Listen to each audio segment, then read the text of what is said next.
We got help for that. He let me in. Yeah. Hello.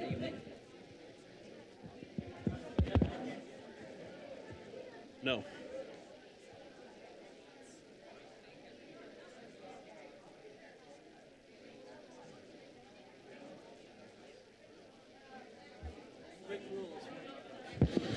All right, good evening. It is past 6. I'm sorry, I was a little late trying to get over here from, I don't know where I was earlier today, but we'll go ahead and get started this evening. Planning and Zoning Commission, November 12th, 2024. Thank you all for being here, and we're going to go through a little business, and then we'll have some rules, and we'll get going.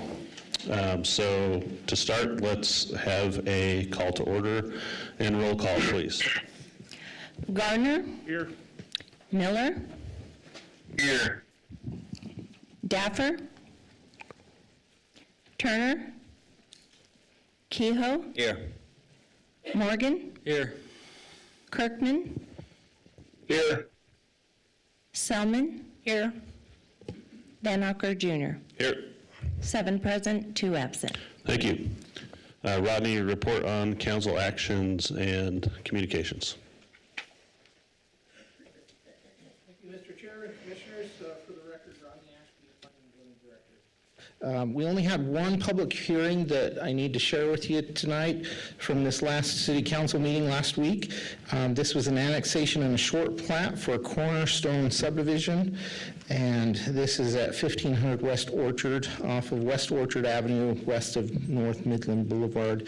You had recommended approval, and the city council did approve that. And then just 2 final plats that came to them, and they approved those after your recommendation of approval. So that one is Astaire Commercial Subdivision off of Midland Boulevard, and then Sierra Meadows at 3 South Sugar Street. That's all I have. That's it. Thank you.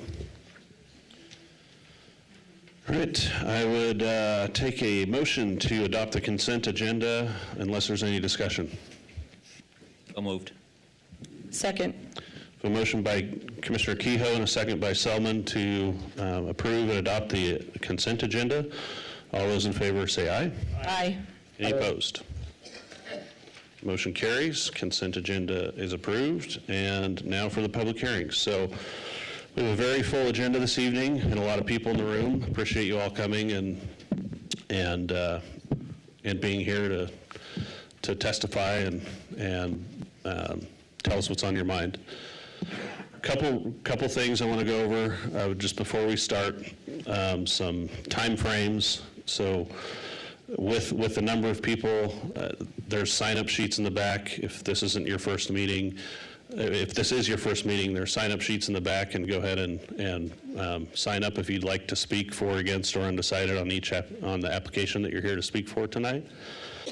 We will start with the applicant. They'll have 7 minutes to present their project, other than hearing number 5, sorry. 4. Hearing number 4, the applicant will have 15 minutes because that's a large project, and they're going to need some extra time to kind of run through their entire presentation. So we're going to give them 15 minutes to give us the overview prior to the staff report. After the applicants present their project, we'll have the staff present the staff report that we've received, and we've also received late comments on each of the applications that had those. We have those, and we have some additional ones on our desk tonight that we've read prior to the meeting. After that, we'll open public testimony, and public testimony for those that have signed up. Each of you will have 3 minutes to tell us what's on your mind. And just want to remind you that, again, we have a ton of people in the room this evening. If the hearing goes super late, we may make the call to table later items in the meeting. And I think we'll just see how it goes. We're going to take some bathroom breaks throughout the meeting, probably on a cadence, depending on how late we go. But at some point, if we haven't gotten through what we need to get through this evening, there is a chance that we'll have to table those items and you'll have to come back again. So if you have testimony, I would encourage, if somebody has said what you were going to say, I don't want to damper anybody's opportunity to speak this evening, but if there's something that you just agree with and it's already been said, you can say, yes, I agree, I'm opposed, I'm approved, or I'm for, I'm against, I'm undecided, and we can move on, rather than having people come up and say the exact same thing over and over and over again. And again, for those of you that have written letters or anything to the record, we have those and we have reviewed them in the staff report as well. So last item is if some of you have brought material that hasn't made it into the packet, if you haven't submitted it before and you've brought material that you want viewed on here, we're not going to have time to do that tonight. So we'll take your comments and your concerns, but we can't be having multiple people come up and put up pictures and things like that. So after we hear from everybody that wants to speak, we will have the applicant come up, provide rebuttal, answer questions, address concerns, and then we'll close the public hearing, render a decision, and move on to the next item. So with that, we'll go ahead and start with action item number 1. Oh yeah, thanks, Steve. One more rule, and then no more rules. We are recording this evening. We have people online. If you agree with somebody or a decision, or you disagree, please keep the noise down. This is a public meeting. We need to be professional, and no clapping, no cheering, no yelling, no signs, no any of that. So, okay.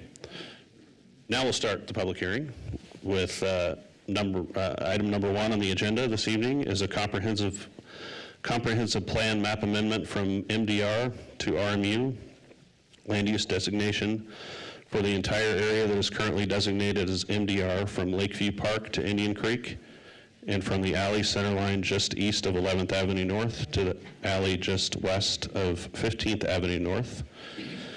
In a zoning map amendment from RD to BN, zoning district and potential development agreement for 605 13th Avenue North. For Randy Haverfield, Architecture Northwest, PA, representing Benito and Angelita Martinez, for the original concept to revise future land use map from MDR to RMU for area specified and rezone from RD to BN to construct a 3,272 square foot residential style building and operate a clinic providing counseling services. Is the applicant here this evening? Yes, sir. Mr. Chairman, I have not worked on this project, but this project has come through my office, and so I will recuse. Okay. Or you should leave. Bye now. Chairman, Yep. Commissioner Morgan. I was also involved in the design of this project, so I'm going to follow Matt. Okay. Bye now. So with the 2 online, we still have a quorum, so we'll go ahead and hear this application.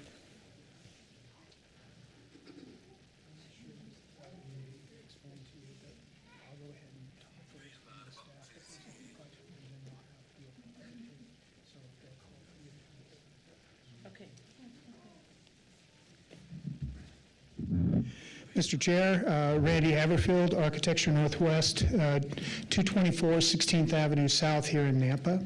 I'm representing Benito and Angelita Martinez on this project. It's pretty straightforward, so I'm not going to spend a lot of time going over what the staff is going to present. So as you've seen in your packet, it's an area of North Nampa that we're looking to, as a comp plan amendment, rectify some, there's some other issues in that area that this change will help rectify so that the people are having proper zoning in that area that are currently in noncompliance in a sense. This project's pretty straightforward. It's just a single, small 3,000 square foot residential style building that they would like to be able to move their business into. They provide services through the Department of Health and Welfare. So again, I won't spend a lot of time on the packet. Doug is here. He'll be presenting it for you, and then I'll come back to answer any questions that you might have of me, unless you have any right now. I think we're good. Okay, thank you. Chair, Commissioners, Doug Critchfield, Principal Planner. The proposal before you are two items. The first item is the change in the comprehensive plan, excuse me, from medium-density residential to residential mixed use. In terms of the jurisdiction, this entire site's within the city of Nampa, and it's currently zoned to RD residential duplex. The parcel is owned by the applicant. The areas that are immediately adjacent to this parcel are also medium-density residential and zoned RD. All of the services are currently available and operational at this site. And the neighborhood character is largely residential. This site is next to a basketball court adjacent to Lakeview Park. And then to the north, there's a parking lot. It's a fleet parking lot maintenance area. And also there is Idaho Arts School to the south, and a commercial area along 11th Avenue and some churches. This is a closer look at the parcel, and you can see some of the various elements. Immediately adjacent to this parcel, there are 2 residential units on 6th Street North that back up to this property, and then on 13th Avenue North, there are some residential units on that street as well. This is a closer look at the property. Again, you can see from the basketball courts, there's a large parking area, and then the existing structure at 605 that Mr. Haverfield had mentioned. In terms of the change in the future land use map, this area would affect this entire medium density area, and we'll explain the findings that support this type of a change to the area. Also on the proposal is to change this one lot to BN, which is neighborhood business, which is really a zoning designation that allows for businesses to be conducted in this area that serve the neighborhood and community areas. We did receive some correspondence from the building department in that they approved the project as long as they follow Title IV building regulations. There were also comments from the Nampa Engineering Department about the speed limit, the access off of 13th Avenue North, and the utilities in the area. In terms of the findings for the future land use amendment, those are seated. The capacity for the commission to make those changes is seated in State Code in 676508. This is directly from the staff report. There were several justifications. I'll try and summarize this for you. The only one finding for the comprehensive plan is whether this is suitable for this area in the city. The staff, as we did our analysis, found that 6th Street North is a central corridor in this area, and there are commercial facilities on 16th Avenue North. This area is often a pass-through between 11th Avenue and 16th Avenue North, and it is becoming more dense and starting to transition to commercial uses. In terms of the proximity of this development to the surrounding areas, it is medium-density residential. There is a provision in the comprehensive plan that allows for some commercial uses, but they're to be more localized. So therefore, we had to make the change or recommend the change to residential mixed use, which also, again, follows the long-term plans for this area. The density remains the same between the two future land uses, and the change in the map would allow of introduction of needed services in the area. In terms of the rezone, there were 5 findings, and these findings are also based in state law. So the first finding is that it would be in harmony with the adopted comprehensive plan. The residential mixed-use zone, it was stated in your staff report and what's included there. And it does allow between 5 and 50% of the gross area to be in commercial or low-impact light industrial. Again, it's anticipated in this area that new services coming online would be localized, and it does include a medical clinic, which this would be categorized under. It also allows for the area to accommodate this land use by changing it to a residential mixed use. The second finding would be that they provide a proposed use that would be reasonably compatible with the adjoining property uses. Again, as mentioned before, its proximity to the park and to the parking lot. It would have relatively little effect in the area. It's not anticipated that the traffic generated by this would have very much of an impact at all to the adjacent neighborhoods. The third finding is that this would make a change to the land use map, and it would be the same or is compatible with immediately adjoining districts. The surrounding area is community mixed use, commercial, and some residential in a distance, and high density residential. So it would be compatible with the adjacent future land uses in the area. The fourth is that it would not create a spot zone. Making the change to residential mixed use would alleviate that concern. And then fifth, the amendment would be in interest of the public or reasonably necessary. This is largely up to the commission to make that recommendation to the council. Staff did not feel, would recommend to the commission that this would be in the interest of the public, because again, there's a need for services in this area. The conditions of approval are stated on your staff report, and there are 2 motions, potential motions before you, a set of motions. If you decide that you would like to make the change to the comprehensive plan map and also the change to the zoning, this would be the set of approvals. The other option that the commission has is to recommend approval of the comprehensive plan map, but not approval of the zoning map amendment. So those are the 2 sets of motions that you have before you, and I'd be glad to take any questions. Any questions for Doug? Okay. We'll go ahead and move on to public testimony for this item. Madam Clerk, do we have a sign-up sheet?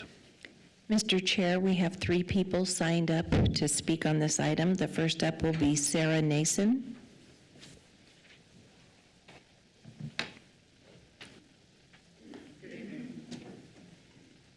I know you said I only have 3 minutes, so I'm going to try to make this quick.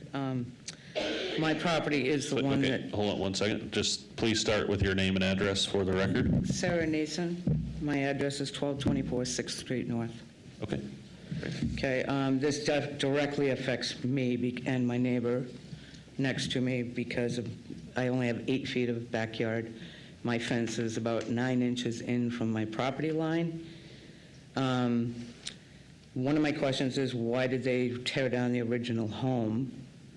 Because it was adequate for what they were planning on doing. And we already have enough traffic here. Like, I know somebody mentioned the school, but I had a couple of questions. There's it. So I know we're talking about the impact on the community itself.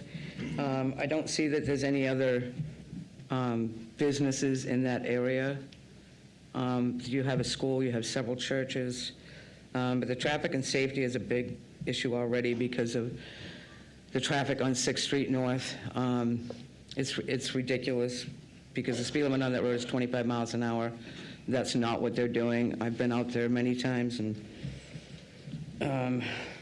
you know, I mean, that's just going to come with the growth of the city itself. But as far as the type of business this is, my questions are, is it going to be owner-operated or owner-occupied? And what kind of counseling would there be? I have 4 grandchildren that I had concerned about their safety. So I'm talking about security, As far as lighting and stuff like that, I don't want it in the back of my house. I'm already looking at a camper and a pickup truck that have been parked behind my fence.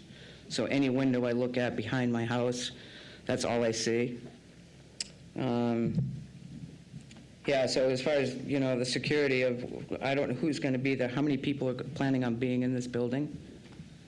Because you said it's part residential? Yep, we can ask. Yep. Okay, because I would really like to have all these questions answered before a final decision is made. Like I said, this affects me and my neighbor completely. I'd like to know where on the property this building is going to go. It's not a small building. My house is 1,000 square feet, so you're talking 3 times the size of my house. And I do only have a wooden fence. I don't want parking up against my fence. I grow food in my backyard. We already have a major problem with parking as it is whenever the park has any kind of events. I've had notes left in my mailbox that they will not deliver my mail because there's people parked there. And I'm sure you understand that on 6th Street North. And then the other one is the noise and regulations about the noise. Because I know we've already had some issues in town, and I was told after I called about the noise coming from the cultural center at 11 o'clock on a Friday night or whatever it may be, and I got to get up at 4 o'clock in the morning, and they told me that it was 11 o'clock noise, whatever, in town. Ordinance, yeah. Yes, thank you. I couldn't get the word out. But yeah, traffic and safety is my main things. As far as, the building itself, I'd like to know how many people are going to be there on a given day, what are the hours of service that this will be open, and then when it comes to construction, because this is a residential area. I have been in construction for many years. I've also been in the mental health. It's time, yeah. Yeah, it's time. That's Yep. it. Okay. Thank you. We'll get all these questions asked for you. Thank you. And Appreciate answered. Yep, thank you. Next up, we have Matthew Chitwood.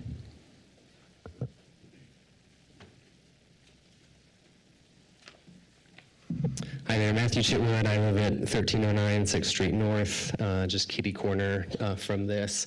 And for the record, Sarah is just behind that red square, a neighbor. Just a couple, I think, concerns to raise. First, a question about targeted policy, and second, a question about transparency. So regarding targeted policy, it seems odd that we're focused on this property as a question of approval while we're talking about a massive area, a massive zone, and rezoning a larger residential neighborhood. I've seen an email correspondence talk about, well, we want to bring businesses to the neighborhood or help this or that or this corridor. What I've seen emails talking about allowing commercial properties along Lakeview Park there or along 6th Street North, which, as far as I'm concerned, that's my home, but that's fine. That's not my grief. Actually, my property values would go up, so my interest might lean that way. But if you're going to have policies, and if that's your aim, then let's talk about rezoning a section across 7th Street or rezoning the section across 6th Street. It seems unnecessary to rezone the entire area. I'm not understanding that connection.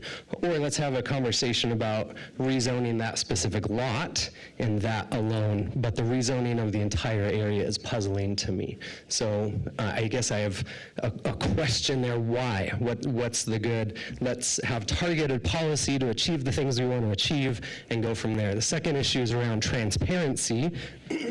I don't know, it sounds like there's 3 people signed up tonight, probably because no one in the rezoned neighborhood has any idea that this is taking place. If you go to that property where it's stated public hearing, this is the piece of paper that you'll pick up. Can I share this for you guys to pass around to see? We can give it to the clerk and she'll pass it down the deal. It's a notice. You'll notice on this piece of paper, it's a notice, but it doesn't say anything at all about rezoning the entire neighborhood. It seems pretty obvious that it's speaking to only this property, arrows around that property. It says 0 about the entire neighborhood. So why is no one from the neighborhood here? Because they don't know about it. It seems there's a lot of people here maybe in support the other way. I'm curious if they live in the neighborhood. For those of you with signs in support of this residential place, can you raise your hand if you live in the area that's going to be rezoned and Or are you need to supporting address this? the commission with Okay, your great. comments, not them. Okay, I just thought it was interesting. So no one from the neighborhood is here speaking to this because no one knows about it. So targeted policy to achieve what we want to achieve, and transparency in that process, I think, would be very helpful in this. And let's have a conversation about those specific policies. Thank you. Yep. Mr. Chair? Yep. I think it's probably wise that we address this question, Yep. just so that there's not some confusion in the future. I think I know the answer, but I'll let Doug's you, ready I'll let you give the to answer. talk about the difference between zoning and comprehensive Comp plan. plan designation. amendment, yep. So there's two proposals. The comprehensive plan is a planning map. It's not a zoning map. So it is a map that's used when we're making determinations about what could potentially go on in an area. And the zoning then has to fit within the parameters of that comprehensive plan, but it's not a zoning map. A zoning map has specific land uses that are associated with it. And so it was necessary, it's necessary when we're planning the city as a whole that we look at larger areas because there's an interrelationship between all the different uses in that area. And if we were to just do a comprehensive plan map amendment for this one parcel, then the comprehensive plan starts to become a zoning map, and that's not the intent of the comprehensive plan. So the comp plan amendment is for the area, the rezone is for the piece of property, right? That's We're correct. not rezoning the entire neighborhood. And Mr. Chair, maybe I'll also like to just speak to the notification. So zoning map modifications are required to notify everyone within 300 feet. So we send that to property owners around that property within 300 feet of the boundaries of that property. And then we also post on the property itself, and then we stick it on our agenda on our website and our regular web page for planning and zoning, and then we notice it in the paper. So those are all the things that we go through to notify people. Because a comprehensive plan map amendment covers such a larger area, state code doesn't require that we send notices to each individual person. So they are posted on the website, on our agenda, and they're posted in the newspaper. But because there's so many that we would have to notify, that increases the cost dramatically for the city.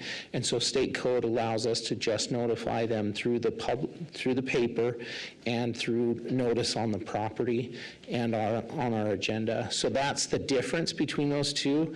The zoning map amendment would have received more direct notification to people in that area than the comprehensive plan map amendment. Got it. Thank you. Next on the sign-up sheet, please. Next up, we have Irene Lewandowski.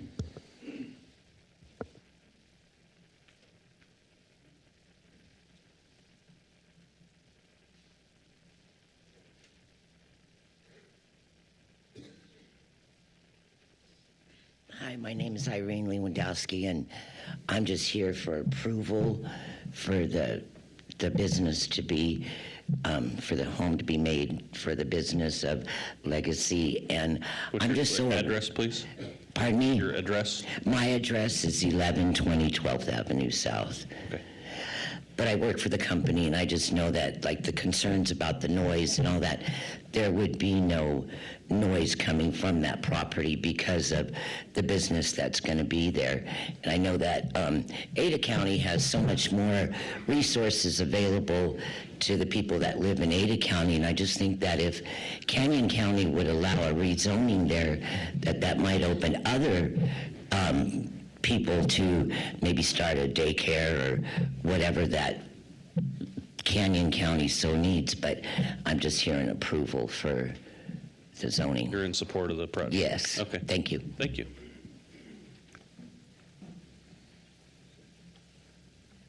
You said there were 3. Are there any more signed up? That's the last of the sign-up sheet? That is the last of the signed up. Okay. Is there anybody in the audience this evening that hasn't had an opportunity to speak, that would like to speak for, against, or undecided on this application? Come on up.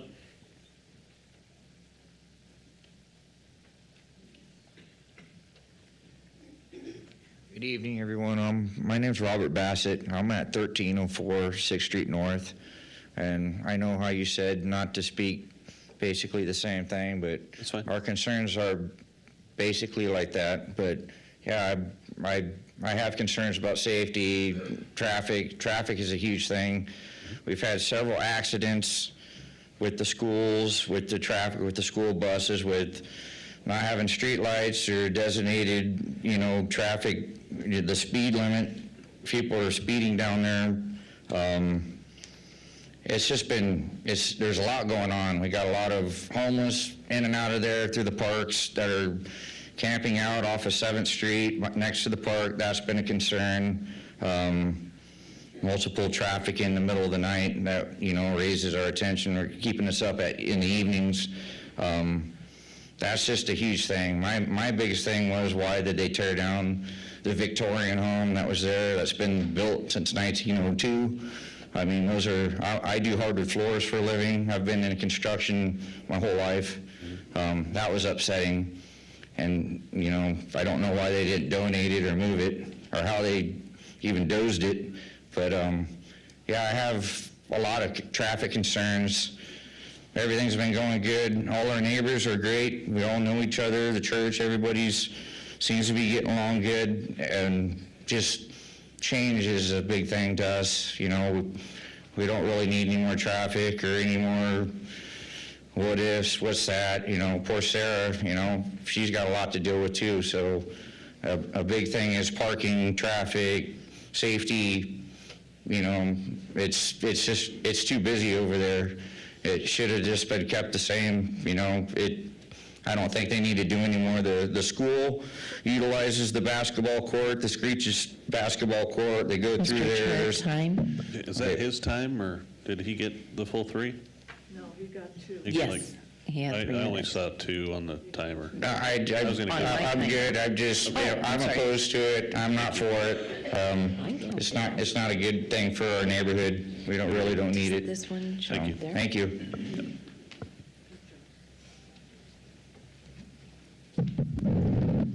Good evening, my name's Angelita Martinez, and I am the owner of that property.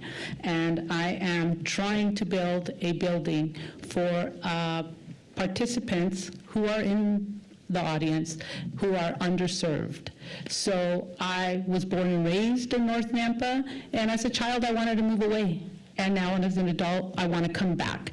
I want to come back because I provide a unique service to individuals who we used to institutionalize. They no longer are institutionalized. We deinstitutionalized in 1983, and it's time that our participants continue to be accepted into our communities.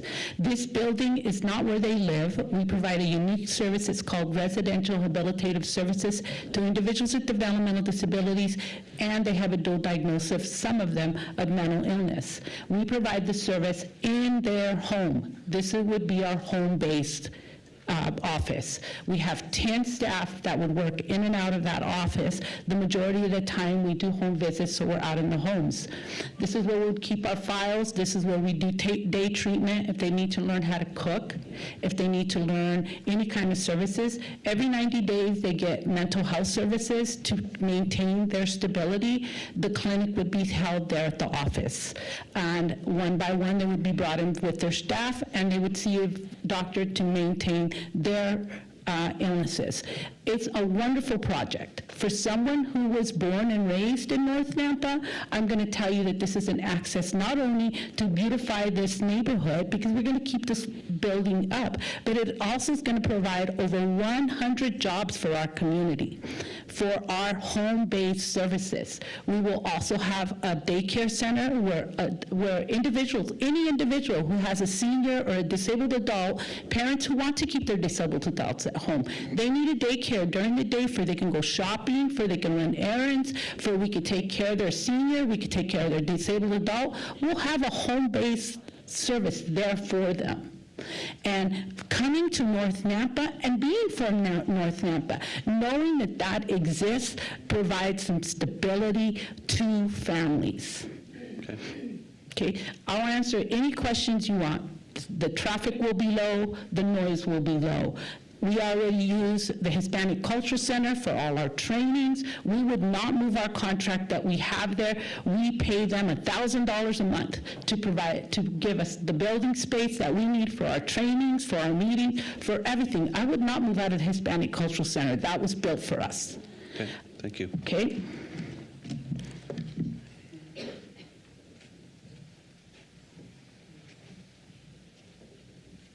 Next.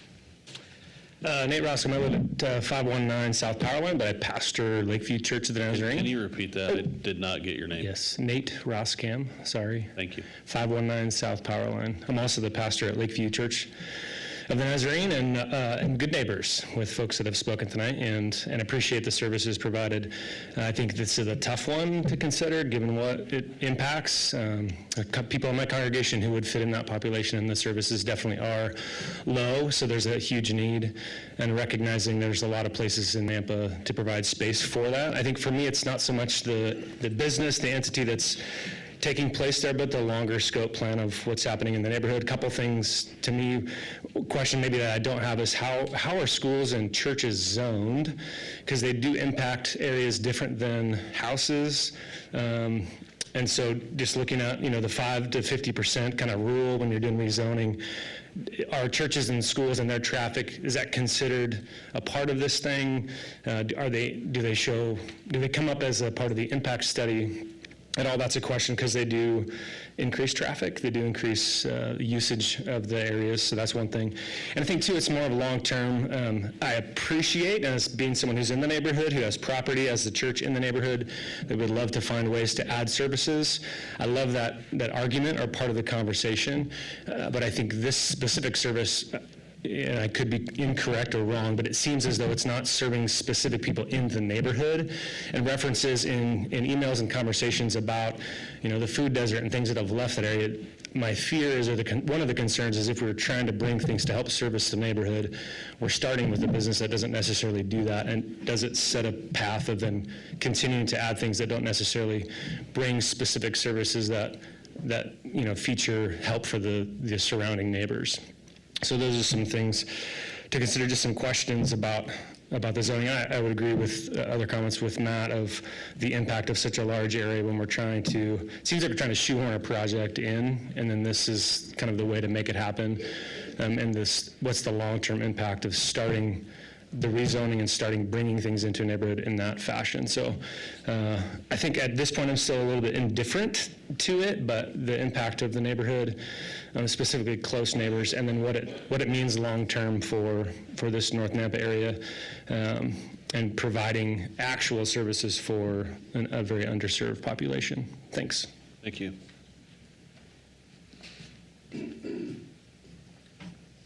My name is Isabella Aposello, and I'm a resident of Cuna, but I'm an employee of Legacy Rehab. So I am I need your address, please. 582 West Treehouse Way, Cuna, Idaho, 83634. So I'm speaking in favor of this project as an employee and as a family member of those with developmental disabilities. And I can tell you from working with special needs now for 2 decades that it is a very undeserved population that often gets overlooked in our community, even just in our country in general. They're overlooked. They're not given the opportunities that they should be given.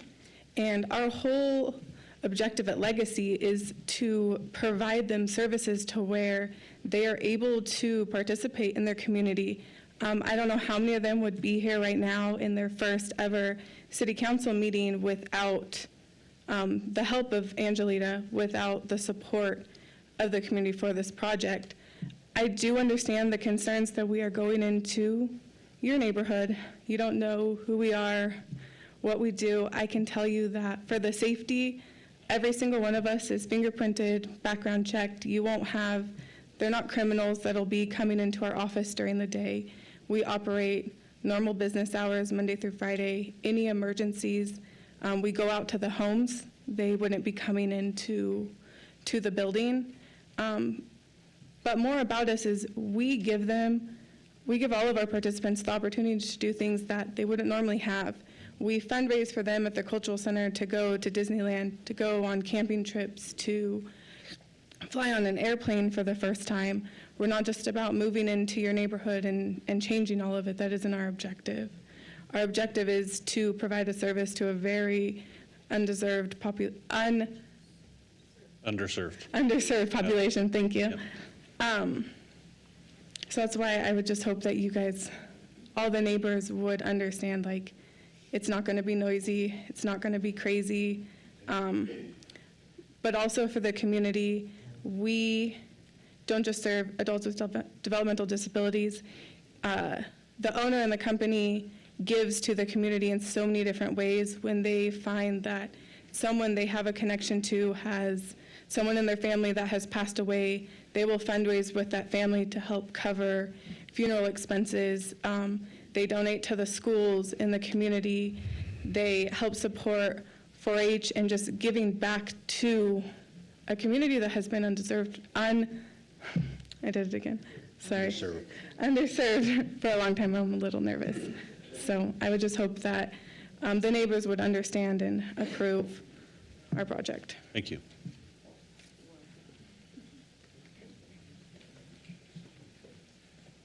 Hello, my name is Petra Jimenez. I reside at 13616 Key West Street, Caldwell. I am also an employee of Legacy. I'm a lead there. I've been there since they opened. We have been in the old courthouse in Nampa, right next to the police station. We've never had any complaints of our participants, of our staff, of parking. We teach our participants respect and to be adults. They would even be willing to help the neighbors do their garden, mow their lawns, because that's what we have taught them. So I'm for this. Thank you.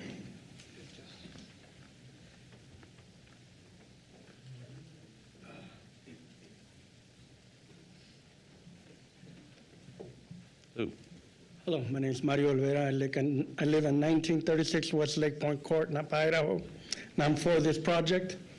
My sister-in-law is going to be the owner of this, or is the owner.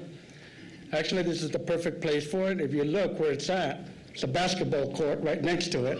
You got the swimming pool where all these participants can attend. It's a perfect place, you know, and then I understand everybody's afraid of change. It's the church that they were talking about. I used to go to that church as a kid. That was the Catholic church, the Hispanic Catholic church. And actually, we were worried when they sold that church, that's what it was going to become. Looks like everything's okay. You know, it's a little bit of change. Expect change. So anyway, that's it. All I got to say. Thank you. Thank you.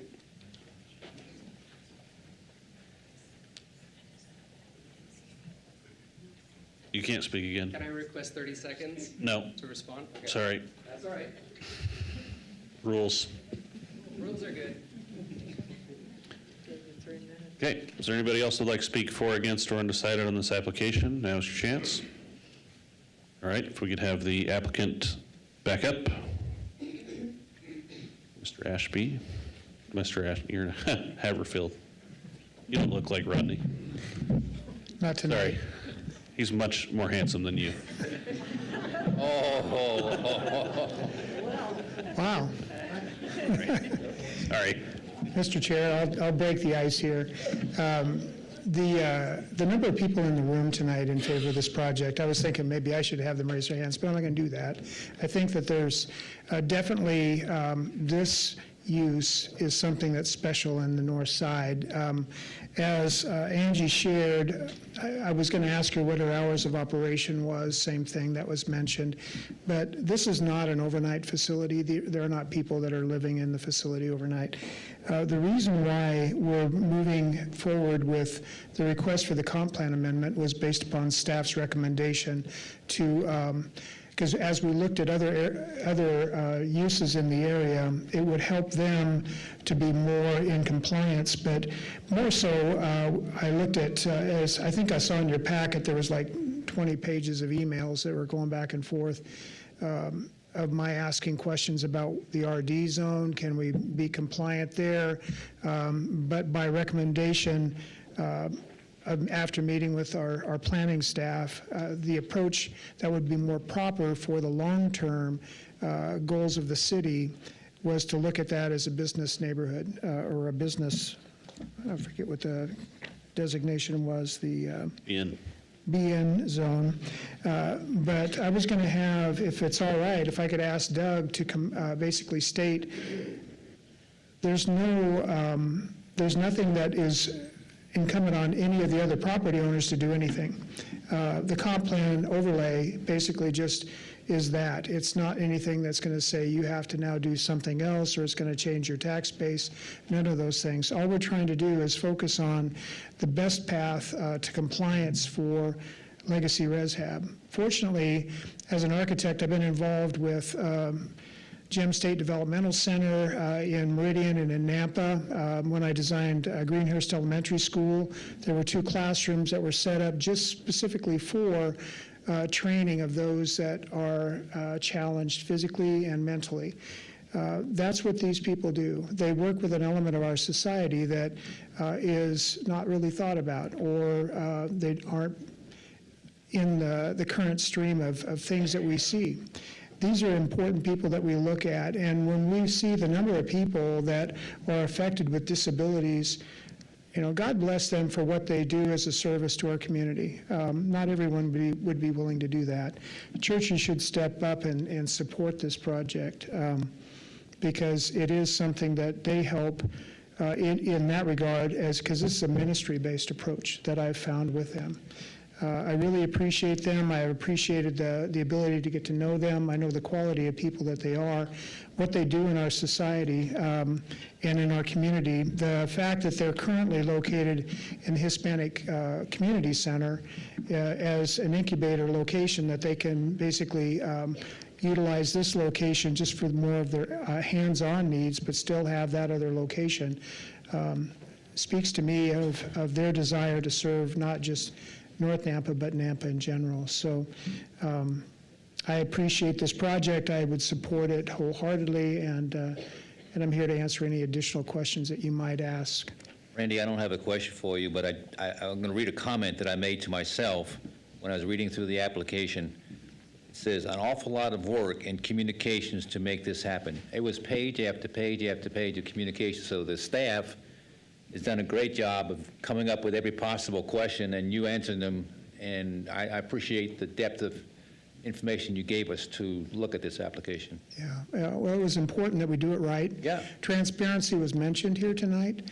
2 individuals recused themselves from being involved because they were involved with the project conceptually. So rather than have them sit there and be in judgment of this, they're not. They're basically away from this forum. If this comes to the city council level, I will be recusing myself as well.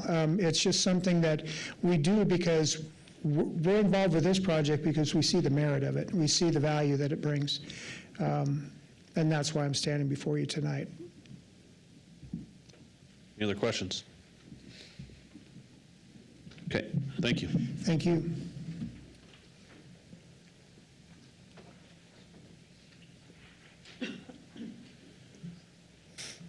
Entertain a motion to close the public hearing. So moved. Second.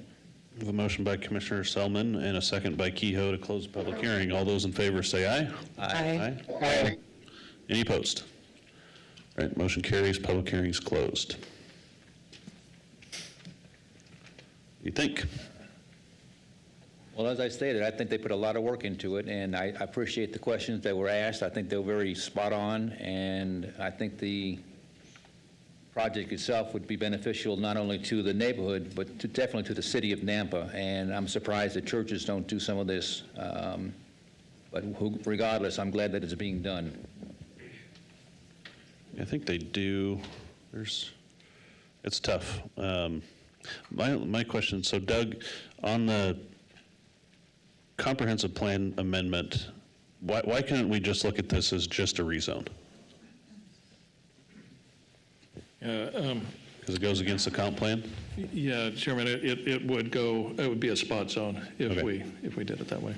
Because I think, Mr. Chair. yep, oh, I was just going to finish, sorry, Jeff, but just. My apologies. I understand that, but it's tough to bring in a whole section and change, not change,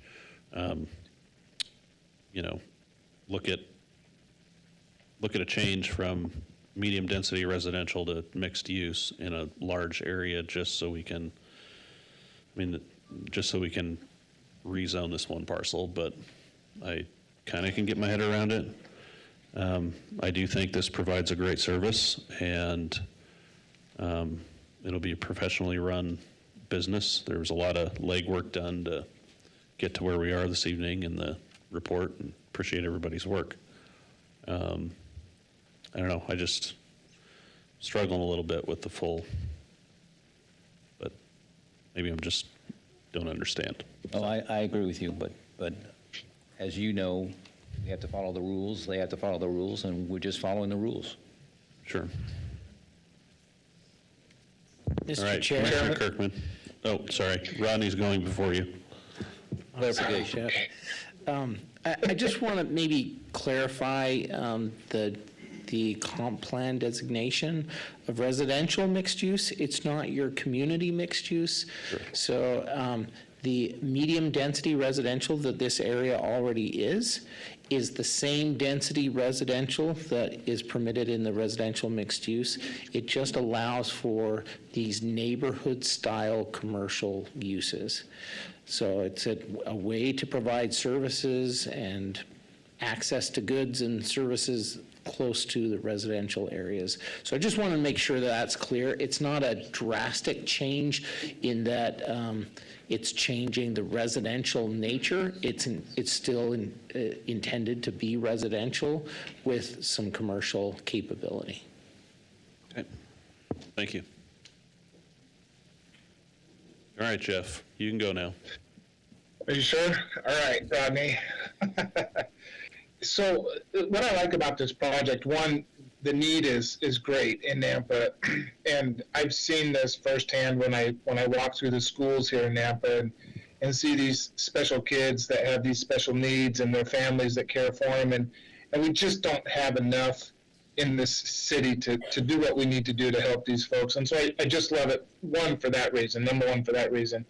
Second, I think it kills two birds with one stone, where we do overlay that comp plan amendment, because this is an area that is not served very well for the services that are needed in North Nampa. And what I was going to ask Rodney, I was hoping he would answer it before I asked him, is that the change to this comp plan would allow like a convenience store or something like that in this area, but not necessarily a full-blown grocery store, something of that size, or would it?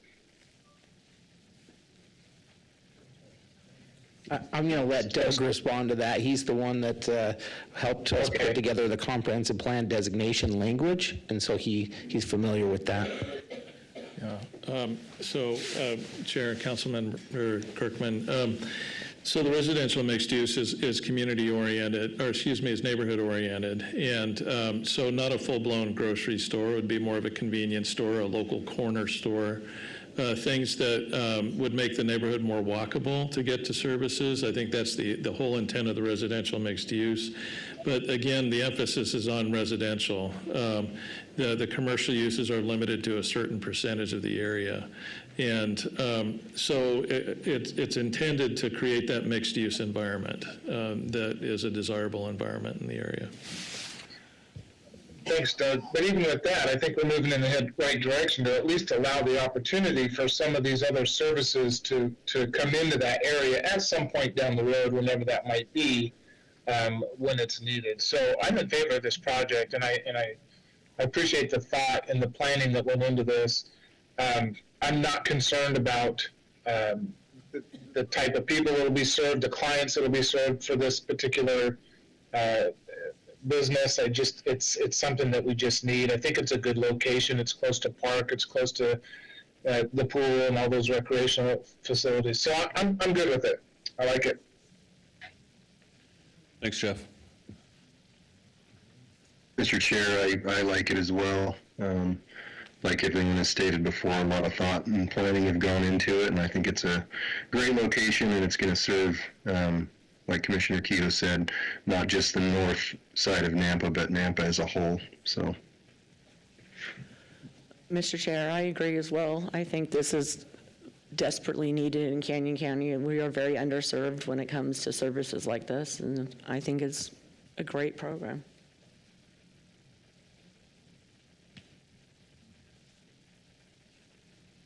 Okay. Need a motion? You all right, Steve? Yeah. Okay.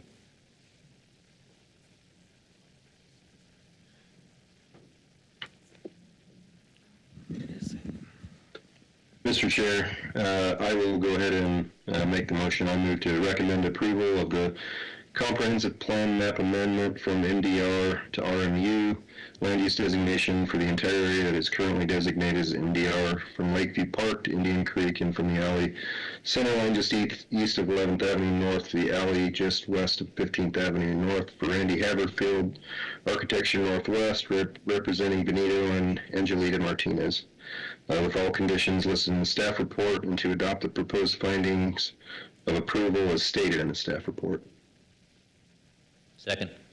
A motion by Commissioner Miller and a second by Kehoe to recommend approval of this map amendment and rezone. All those in favor, say aye. Aye.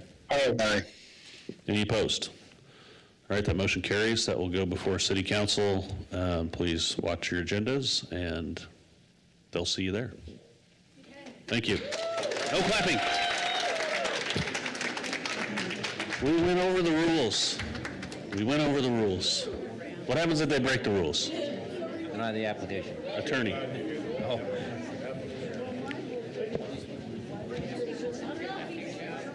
Was that Randy Haverfield? The ones that are leaving. The ones that are leaving, 90% of them were in favor of it. Okay. We'll let the room kind of clear out a little bit. Quiet down.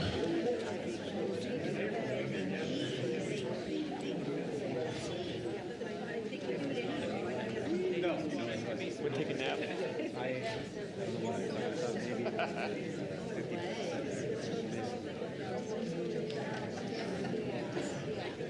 Can I help you? You need anything? Yeah, right.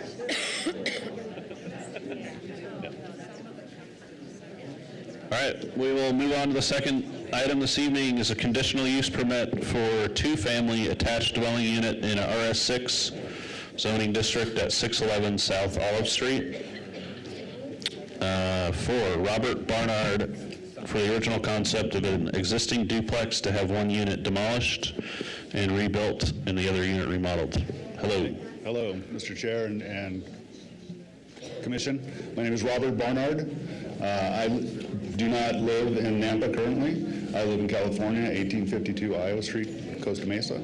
Can you bring the mic up a little bit? Yeah, I'm sorry. And Is that then, good? Is that if you better? could just hold on just a second before you Sure. start. No problem. So it can quiet down. Everybody, we need to keep it down. If you're coming in, do so quietly. If you're talking, please stop so we can keep going with the agenda this evening. Thank you. The floor is yours. Okay. I am the current owner of 611 South Olive Street. Our goal is to take the existing duplex, remodel Unit A, and to existing codes today, take Unit B, tear it down, and rebuild it to the current codes. I have talked with all the neighbors. I have signed affidavits that they like what we're going to do there. The one The one issue that we did have with one neighbor said, what about parking? Well, what we're going to do is we have 2 garages there, 2 two-car garages, and 2 parking spots for each unit. So each unit will have an area to put 4 cars. Okay. Any questions for, is that it? That's it. Any questions for the applicant? You have any renderings or anything of what you're going to do? Yeah, I do. You know what, I have the plans. It's got a rendering on the front. That's okay. We can get to that later. No problem. It's fine. It's all good. Thank you. All right. All right. We will hear from staff, and if we have any questions, we'll call you back up. Thank you. Thank you. Rodney. Mr. Chair, Rodney Ashby for the record. So this is a conditional use permit in an RS6 zone for a duplex, and I'll go through why we need a duplex in just a minute here, since there was already a duplex there.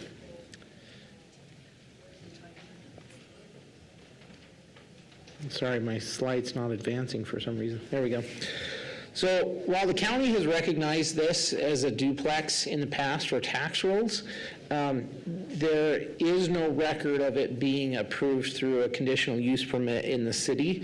So with the demolishing of one of the units, rebuilding the unit, and remodeling the other one, it's required that they go through the typical standard requirement of getting a conditional use permit, since there wasn't one on it before.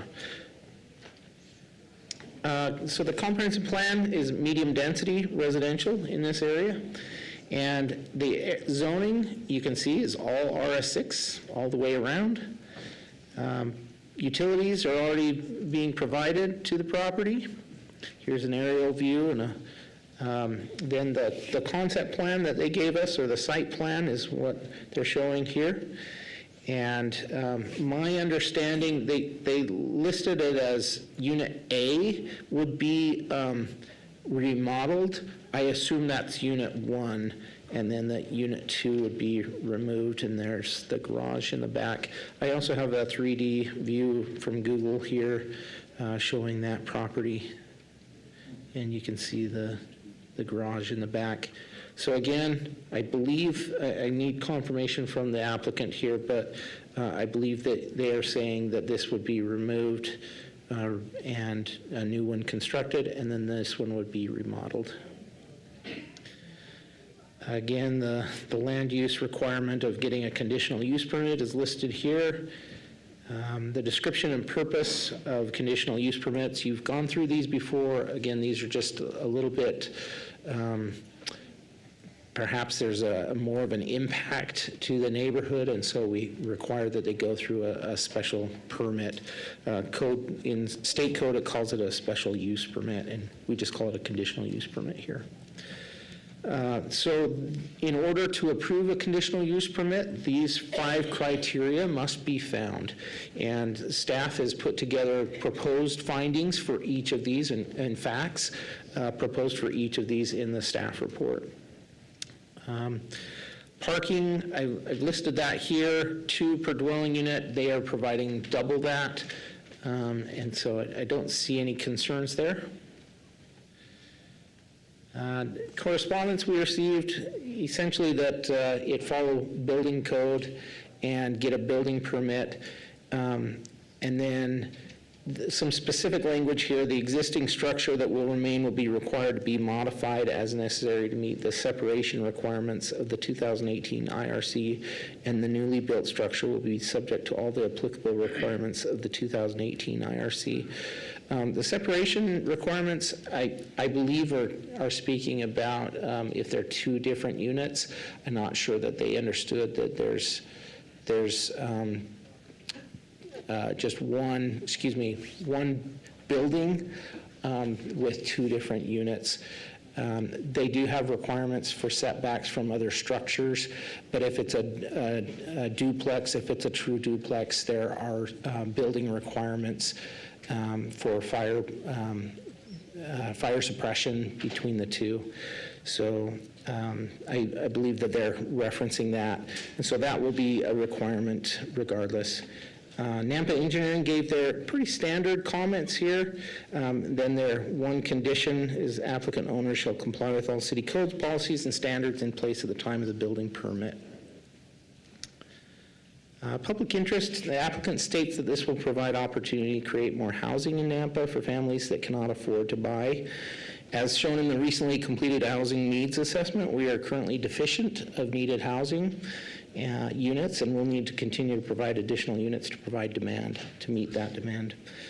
Compatibility, the subject property is completely surrounded by single-family residential properties, but has operated as a duplex for many years. So here's the one proposed condition of approval, and then the formal findings and conclusions there, and then your potential motions for your consideration, and I'd be happy to answer any questions you have. Questions for staff? No? All right. Go ahead and open public testimony for this item. Madam Clerk, do we have a sign-up sheet? Mr. Chair, we have no one signed up for this item. Okay. Is there anybody here that would like to speak for, against, or undecided on this application? Come on up, state your name and address for the record, and tell us what's on your mind. Good evening. My name is Rita Deary. I live at 615 South Olive Street. That's my neighbor. And that house has been an eyesore in our neighborhood, and a contention for illegal activity. It was formerly a drug house. It's been raided and busted many times through the City of Nampa Police Department. And right now, because it's a vacant house, and Nampa High School is just 1 block away, all the kids love to come and explore. So I approve that this project go forward to improve our neighborhood and for the safety of the kids that go walking by. It's really hard for them to not want to explore a boarded-up house.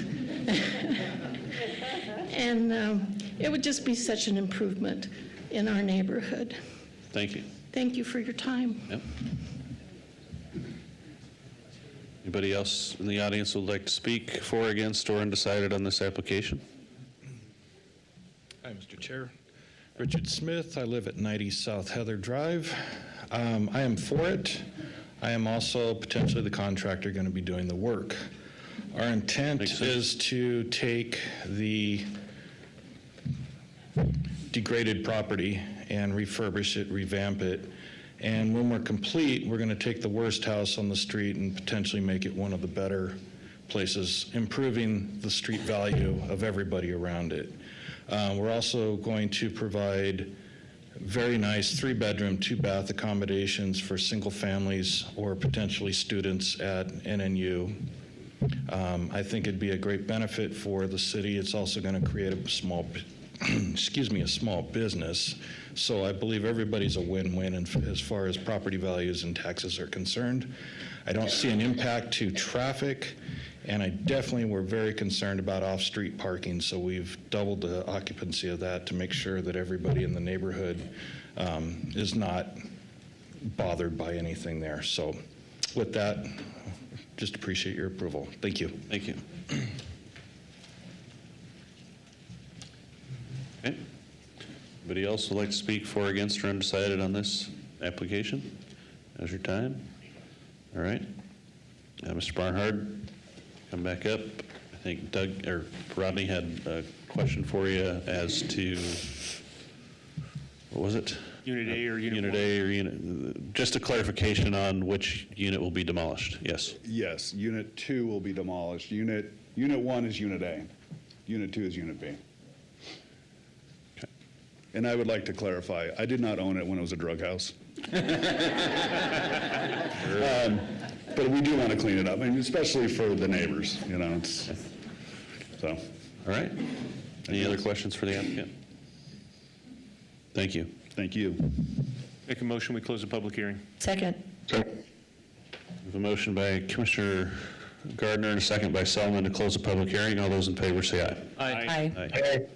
Any opposed? Motion carries. Public hearing is closed. Rodney, if I may? Go ahead. This is the second application, we didn't get a police report, and this had a lot of adverse activity. Any reason why we're not getting those? I can only speculate. My speculation is that this is essentially a new project rather than the one that was causing problems in the past. It's also a small project. It's 2 units that were existing in the past, so it's not adding to the demand for their services. It's just continuing that.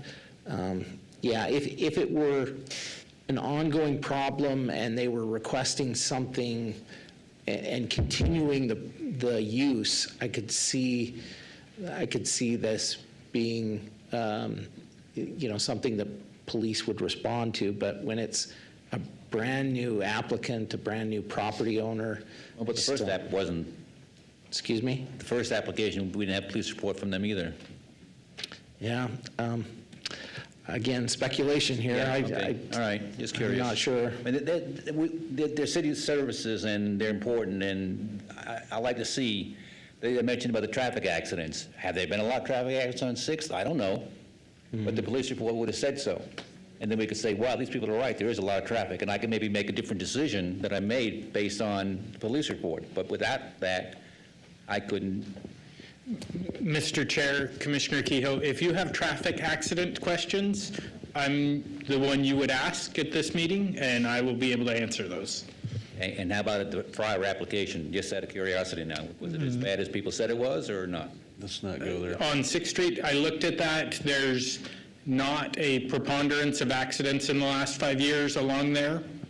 Okay, good enough. Thanks. Any other questions? No, Mr. Chair, I think it's a great project. It'd be nice to get that thing cleaned up and back in order. And I think especially, adding, having those units and being as close to to the university as it is, I think it's a great deal. And if there's no other comment, then I'll go ahead and move that we approve this conditional use permit for a 2-family attached dwelling unit in an RS6 single-family residential zoning district at 611 South Olive Street for Robert Barnard, with the proposed conditions and adopt the proposed findings. Second. A motion from Commissioner Gardner and a second by Morgan to approve the conditional use permit. All those in favor say aye. Aye. Aye. Any opposed? The motion carries, and this CUP will become effective 15 calendar days from the date the written decision and reason statement is provided to the applicant, unless an appeal has been filed with the Planning and Zoning Department with the appropriate fee. No action should be taken on the CUP until the appeal period has concluded. The applicant must confirm with Planning and Zoning staff there have been no appeals. Thank you. You guys changed my sheet and didn't tell me, so I messed it up.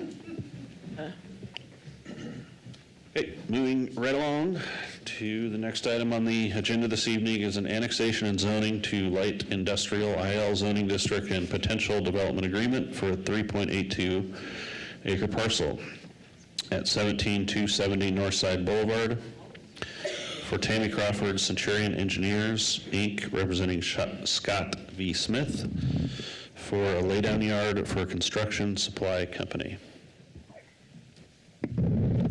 Hello, Ms. Canning. Hello. Thank you, Chairman and Commissioners. My name is Anna Canning, from Centurion Engineers, representing Specialty Construction Supply. So the item before you tonight, I want to be very brief because you do have a very big agenda tonight. So I would just say that we have thoroughly read the staff report. We're in agreement with all the conditions in the staff report, and we hope that you see fit to recommend approval of this annexation and see that it's in the best interest of the city. So with that, I'll answer any questions, or probably you'll have them later. Chairman? Yes. I don't know if staff knows the answer to this question, so I'll ask the applicant. What is a laydown yard? A laydown yard, what their intent is, they have a lot of big pieces of equipment, and the owner is here and he can provide more information, but basically it's just a site for them to put the machines until they're needed. So they come, they drop them off, they pick them up, they take them to a job site. It's kind of like a very large parking lot, if that's fair to say, perhaps. But again, the owner is here and can provide more information on that, Thank you. Mr. Kehoe. Any other questions for the applicant? All right, thank you. Rodney. Thank you, Staff Mr. Chair. Rodney Ashby, Planning and Zoning Director, for the record. So as has been stated, this is at 17270 Northside Boulevard. It's between Cherry Lane and U-Stick off of Northside Boulevard.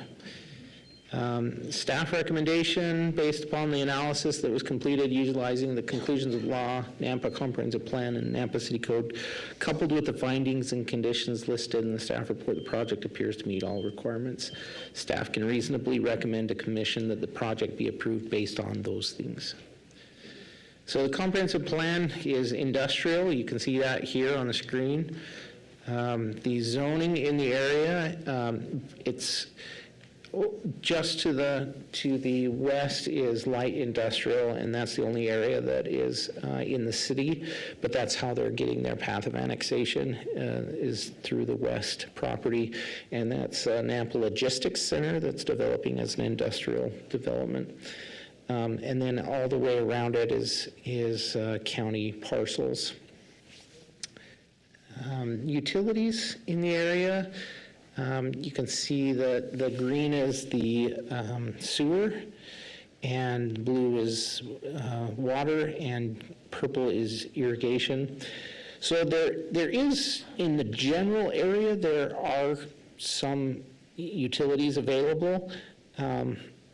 However, the city has recently approved development plans for construction, which include 12-inch water and pressure irrigation main line being constructed to within approximately 330 feet to 340 feet north of the subject lot. So you can see that on the screen here. So there is potential there in the future. However, at this time, the applicant is not requesting connection to utilities, and so the well on the property will just remain being used until such time as this development, this property develops. As has been stated, it's kind of a spot to put things down and potentially develop in the future. A traffic impact study is required for any project generating more than 100 new vehicle trips during any peak hour, and it's likely that that's not going to be needed here. So there's a closer aerial view of the property. Here's a site plan they provided. And then just wanted to point out that this is a requirement of city code that they put some landscaping. It doesn't necessarily have to be plants. It can be gravel, but between their property line and the edge of pavement. So we've communicated that with them, and they're willing to make that change and provide a new landscape plan. Applicable regulations, we've gone through these before. These are required by state law. It must be contiguous with the city limits. The area can reasonably be assumed to be available for orderly development of the city. Typically, that has a lot to do with utilities and whether it's developing in the area. The proposed zoning district is consistent with the adopted comprehensive plan, future land use map. And then for zoning, here are the conditions that are the criteria that must be found. The proposed map amendment is, are, or would be in harmony with the city's currently adopted comprehensive plan. The proposed map amendment would provide for a proposed use or set of uses that would be at least reasonably compatible with existing adjoining properties. And the proposed amendment is or would be in the interest of the public and reasonably necessary. So just quickly go over applicable regulations here. Here's the bulk requirements for the light industrial zone. Also the IL zone purpose is stated here, is consistent with what they're proposing. And then a couple more landscaping adjacent to residential districts. This one doesn't have any, so we can kind of skip over that. I just put that in there because that always gets brought up, frequently gets brought up. And then setback from residential districts, same thing. Exterior storage, so they need to provide screening for the exterior storage, and so that was communicated to them through the staff report, and it can be done by fencing or by landscape treatment. Then the correspondence we received, pretty standard comment from building, needs to follow Title IV. Nampa Code Compliance pointed out some violations that if it were in the city today, it would need to bring it up to compliance. Typically, I just put a condition on this that it be done before C of O is issued, but in this situation, there's really no C of O, there's no building being built, so just keep that in mind as we move into the conditions. Nampa Fire District does not oppose this application. The property is currently served by Nampa Fire District, and it's within 1.9 miles from the Station 3 with an estimated response time of 5 minutes, which is their goal. Nampa Long Range Planner Doug Critchfield identified needed revisions to the landscape plan, and I've already shown you those. Okay, then engineering made lots of comments. I'm not going to go over each of these, but they are in your packet and address things such as traffic and utilities and the traffic impact study. So the conditions, though, here are those 4 conditions that they recommended. And then the proposed conditions are listed here. And I wanted to point out, the project shall correct the following violations prior to the annexation ordinance being recorded. That's how I suggested we handle this, so that they can get approval from City Council if they wish to approve it, and then they will need to comply with that, take care of the weeds and the nuisances prior to us reading the ordinance, or excuse me, recording the ordinance. And then the rest of those are pretty standard comments that Rodney? we've already gone over. Yeah. Chair, if I can ask, on number 3, do we want to reword that at all for this situation? We've had this discussion many times, and I'm going to defer to Daniel on this. Number 3, Daniel.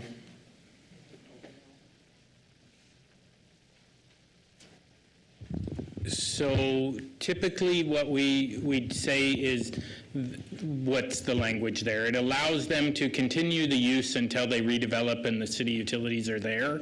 And so if you have concern with that, I guess the way I read that now is if they decide to build something there or develop something there, but we still haven't extended water there, would they have to abandon their well at that point, or? We would look at it at that time to see whether it's within a reasonable distance that they would be extending it, but we do have approved project plans for a development across the street that will be bringing it up to within a reasonable distance. Okay. So, all right. We can leave it then. Yeah. And just for clarity, Daniel, that reasonable distance is established by state law, right? Or is that the health district? So there is provisions for the sewer in the state plumbing code that the city has adopted. On the water side of things, that is something that is a staff determination, where it is within reasonable, but based on those other plans, yes, it would be within reasonable distance for extension. Thank you. So here are the proposed findings. The first one, is it contiguous, and have they provided consent? First 2, I should say. Those are handled pretty easily. Is it available for orderly development of the city? The proposed annexation and map amendment can reasonably be assumed to be available for orderly development because it is in an area that is developing and has some utilities available to the property, and the roadway network appears to have sufficient capacity for the use. The next three are zoning related. And in compliance with comprehensive plan, I've identified facts in your staff report about that compliance. It's industrial in that area. The use is consistent. The next one is proposed uses that would be at least reasonably compatible with existing adjoining property uses. The proposed annexation and map amendment is compatible with adjoining districts because it establishes an area of IL zoning that is the same as or compatible with an immediately adjoining district to the west and is in an industrial land use designation on the comp plan map, and any development on the property shall be required to follow design standards established for this district. So it mitigates some of those concerns. The proposed amendment would be in the interest of the public and reasonably necessary. Again, city services are generally available. The area is developing. It's consistent with the comp plan.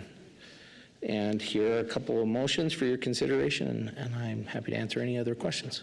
Chairman. Steve, yeah. Rodney, now that I know what a laydown yard is, I didn't know before, are there any limitations as to what they can store? I know you mentioned about the site obscuring fence, but if they had like one bulldozer or 20 bulldozers, could they store all that stuff back there? Yeah, Mr. Chair and Commissioner Kehoe, yes, they could. Anything that's hazardous, like flammable liquids, to a certain extent, would still need to come back and get a conditional use permit from you. But yeah, I mean, most equipment you're thinking of for industrial, they could do that as long as they are screening it. Okay, thank you. Yeah. Any other questions for staff? All right. We're going to move on to public testimony for this application. Madam Clerk, is there a sign-up sheet? Mr. Chair, we have no one signed up to speak on this item. Thank you. Is there anybody here that would like to speak for, against, or undecided on this application? Now's your chance. Mr. Chair and Commission, my name is Greg Lottridge. I'm the president of Specialty Construction Supply. I live at 5238 North Cunard Way in Meridian, Idaho. I want to thank you guys for taking the time to review our application for annexation. We're excited about the prospect of being part of the city of Nampa, and we appreciate what you guys do in planning the future of Nampa. I just kind of want to clarify, we don't deal in large, big equipment typically. We're a traffic control contractor primarily, and a heavy highway material supplier to local roadway construction projects around the valley. We're a family-owned business. We've been in business for about 40 years now. So the items we intend to store there are, construction signage, and it'll be in an orderly manner. We plan to fence 3 sides of the property and screen it. We obviously plan to make landscape frontage improvements. That type of thing. But I kind of just want to clarify, our laydown yard is we are simply outgrowing our facility in Meridian, Idaho at the current time, and feel that Nampa provides a very good opportunity for us to grow our business. We're committed to the Treasure Valley, and we hope that this move will benefit us not only now, but far into the future. We're growing with the city of Nampa. But the items we will store there will be construction materials, construction signage, things of that nature, things that can be stacked and stored in a manner that isn't too incredibly obtrusive, I suppose. So we're obviously in favor of this and hope that you take it into consideration. Appreciate it. Thank you. Anybody else would like to speak for, against, or undecided on this application? Now's your chance.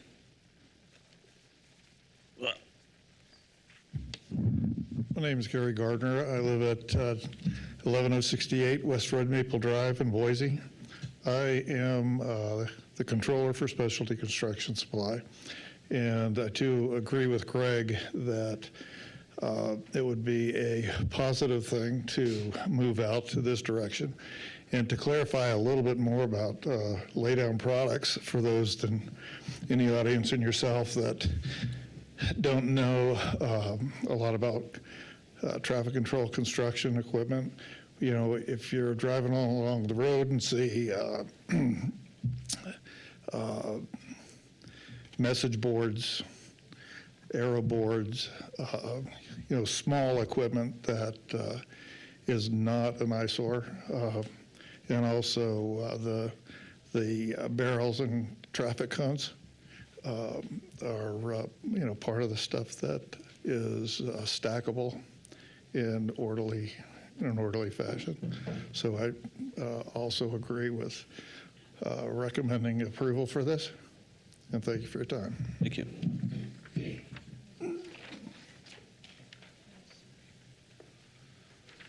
All right, anybody else out there that'd like to speak for, against, or undecided? All right, Ms. Canning, do you want to come back up? Anything else to add? Okay, great, we're good. I entertain a motion to close the public hearing. So moved. Ladies first. We have a motion by Commissioner Kehoe. Commissioner Selman. We don't. Seconded by Mr. Kehoe. Seconded. Did you second? I certainly am. Okay, and a second by Commissioner Kehoe. All those in favor of closing public hearing, say aye. Aye. Aye. Any opposed? All right, seeing none, that motion carries. What do you all think? I'm glad you learned what a laydown yard is Yeah, tonight, me Steve. You're exciting. I don't know if they're exciting, but it's nice to know what it is. I think it makes sense. Anybody have any comments? No, No, I think it's good. It's a good place for it, and, the improvements are going to be nice along the roadway there, so I think it's a good fit. I agree. maybe if they're moving to Nampa, Daniel has like massive infrastructure improvements planned for Nampa. It'd be great. Daniel needs to recuse. Yeah. I'll move to recommend approval of the annexation and zoning to light industrial zoning district and potential development agreement for a 3.82 acre parcel at 17270 Northside Boulevard for Tammy Crawford, Centurion Engineers Incorporated, representing Scott V. Smith, with all conditions listed in the staff report, and to adopt the proposed findings of approval as stated in the staff report. Second. We have a motion by Commissioner Morgan and a second by Selman to recommend approval of this annexation and zoning to IL. All in favor, say aye. Aye. Aye. Any opposed? All right, that motion carries. That will move on to City Mr. Chair, Council. can we take a break? Yep, I read your mind. I was almost going to say. Okay. Okay, we'll take a 5 minutes. We'll be back at about 7:40, just after 7:40.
Okay, it's been 5 minutes. Let's get set down and we'll keep going.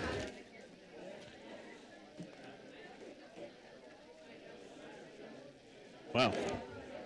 You listen like my kindergartner.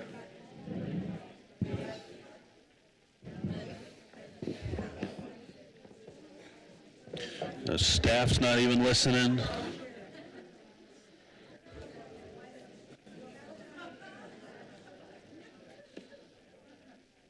Passing out snacks.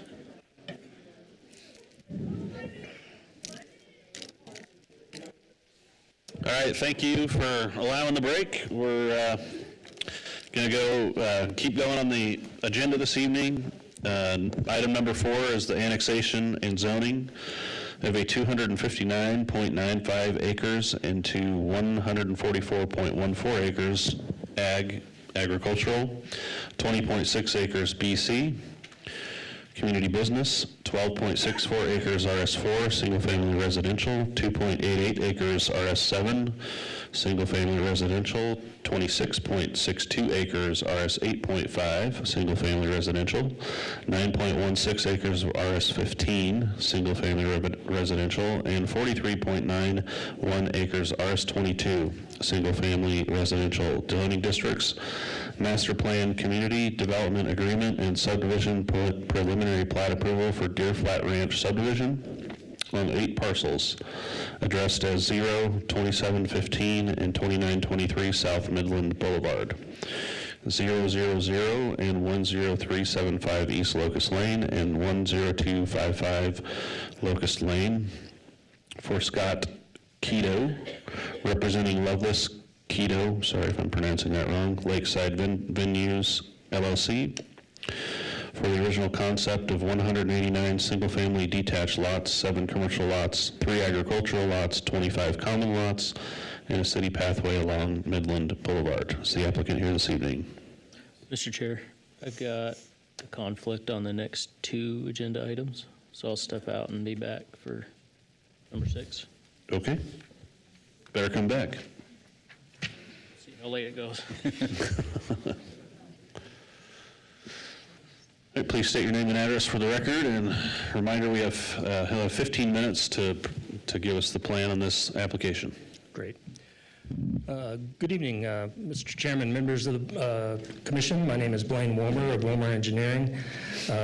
We are located at 4355 West Emerald in Boise, and we're the civil engineers on the project. I'll be doing the introduction to the project, but we have 2 other presenters, Jim Mayan, landscape architect, and Charlie Keto, representing the Keto family.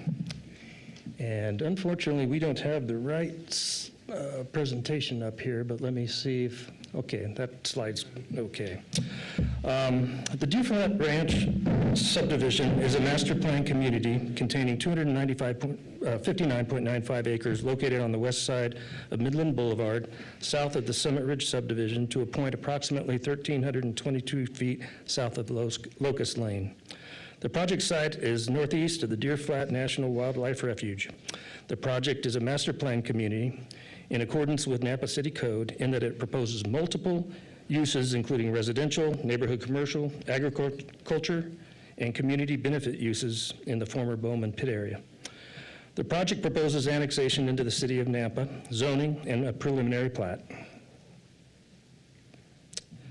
Proposed zoning for the project includes 144 acres of ag, 20.6 acres of community business, and the following residential densities: 12.6 acres of RS4, 2.8 acres of RS7, 26.6 acres of RS8.5, and 9.2 acres of RS15, and 44.1 acres of RS22.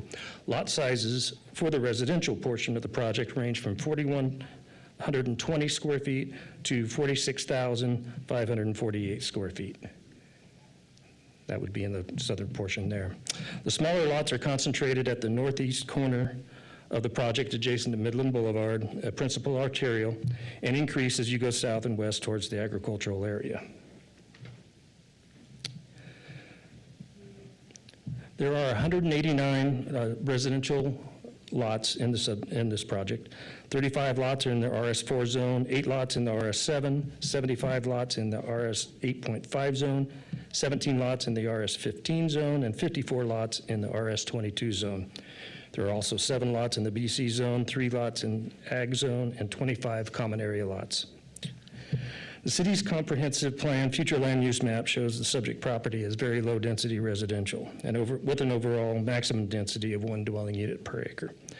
The Deer Flat Ranch subdivision proposes an overall density of 0.73 dwelling units to the acre. City code requires a minimum of 15% open space in the platted area. The platted area open space for the proposed project is 15.5%. However, overall open space area for the project, considering the non-residential community benefit area use area and agricultural acreage, is approximately 60% of the project area. City Engineering Department has confirmed the city services, including sanitary sewer, domestic water, and pressure irrigation, are available to serve the project. Stormwater runoff will be retained on site so as not to adversely impact downstream areas. A traffic impact study was performed for the proposed project. Project vicinity intersections were studied for existing conditions and phased build-out of Deer Flat Ranch and anticipated surrounding area growth. The study determined that 2 of the 10 intersections analyzed currently operate below the city minimum level of service D. Those intersections are Midland Boulevard at Greenhurst Road and Greenhurst Road at Sandcrest Way. According to the report, the build-out of Deer Flat Ranch does not warrant project-specific improvements to these intersections. The report, however, does recommend a fair share contribution of 16.8% towards a traffic signal at the intersection of Greenhurst Road and Sandcrest Way when the signal is warranted. The city's capital improvement plan includes a roundabout at the intersection of Midland Boulevard and Greenhurst Road, and that's scheduled for construction during 2027. This will improve the AM and PM level of service for that intersection to A and B respectively. We've reviewed the staff report with our client and concur with both the staff report and conditions of approval. And at this point, I would like to invite Jim Mayan up to come and talk a little bit more about the project.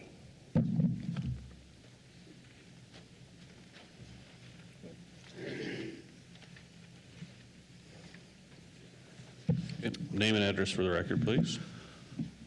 Jim Mayan, 2002 South Vista Avenue, Boise, Idaho, 83705. Childhood home, 3614 Nampa, Amity, Nampa, Idaho. Mr. Chairman, Commissioners, we're excited to work on this project and help capture the vision of our clients. The overall project from a landscape perspective, of course, as Blaine mentioned, we have almost 60% open space with our future uses. As we've developed this, I think our qualified open space is at almost 16 acres, over double of what is required and standard for the city of Nampa. We've kind of strived to work on neighborhood connectivity, extensive pathways, amenities throughout all aspects of the housing that's being proposed, as well as the current and future uses in the future phases. We've been excited to work the last couple of years on the Memorial Garden for the Japanese Gardens that's just north of the existing event center that has panoramic views of the lake. And I'm a landscape architect. In working on this project, to capture this vision, we're trying to capture a lot of what Nampa is about. This is has an agricultural history, and we're taking this opportunity to kind of represent the importance of Lowell to the farming irrigation, and bringing an entrance here that kind of captures transporting this water from our south to our north with kind of motifs of the railroad history that is, critical to this community.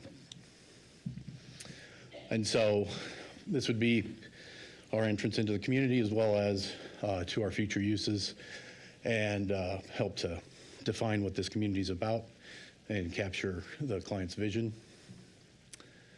And I am going to hand this off to Charlie so he can continue to talk about. Oh, sorry. Well, you'll get an opportunity to ask questions later. We'll come back to you. Gravel pit entrance. Charles Keto, 10255 Locust Lane, representing the Keto family today. So for my part of the presentation, I'll be focusing on the development plans for the interior portion of Deer Flat Ranch on both the Clark Farm and Bowman Pit.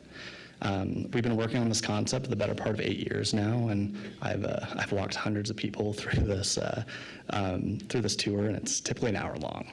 I'm going to condense it to 7 minutes, but happy to answer questions at the end. Oh man, sorry.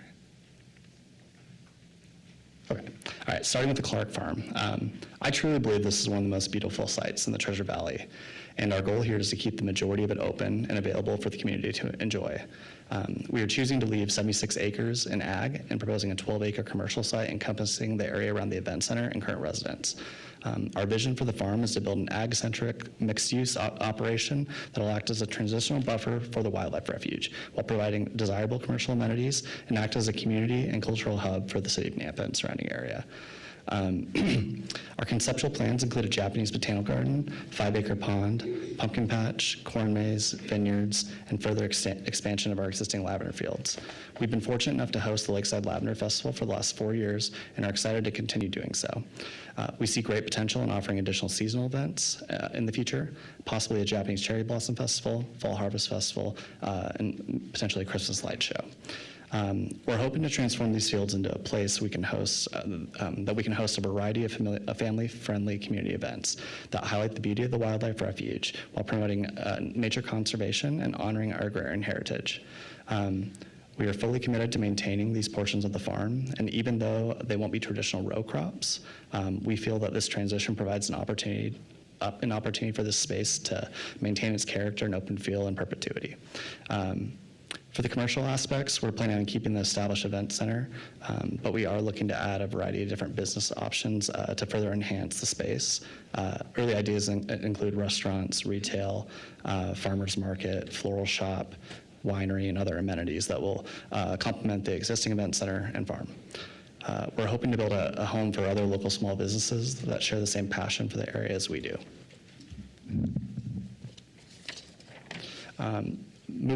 Moving over, I'm bad at this, sorry. Okay, all right. Moving over to the Bowman Sand and Gravel Pit. This was a more recent addition to the project. Our family and Lance decided to purchase the property from the Bowman family in 2022. This was after Tom Bowman informed us that he was planning on accepting a purchase offer from a developer, and they're working on a reclamation plan that involved filling the pit with homes. We were certain the pit could be put to better use, and presented the Bowmans with the idea of to incorporate the pit into our project to further enhance what we were currently working towards on the farm. Thankfully, the Bowmans liked our idea and agreed to accept our offer. We've been exploring potential uses for the 70-acre pit. Our goal for the reclamation and redevelopment plans are to incorporate large amounts of open space and find suitable and productive uses for the site. The pit has significant fill areas and presents a variety of challenging circumstances, making development difficult, but we are committed to finding a workable solution. We've discussed preliminary ideas with the city of Nampa, schools, and various other entities.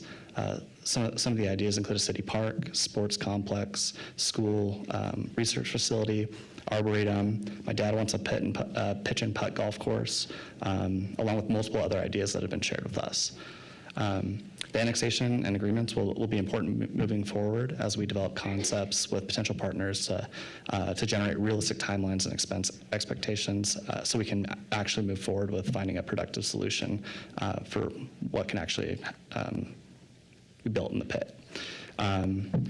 We have received negative feedback from a few of our potential ideas. I just want to address this right now. The amphitheater is the one that comes up the most. It was just kind of listed on our potential ideas for the pit. We are completely fine with taking that off the table. as we move forward, we'll remain open and appreciative of suggestions and are more than willing to work with people who share similar goals. We've worked hard to implement input and feedback from members of the community. And balancing everyone's ideas has been challenging, but we'll continue to listen and work with the city, neighbors, and community to find actionable solutions for the project. Oh, I skipped. That's the last one. But any questions? Any questions for the applicant? Yeah, I do. All right. Can you go back to your original slides? Yeah. That's good. Well. Do you want this one? Yeah, that one's all right. Yeah. On the top portion where there's the green and the light blue, what is that, where the cursor is right now? What is that going to be in the future? So we don't have anything specifically designated for the pit right now, but those are just potential ideas. Do you know what So all those open space? Yeah, so basically down in the pit, potential charter school or sports complex. Right now, they're just marked with kind of a bubble idea for. So the green is the current gravel pit, which is abandoned? Oh, correct, yes, to the And north. what's the blue area next to it? So it's basically marked off a location, and this rendering is, I think it's labeled as a charter school. But we don't have anything specifically planned quite yet, but it's just conceptually what we're looking at doing. All right, so then go down to the bottom part. Yeah. And it looks like bodies of water, that blue. Yeah. Is that water? Yeah, so we're looking at excavating a 5-acre pond in the Japanese Botanical Garden. We secured the pond permit and water rights, and we're, as we move forward with the garden, we're looking at creating a large pond down there. And what's the light blue area right below that? The light blue area is the existing event center. It's kind of perched up on a ridge on the property and kind of looks over the lake. Going to be homes up there on the ridge? No, so all the homes will be. All the homes are on there to the right or to the east, I guess. Yeah, so along Midland and let me go back. Sorry. So now on the light green where we. Sorry. So all the residential homes will be on the east side of. Yep. Okay. Except above the lakes. Sorry. Yes, we have a strip that basically goes along Harrison Road, which is the coming off Midland down west. There'll be homes in there. Correct. Yeah. And then below the lakes, that light green area. Yeah. So ag. Whoever's moving the cursor, move it up to near the lake area. There you go. Well, not, but in the light green. There you go. The current refuge boundary, it looks like it intersects with your boundary. There's a pathway Yes. along there. That Correct. pathway So- looks like it's on your property? Yeah, so the Kingfisher Trail in a section of the, just in that corner essentially, is encroaching on our property. We're working with the refuge to figure out a solution for that. I know we talked with Eddie, and we'll figure that out. It's funny, we actually, when we did the survey, we found that out, and it's been a 100-year kind of survey error, apparently, but we'll remedy that with the refuge. Have you ever walked out there in that area? All the time, yeah. Okay. Right now, if you go out there in the evening or early in the morning, like on daylight, there'd be deer out there. It's not called Deer Flat National Wildlife Refuge for nothing. Yeah. So your property is going to overlap where they use as a crossway between the lower part of the refuge and the upper part of the refuge. Through that section, correct. Right where the cursor is, right. There you go, right there. So that intersecting the road, the gravel road, the refuge has, it runs around the lake, or the Yes. north side of the lake. Mm-hmm. So what's going to be in there? I mean, how are deer going to get through if you put in a fence, or if you have, it looks like trees or something in there now, or going to be put in the future? Yeah, so that area along that corridor right there would be the Japanese Botanical Garden, and then the lighter green color area would be in ag. What? Agriculture. Agriculture. Yeah, so field. It would be the same? Yeah, so we haven't finalized exactly what proper placement of where we'd like to position all of the items I mentioned, but that would be designated as our lavender field or pumpkin patch. So there'll be no restrictions to the deer migrating through that area? There won't be any fences or? Shouldn't be. No, the refuge does have a fence. They have a barbed wire fence, would they jump over like it's nothing? It's nothing, yeah. It's actually, it can be a little frustrating when they're eating all your trees, but They're that's going to all have a right. lot of food. It's, it's basically expensive deer food, yeah. Okay. That's all I have for right now. Okay, any other questions for the applicant at this time? All right, thank you. Sure will be back up before us. Whose is this? This is Christie.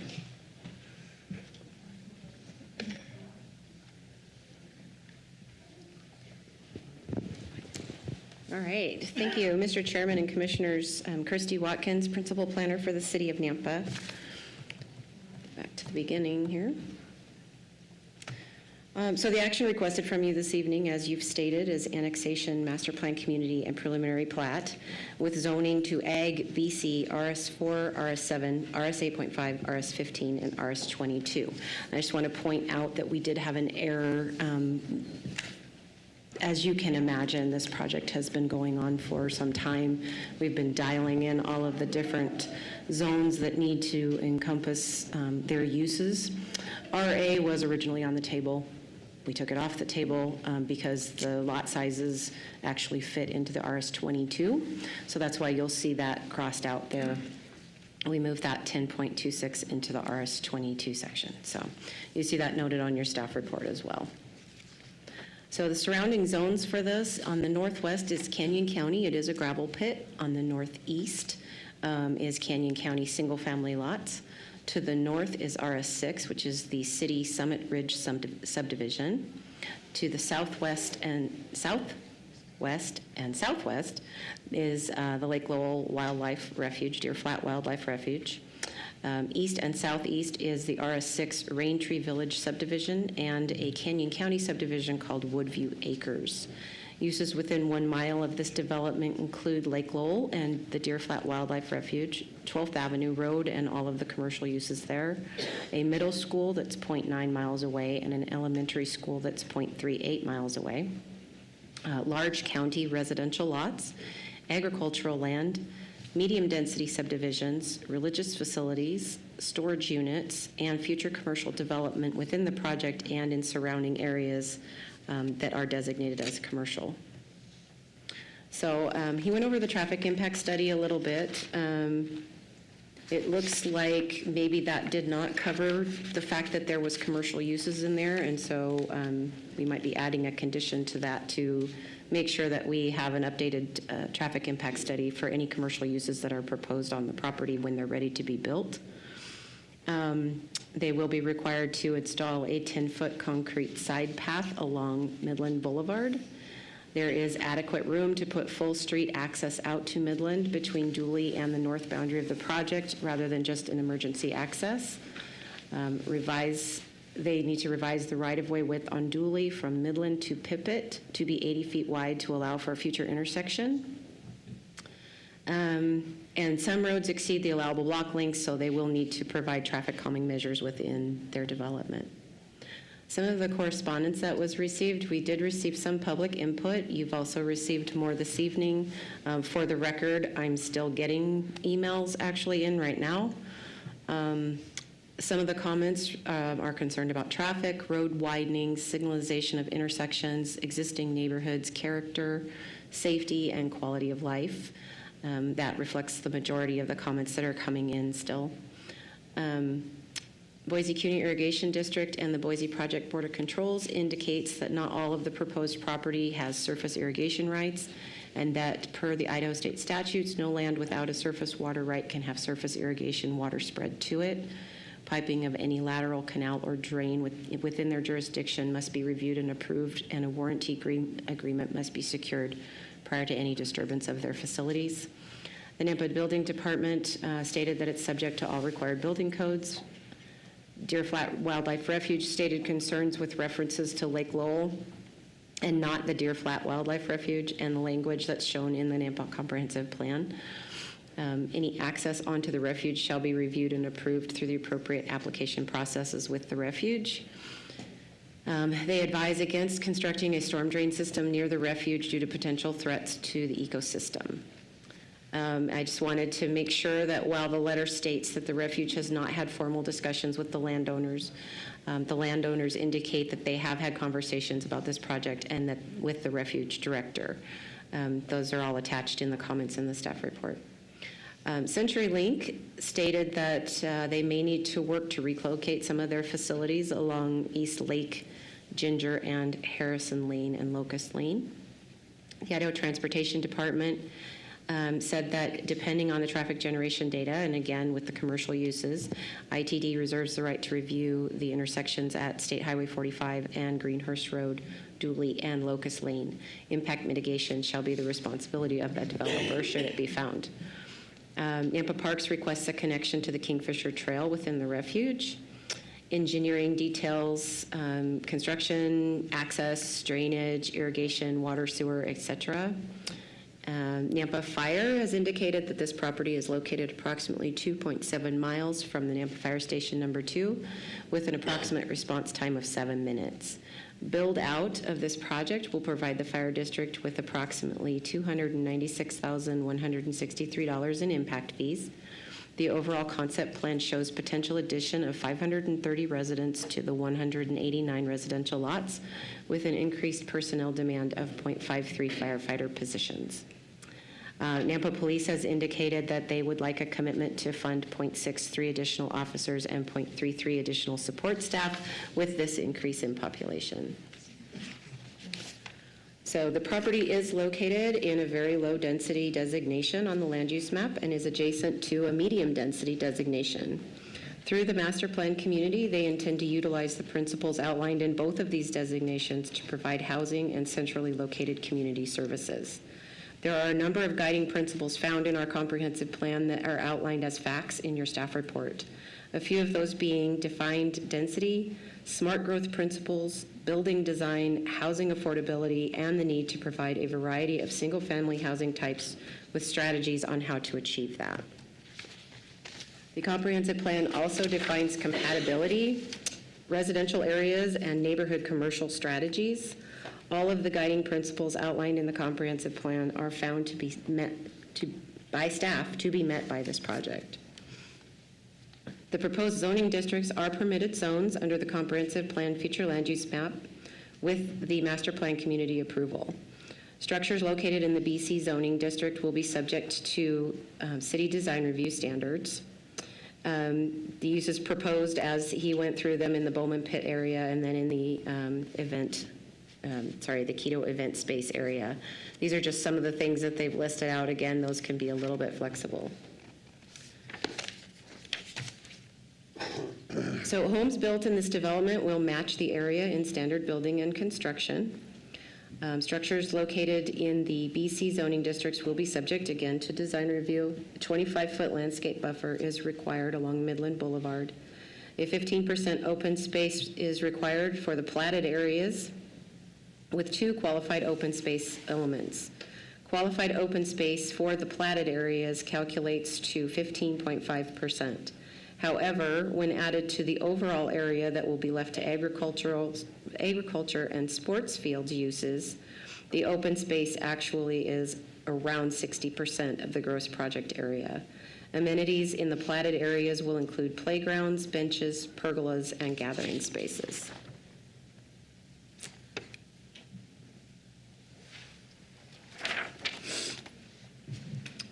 In an MPC, the number of buildable residential lots on the whole 259.95 acres equals 189.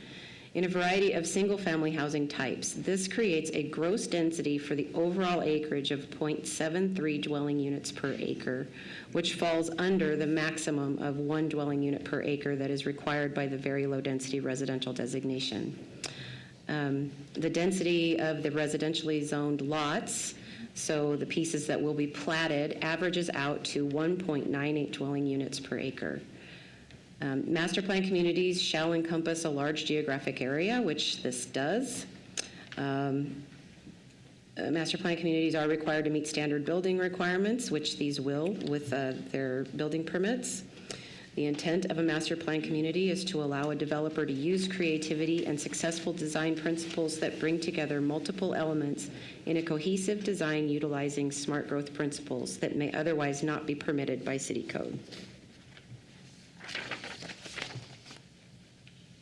So again, within this, there are several uses within a mile of this project. It is designed using smart growth principles. It provides a variety of housing types.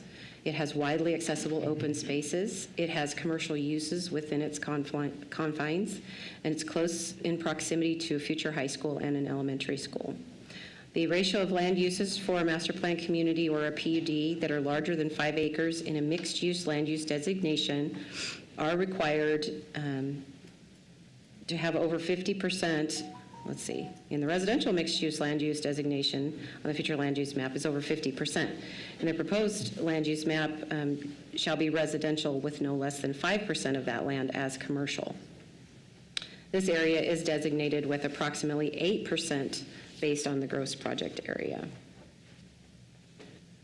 This is the chart that was in your staff report. It was brought to my attention that my numbers were off, so these are the corrected numbers. These will be put into the staff report for City Council. This now matches the total residential lot count that's actually stated at the beginning, which is 189. It says 199 because 3 of those lots are in ag with 144 acres, and 7 of those lots are in BC, which is 20 acres. So that's the total lot count. Again, you've got your densities and your lot sizes, smallest lots allowed, largest lots allowed. The MPC allows alterations to bulk requirements by about 20%. This project proposes a variety of lot sizes available for many different styles of single-family housing. All but 2 of the residential lots are compliant with these bulk standards for each zoning district in which they lie. In these 2 instances, the 20% increase allowed by the MPC was employed. Increase or decrease. In the RS-15, the smallest allowable lot is 15,000 square feet. When you decrease that by 20%, it would be 12. They are proposing the smallest lot in that area to be 13,122 square feet, so they meet that. In the RS-22, the largest lot allowed is 46,548 square feet. Sorry, that's the one, that's what's proposed. When it's increased by 20%, which is an acre, it is 52,272 square feet. So they are well within that range allowed by the MPC. All lots proposed meet the lot width and depth required by city code. Setbacks will be measured from the property line or future right-of-way where known by the city engineer upon time of building permit. So you have 3 criteria when establishing annexation. The first one is all the landowners have consented to this annexation and the property is contiguous to the city limits. The third one is the area can reasonably be assumed to be available for orderly development because it meets the requirements for annexation and proposes zones and development that will address the goals listed in the comprehensive plan. It complies with adopted city codes, and it will install needed infrastructure and will utilize existing utilities that serve the area that surround the project. So when you're talking about zoning, you will need to find 3 criteria for that as well.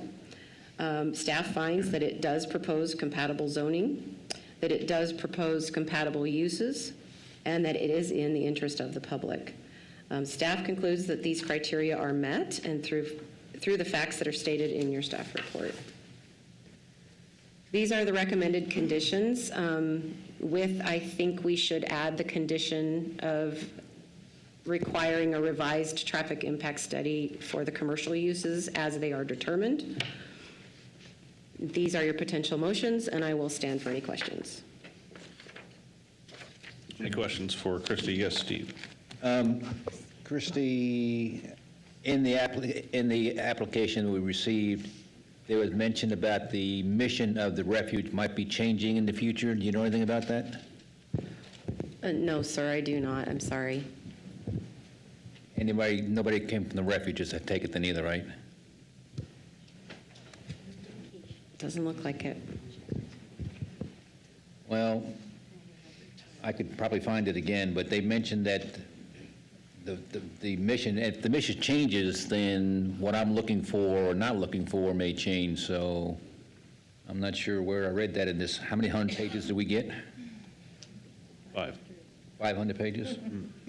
Anyway, I'll go with what I do know or do have, and it says on one of the pages that Lake Laurel has a wildlife habitat where the refuge maintains a wide range of habitat for different types of animals. And it also mentions in the same page, on the same page, 2 paragraphs later, that approximately 240 acres of land within the refuge is irrigated cropland managed for the purpose of providing food for the wildlife.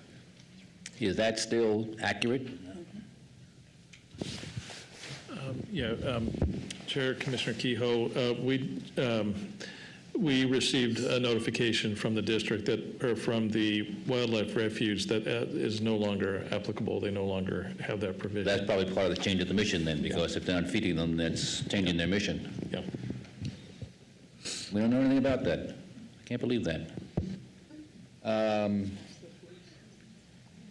Well, maybe I'm barking up the wrong tree here then. Napa Parks has reviewed the preliminary plat for the Deer Flat project, and they're talking about making connection to the Kingfisher Trail.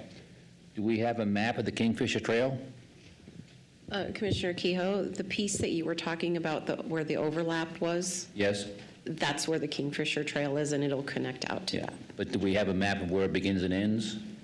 Not all the way around the lake. Doesn't go, it only goes on one side. On one side, It's yeah. about 6 miles, I think. I don't have a map for you to see. It was, he had it in his stuff when he did the Well, it presentation. I mentions can bring about the that back parking up. lots. The Department of Parks, Napa Parks, is talking about the parking lots. And from my recollection, and I'm not saying this is completely accurate, but there's 8 parking lots on the south side and about 11 on the north side. And they want more entrances. I mean, isn't the idea to go out there and recreate is to walk a little bit, get some exercise, and view the scenery and...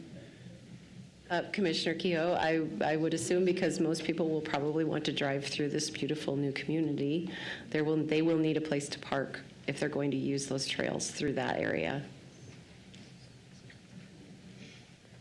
Well, one good note, there was a police report attached to this one. All right, going back to the United States Department of the Interior Fish and Wildlife Services, Deer Flat National Wildlife Refuge. It says the following comments pertain to the project narrative, and it talks about on different pages, different things, and I'll go through the ones I highlighted. On page 7, Summer states that residents will enjoy a quiet neighborhood with excellent access to the lake pathway system. While there is an access point to the Kingfisher Trail nearby at the end of Teal Lane, there has been no approval for the access point associated with this project. Is that true? Commissioner Kehoe, that was in my statement where I said that they were talking to the director of the refuge, but any plans that they have to make connections will have to go through the refuge application and approval process. Well, to be honest, I feel like this application is not complete. I mean,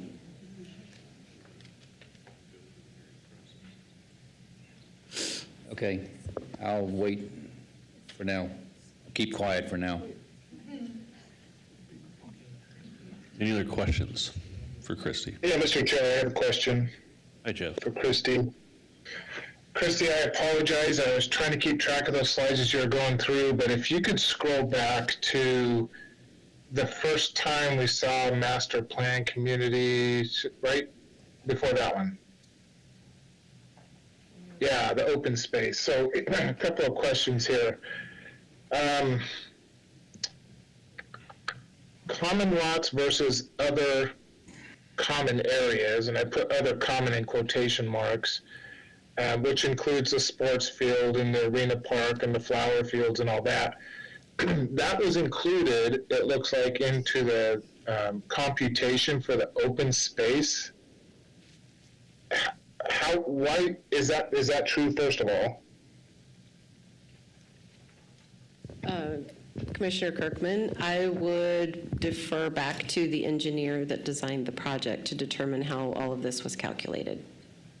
So in that fourth bullet point, 15%, so 15% open space is required in the platted areas. But then adding all those other open space elements, it moves that to 60%, right? Okay, so, but we're not necessarily concerned with the 60%, that's just more of informational. We're concerned about whether or not the platted space, for purposes of this application, meets that 15% required open space requirement, right? Correct, yes. The 60% really is just in an effort to show you how they have buffered the lake. Okay, great. And that's kind of what I was figuring. I just wanted to make sure that, because when I'm looking at the master plan community, I'm going to ask this. I made all these notes on here. I'm trying to decipher these notes. We don't have, so the HOA, which they referred to in the staff report, is going to govern basically the platted area, the houses and the open space within the platted area, correct? The HOA will not govern the other open space, like the ball field and the flower fields and all that? Commissioner Kirkman, I don't know how the plat note would be written for the final plat, but I would assume that as they do this in phases, these will have their own level of ownership, these areas. Well, if that's the case, then how does the city of Nampa fit into this whole master plan community concept, which at the end of the day allows all citizens of Nampa to use these areas rather than just governed by an HOA within this master plan community? I hope that makes sense, kind of what I'm headed to.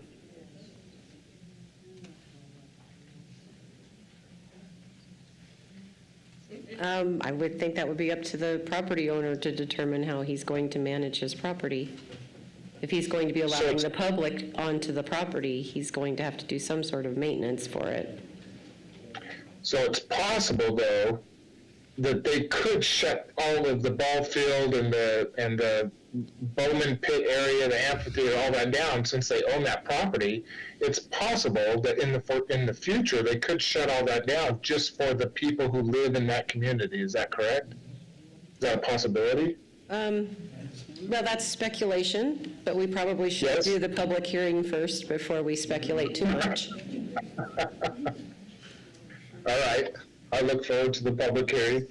I do have another question on the housing affordability, because isn't that one of the requirements that you had talked about, is the housing affordability? Is that something the city is looking for? My question is, how do you determine housing affordability in an area like this? Everybody in the audience, guys, just keep it down. No, stop talking amongst yourselves so we can kind of concentrate here. Commissioner Kirkman, there are a number of different goals and strategies listed in the comprehensive plan. Affordable housing is one of them. A variety of housing types is also another one. This project goes anywhere from 4,000 square foot lots to a little over an acre. So it covers the gamut of lot sizes and provides, maybe a less expensive home be available for people to be in the same vicinity as these amenities. But looking at the housing, the phrase housing affordability in this area, I think the reality is that that's kind of a misnomer. If that's when we look at housing affordability, I think most people tend to see affordable housing, and maybe affordable housing means differently than housing affordability. I don't know. I'm just thinking in this area next to the lake, out this far, a piece of land or a house or a piece of property or something out there is going to be way more expensive than anywhere else typically in the city of Nampa. So how do we meet that how do we meet that housing affordability criteria in this location? And maybe that's just a question that really can't be answered, I guess, but if that's a criteria that we have to look at, that's why I bring it up. Commissioner Kirkman, if you find that this project does not meet the aspects of the comprehensive plan, that would be one of the criteria that you could use to deny it. Well, I know, I understand that, but I'm asking the city staff, when they looked at these criteria and said they meet these criteria, my question is, how does the city staff, the planning and zoning staff, get to that point? All we can do is look at what's being provided. If there's a number and a variety of different housing types being provided to the community, that's all we have to go off of. Okay, okay. Thank you, Christy. Any other questions? That's all right now. No, not right now. All right. Let's move on to public testimony. Madam Clerk, Mr. Chair. do we have a a- sign-up sheet for this application? Yes, we have a number of people signed up to speak. First up will be Larry Clark, and on deck will be Chip Kinsler. Okay. Please remember to state your name and address for the record and speak as clearly as you can into that microphone so we can. Thank you, sir. My name is Larry Clark. Address is 2404 South Skyview Way in Nampa, directly across from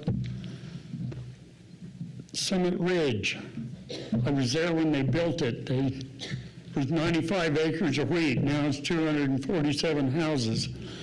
And what they're doing here is taking away 200 acres of ag land. This beautiful area. I drive past it daily, and geese are out there, all kinds of wildlife, and that's all going to be gone. It's going to be houses. And while the development is beautiful, it looks more suited to Meridian than Nampa, particularly out in this area. Nothing out here even comes close to that. Anyway, my main concern is services going out there with the police and fire and all that. They're stretched thin everywhere. And the next part is going to be the infrastructure. And this is not discussed at all. I remember when they built Summit Ridge, there was going to be a roundabout at Greenhurst and Midland. In 5 years, maybe. That one isn't going to cut it down there. Midland at that point is a local shortcut for all the people that live down there below Greenhurst. And I'm one of them. I live right on Midland. And that road seriously needs to be widened if you're going to do this today, not in 10 years, maybe. Because it is a two-lane road, and it is not going to be able to handle all that traffic. And I know what they do.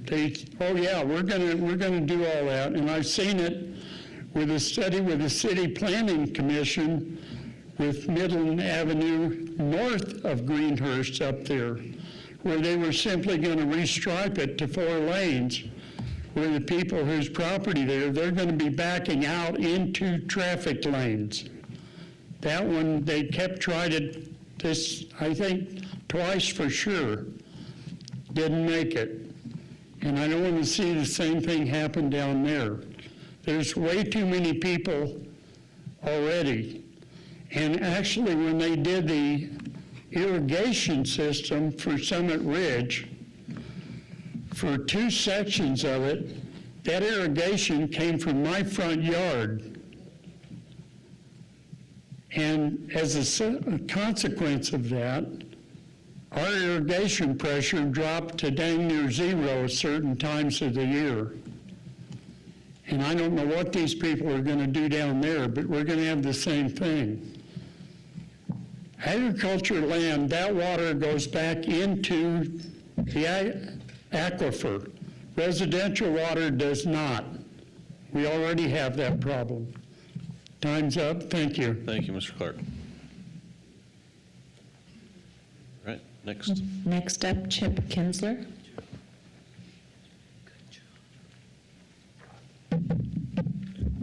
Chip Kinsler, 3260 Ginger Lane, Nampa, Idaho, 83686.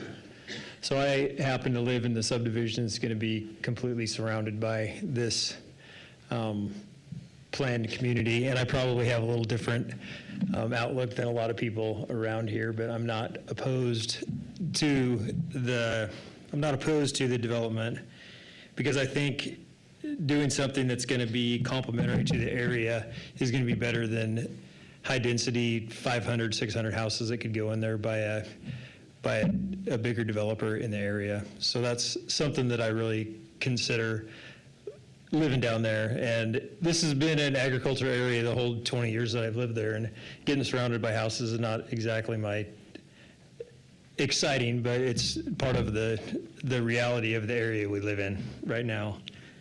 I've just got a few thoughts.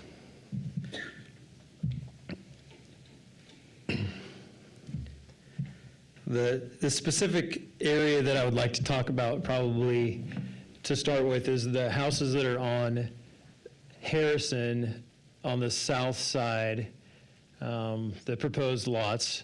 They all back onto Harrison. The backs of the houses would face to the south, the fronts of the houses would face Harrison. And in the neighborhood meetings that we've been to with the Ketos, myself and all the other people who live down in that subdivision that's getting surrounded have asked them a couple different times to potentially turn those around so all those cars aren't backing onto Harrison. They're backing into the development that they're proposing. And really, you know, that's a concern just because of the traffic coming from our neighborhood, you know, coming out to Midland. Because we're gonna also have all the traffic coming out of the, where the yellow arrow is right now onto Harrison too. About half those houses will come onto Harrison, about half of them will be able to exit out onto Midland.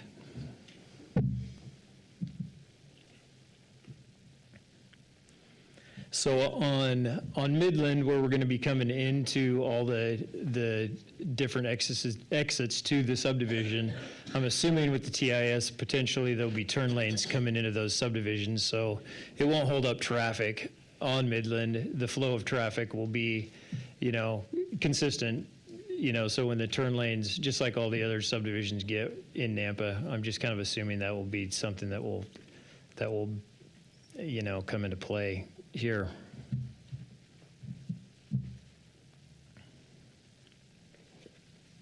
And maybe one of the big concerns, you know, maybe like Commissioner Kehoe, is that it's not quite ready to be here because they don't know what they're going to do with the gravel pit yet. And it's concerning to me because I back right up to the gravel pit. My property does. So that's a completely unknown, you know, to me, and it'd be nice to have something planned there. Thanks for your time. Thank you. Next up is Greg Galloway. On deck will be Debbie Bartlow. My name is Greg Galloway. I live at 3600 South Midland Boulevard, and I've lived in Nampa for 50 years and 2+ decades at the current address. This is right across the road from the property, which is a national goose refuge, and there are hundreds of geese in that field many, many days of the year, which all would be displaced for this project. This was the Clark Ranch. I talked to Mark Clark years ago. He was a local attorney. He told me his family was committed to keeping the ranch agricultural and never to be subdivided. In his words, he viewed the property as, quote, one of the gems of the Treasure Valley, unquote. And so with that in mind, he offered to donate the property years ago to the city with that stipulation. City declined. He offered to donate it to the county. County declined. And so he ultimately then found another buyer in Mr. Keto. And after this, I spoke to the Ketos when they put in their wedding venue, and they also promised that, that will remain agricultural along Midland Road there. and apparently that's not happening. Traffic is already a concern along Midland Road. My wife and I walk that road for our walks. We go down Harrison Boulevard. There is a rise at the end of Dooley where the road is obstructed by traffic that comes up over that rise going south. And then again at Harrison, where it connects into Midland, there is another rise, and you cannot see over that rise. Traffic zooms by there, I would estimate at 50 miles an hour sometimes.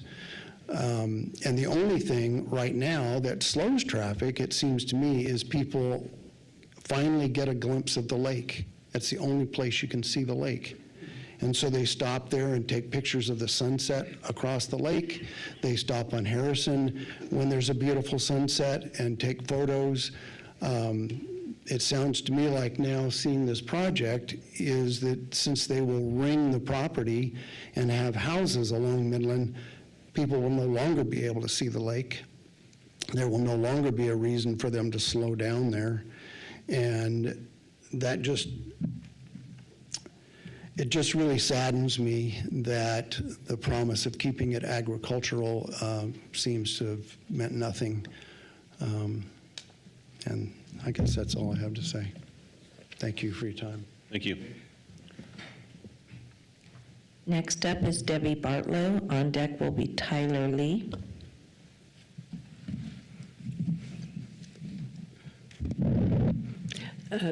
I live in 3514 Juanita Way. And your name? Debbie Bartlow. Thank you. Yes, besides I think everybody gains from it maybe, except for our neighborhood.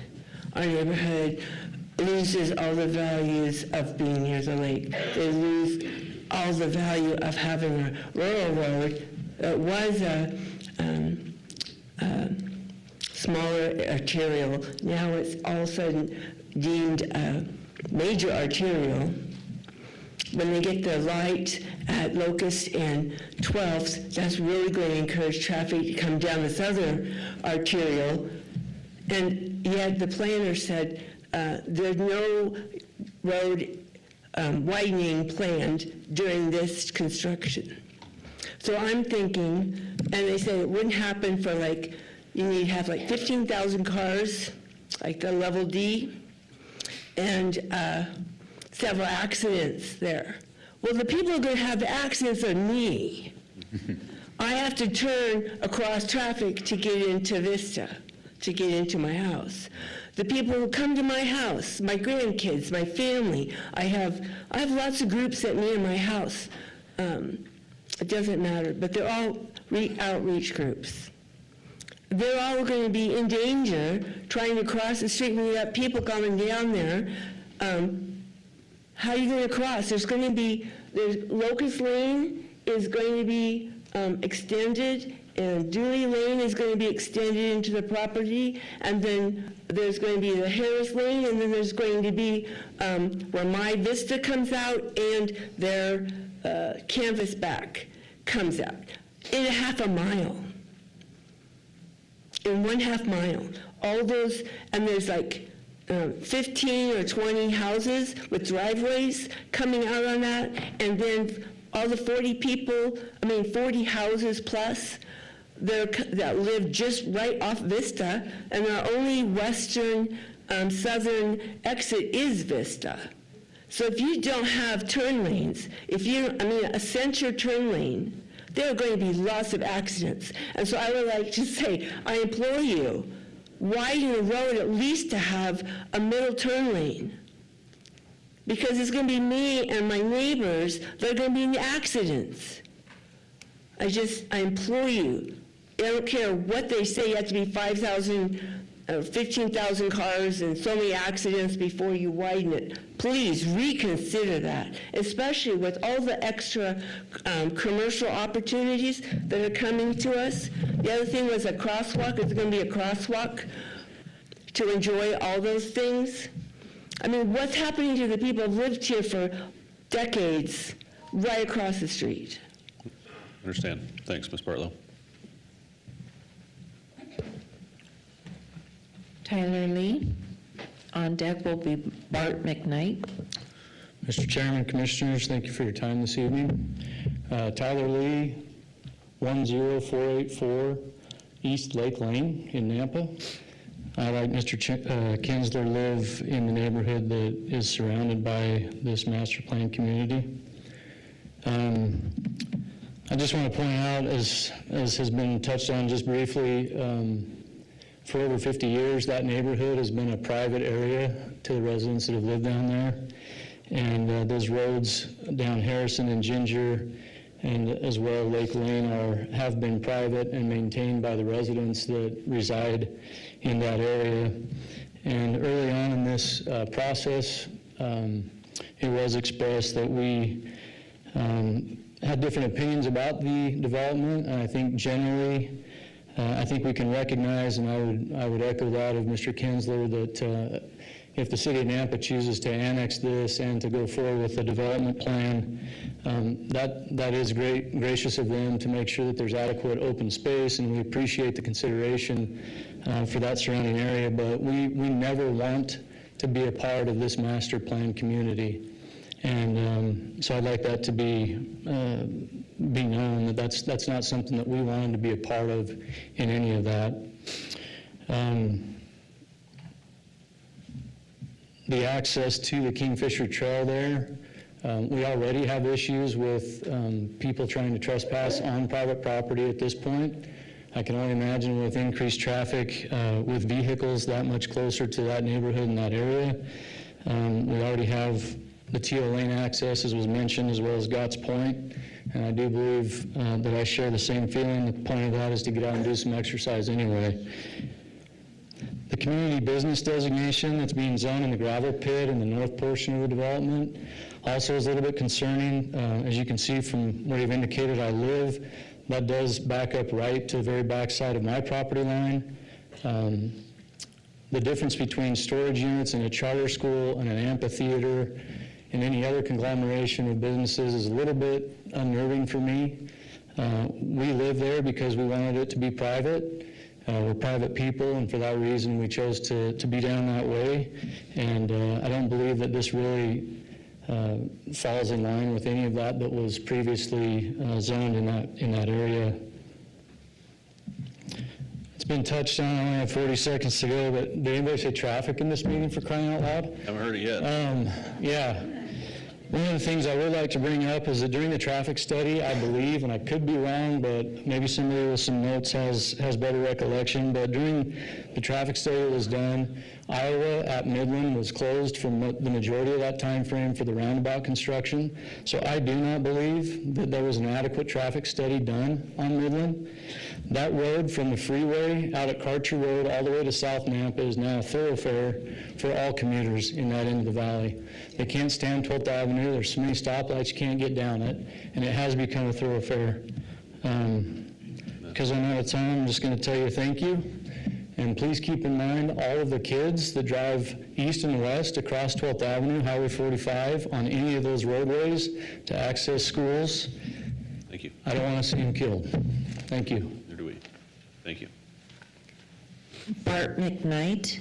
On deck will be Jana Hollows.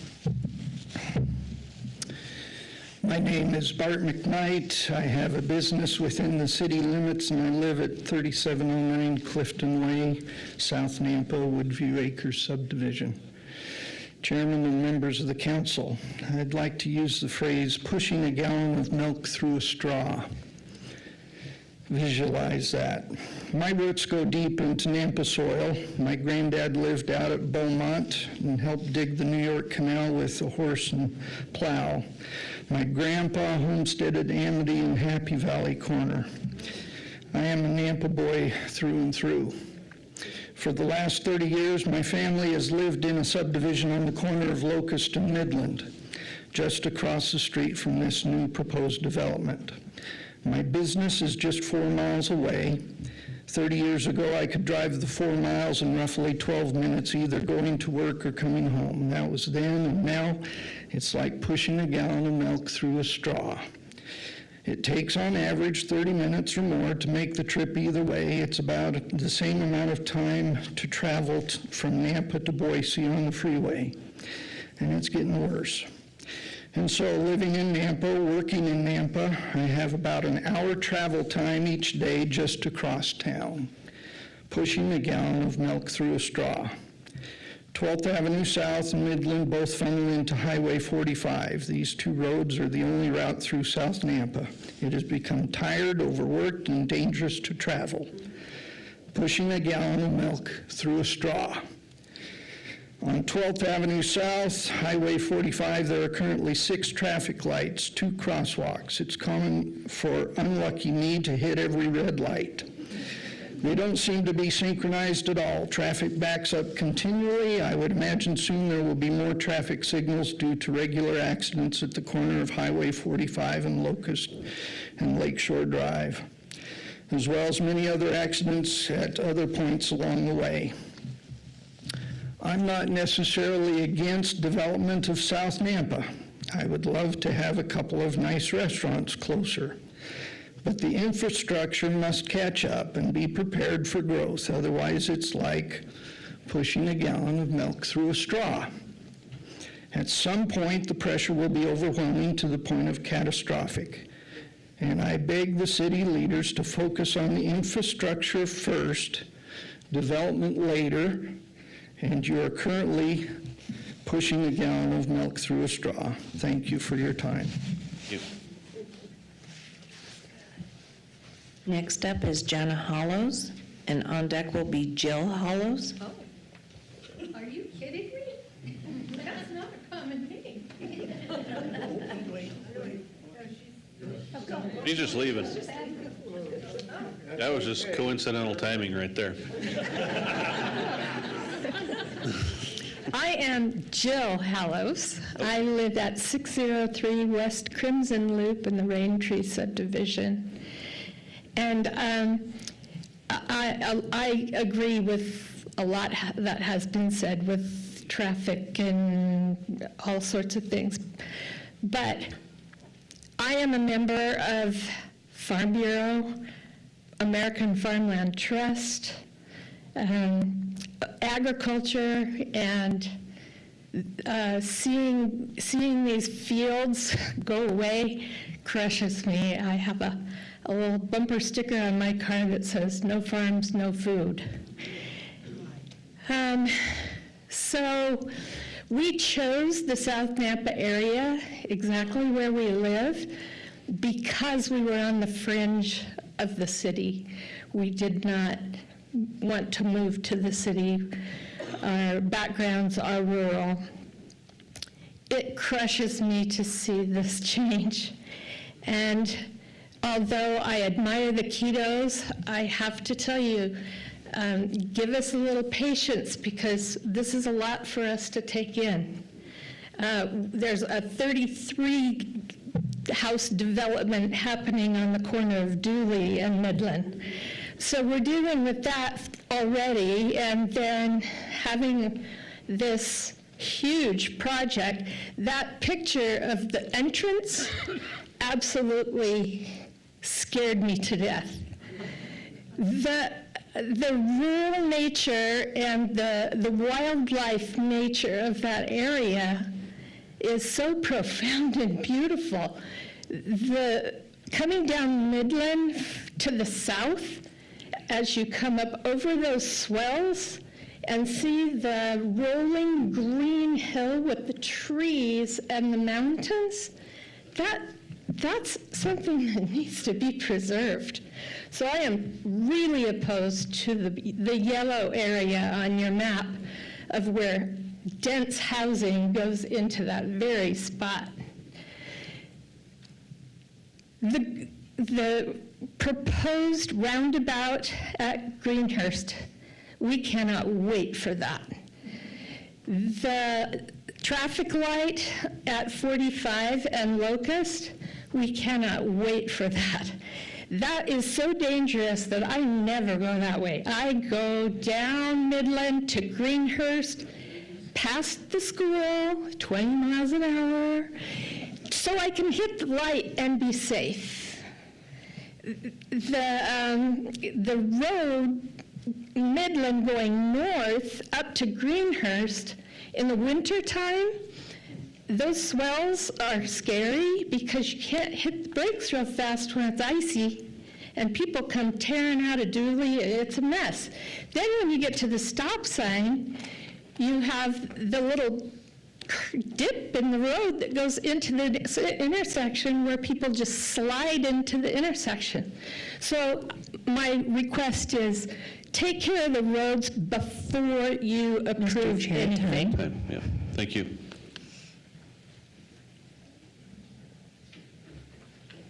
Mr. Chair, I'd like to call again, because I have on the sign-up sheet a Jana Hollows, or Jana?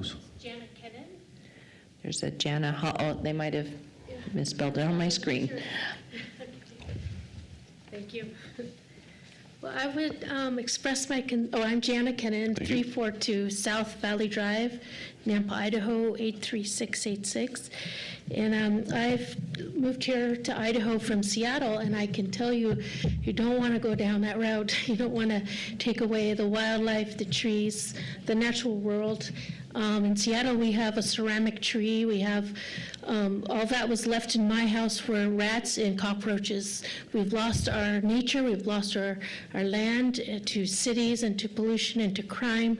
And the houses are becoming older now. So it's not what you want for your future. Please preserve the wildlife that you have here.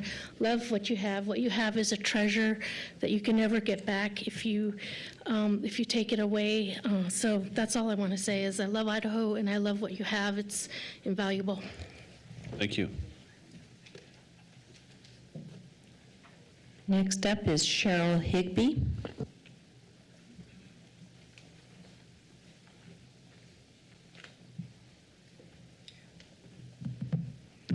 Good evening, Mr. Chair and Commissioners. I'm Cheryl Higley at 12441 South Abbott Downing Way here in Nampa. I've had the pleasure of meeting with Charlie Quito and seeing this beautiful piece of property firsthand, and I want to commend him for the wonderful vision that he has for this property. However, I still have several concerns regarding this application. Number one, this property is located in the area of city impact expansion that was approved in September 2023 by the Board of County Commissioners. A specific area plan for Southwest Nampa was to be completed and has been, but curiously, it omits the areas which abut the refuge. Since these areas were excluded, a separate specific area plan should be completed to protect these vulnerable lands, and no application should be approved until one is done. Number two, the ag or very low density residential land use designation is to have a density of 1 dwelling unit per acre or less, or cluster housing may be used with a restriction of 2.5 dwelling units per acre, with open space and land preservation areas. This application is neither of these and is relying on stretching the medium density land use designation from adjacent properties and therefore does not have any land preservation requirements. Even though the Quitos have good intentions, this sets a bad precedent that could lead to medium density residential being built right up to the refuge with no preservation of open space. This project seems like it could be converted to the cluster housing model, and then it would alleviate this concern. And number three, the large areas of community business zoning is a concern because the allowable uses are broad, and they can build without having to come back for further approval. Even though the Quito's proposed uses are desirable, if for some unforeseeable reason the property winds up being sold to another owner, it could be used for a use that the city may not find desirable. Just remember the incident of the Come and Go gas station that was proposed for Midland and Greenhurst, which was finally thwarted by the Court of Public Opinion. It would be better to wait and approve these parcels separately once the plans have been solidified and finalized. Due to these concerns and the precedent the approval of this application would set for future ones, I request that you recommend to the City Council that it be denied as it is currently written. Thank you so much for your consideration and for your service. Next up is Donald Rao. Okay, next up is Lance Dewson.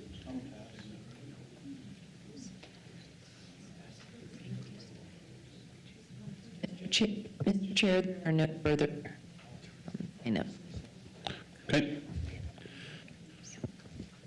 Are there any other members of the audience that would like to speak for, against, or undecided on this application? I see one coming up.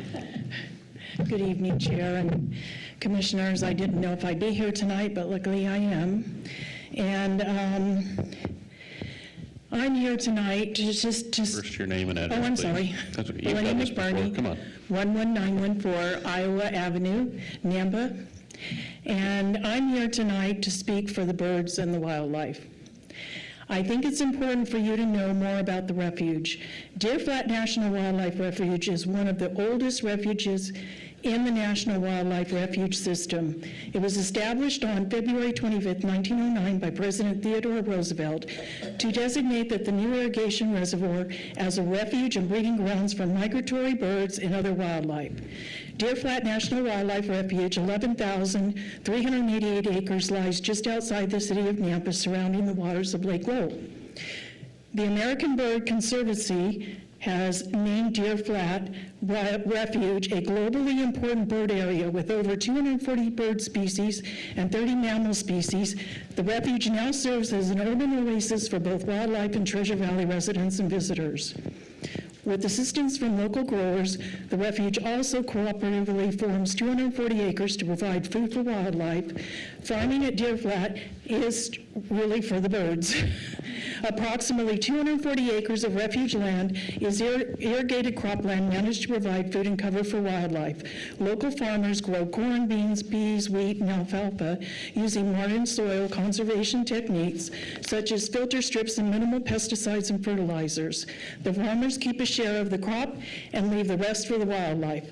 Pheasants, deer, and other wildlife feed and nest in these fields. In fall and winter, local Canadian geese, migrant geese, and other waterfowl from the north harvest the abundant food available in the refuge and surrounding agricultural fields.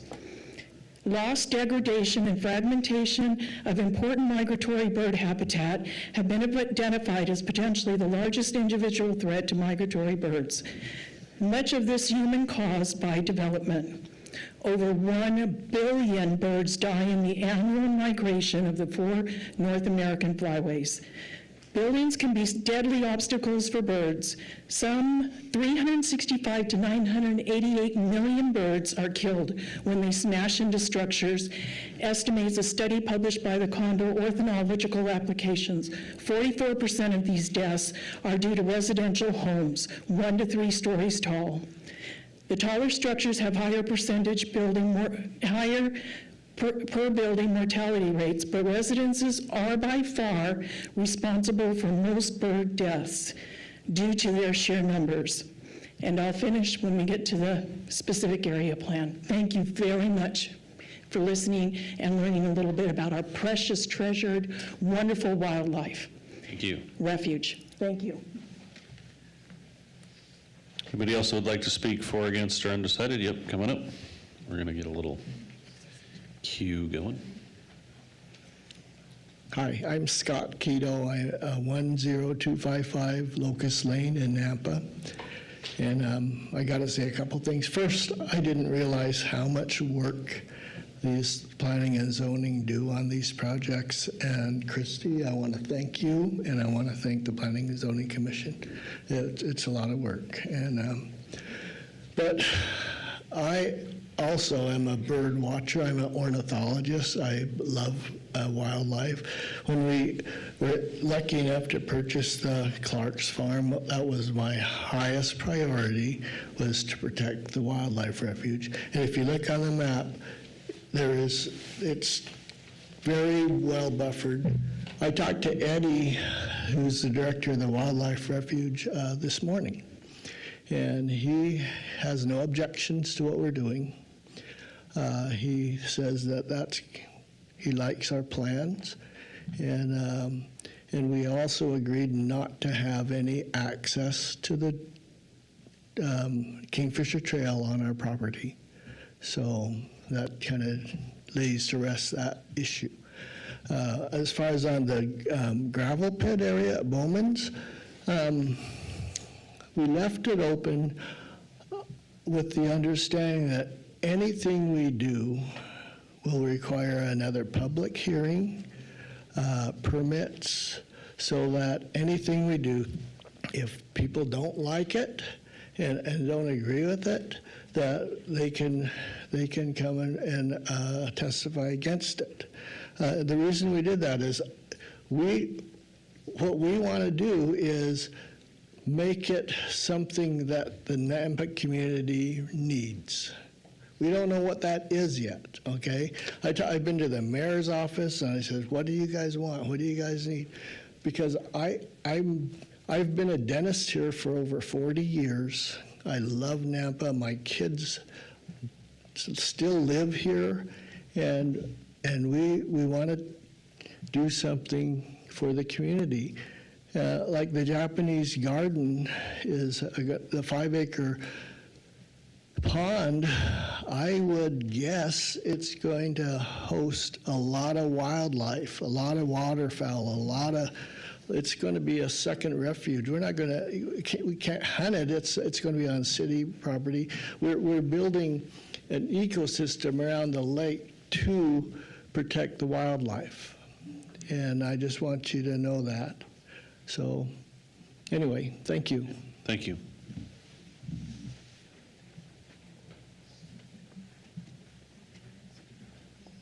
I'm William Ashley, 3804 Vista Drive.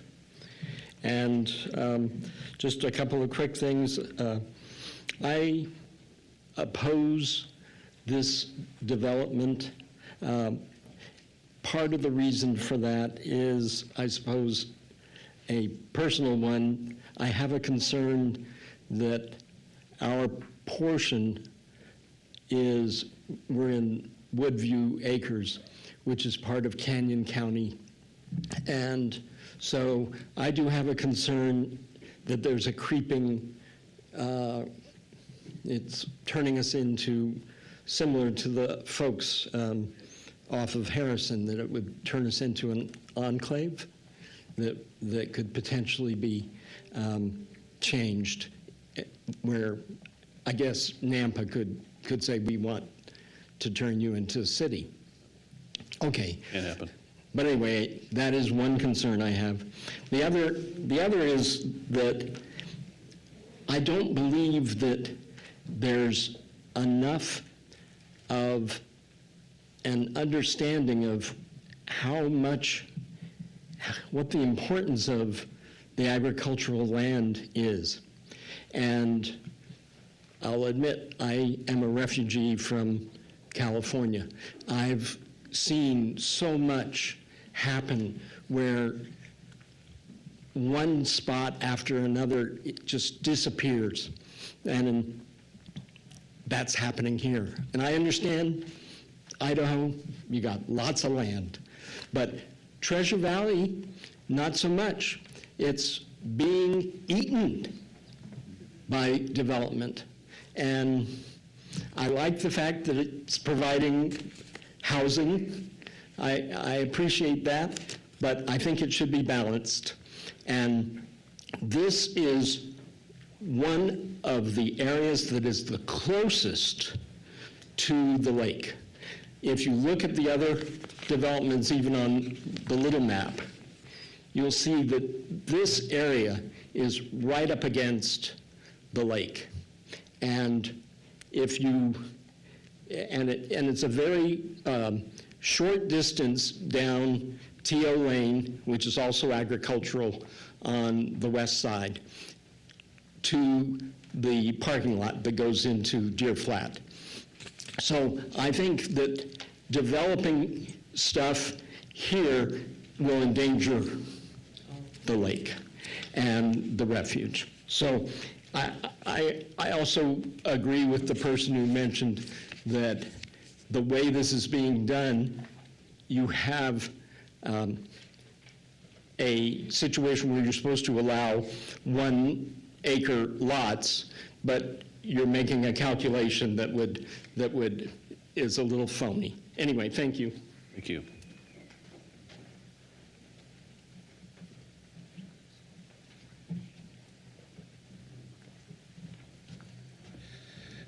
Good evening. Thank you for staying late. Hopefully I'll be the last guy.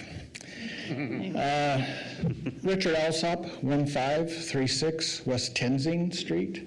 I live in Summit Ridge development right to the north.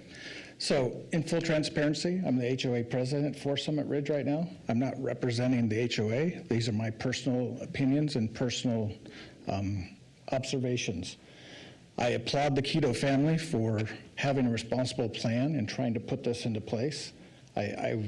What I see is some inconsistencies that I would reject the plan as it is and revise it and come back with a more concise proposal. And one of those items is the concept plan versus the landscape plan. Looks two different plans. I like the landscape plan because the bordering to Summit Ridge makes sense. There's green space, there's easements, and there's fewer lots. The concept plan, though, has lots right up against the fence line of Summit Ridge. So that's the first inconsistency. The other would be along the northwest side of this is our upper end estates. And yes, those are higher end lots. What I'd like to see a condition in this plan is that no berm can be put across that fence line. We had an incident across the west side of our development that the landowner got pissed off at our developer and put a 10-foot high gravel berm along the back of those houses. They have no view. So the estate houses live there because they have a view, they can see the lake, and they can see the open space. So please add that as a condition. Other is, like I said, the minimum number of lots. And I think I've heard it a couple of times, is the density calculation. You're putting high-density houses along Midland and using a calculation and spreading that across the open area. It's not a good calculation. You're putting 4,000 square foot lots right along Midland. You're going to get a lot of townhomes, less than desirable homes right against neighborhoods that don't have those style of homes.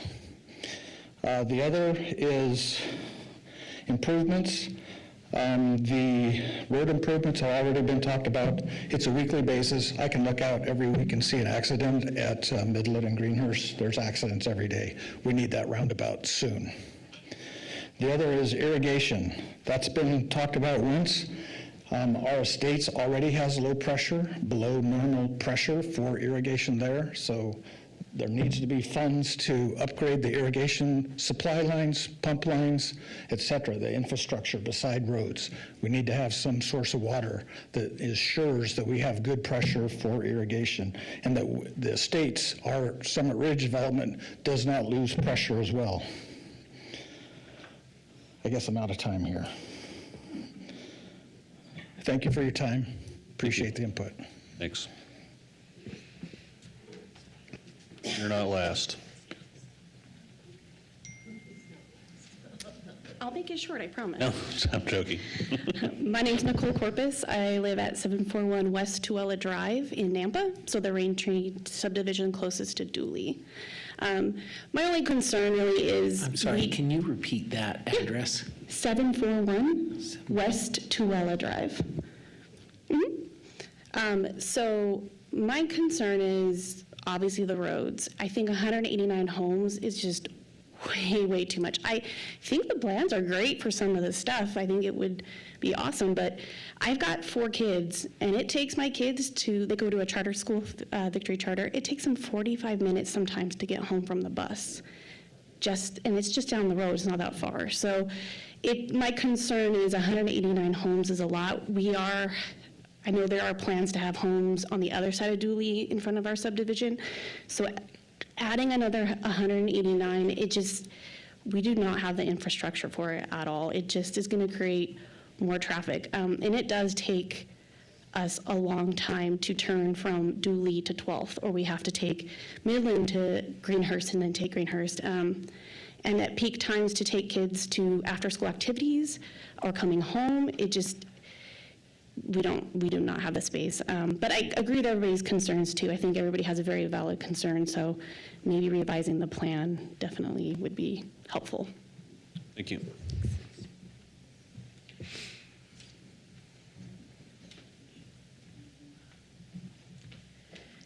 Good evening. My name is Sydney Anderson. Please excuse my voice for the evening. I preside at 4100 Pintail Lane, Pintail, and I have been a longtime Nampa resident. A little bit of a background about my family. My father moved our family from Miami, Florida in 1993 in hope of a smaller, quieter life in a rural area that he could teach his kids about the respect and value of rural living. And in doing so, he taught us a lot of life lessons. We were able to be incredibly grateful for where we grew up. Coming from Miami, we had no agricultural background. Growing up, I was involved in multiple extracurricular programs that led me to a career in the agricultural field as of today. That has taught me a deep gratitude for the agriculture area that I grew up in, and the impact that the agriculture industry has in the United States and the world as a whole. So I would like everybody to look at the photo to our right. This photo on the very right has a photo or a depiction of tilling the soil. That is a very important aspect of what the city of Nampa was built upon. The Treasure Valley has one of the most diverse agricultural production industry areas in the entire state of Idaho. There are multiple top commodities in the Treasure Valley that are grown in Idaho. The Lake Lowell is a man-made lake that was built in conjunction with the New York Canal for irrigation purposes around the Treasure Valley in the south of Nampa. It has provided an amazing ecosystem for the Deer Flat Wildlife Refuge and also adequate farmland and irrigation for a high desert climate.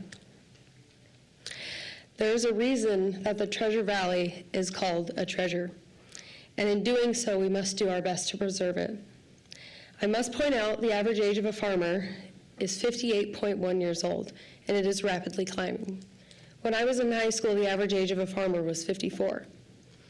I would also like to point out that the amount of farmland in this country is decreasing by the alarming rate of 8% every year. That is 8% of farmland we are losing every single year to feed a growing population. I also want you to consider on Eagle Road in Meridian, where there is one farm field left on that road. I don't know about the rest of you, but I really want to meet that farmer, because it takes a great dedication to stay in such a busy area that has become so urban and run his farm equipment across that road, when there are numerous people who don't know how to respect farm equipment, growers, or the life that they sacrifice for us. Lastly, I also want to point out that while we cannot stop progress, we also need to keep in mind that we need to preserve the industry that feeds and clothes us. Thank you for your time and your consideration.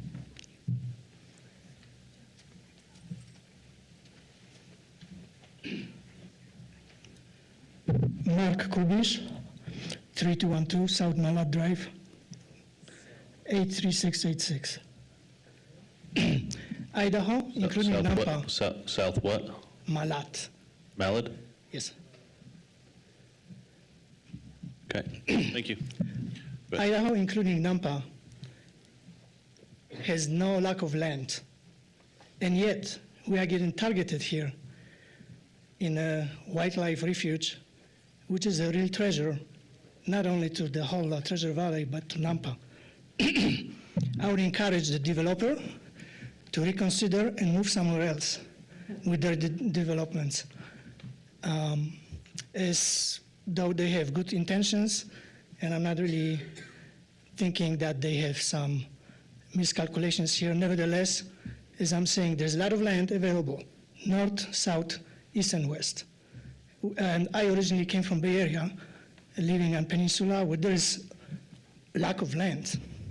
So they are finding all places where they can build, oftentimes against the public views. We don't have that situation in here, then let's cherish what we have available. Thank you. Thank you. Okay, is there anybody else who would like to speak for, against, or undecided on this application? Now's your time. Come on up.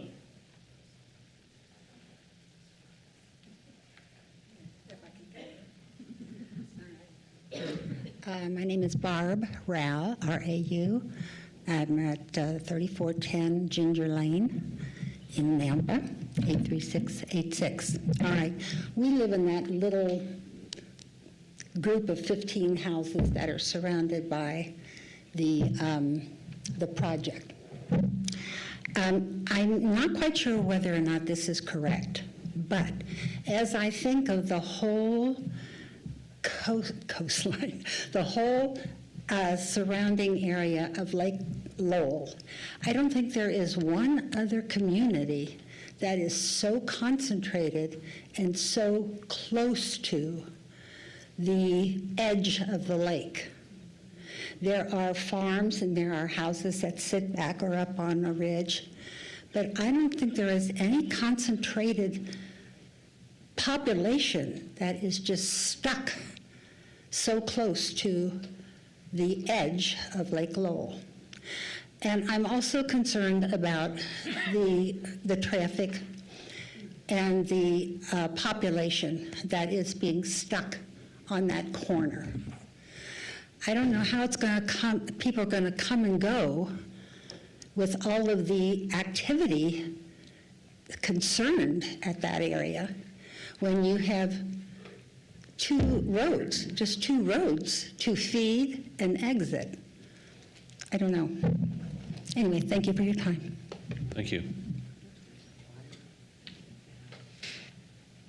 All right, last chance. Anybody else want to speak for, against, or undecided? See.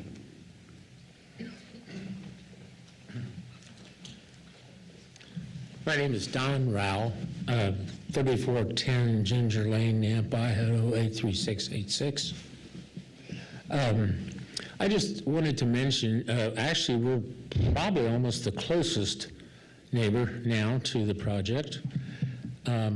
But I will say that the Kitos have been good about keeping us informed and having several meetings. And in particular, I just want to point out one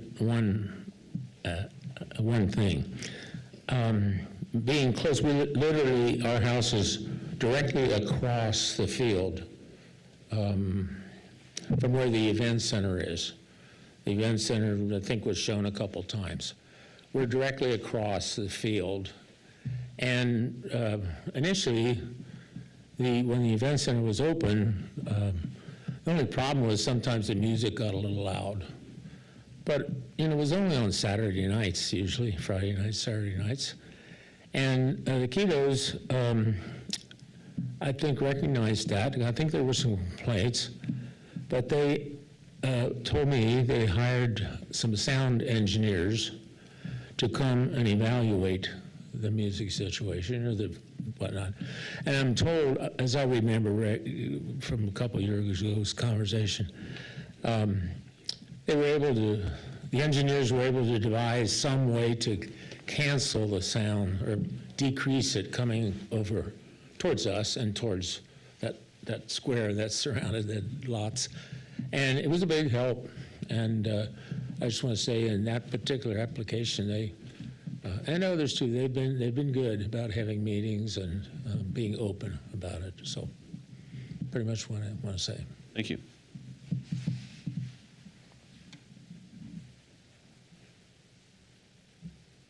Okay. Anybody else like to speak? All right. Mr. Kito, would you like to come up, or no, Mr. Crawford come up? Okay. Mr. Chair, members of the commission, Blaine Womer, Womer Engineering. I thought I might address a few of the civil engineering related items pertaining to the land development. As the hour is getting late, and I'll try to hit these quickly, but I certainly want to provide information that you as a body can use to make an informed decision, but also give the citizens some information. Charlie will come up after me and talk maybe more specific about some of the uses. First, I wanted to maybe address the Commissioner's earlier comments pertaining to how the open space was calculated. Just for the record, it was, the requirement is to calculate the open space on the platted area. 15% of the platted area needs to be open space, and we provide 15.5. As someone said, maybe it was Christie during the presentation, that 60% overall was just mentioned as as anecdotal information, so you understand how much of the property is to be developed with residential versus open space. And that's how that was plotted.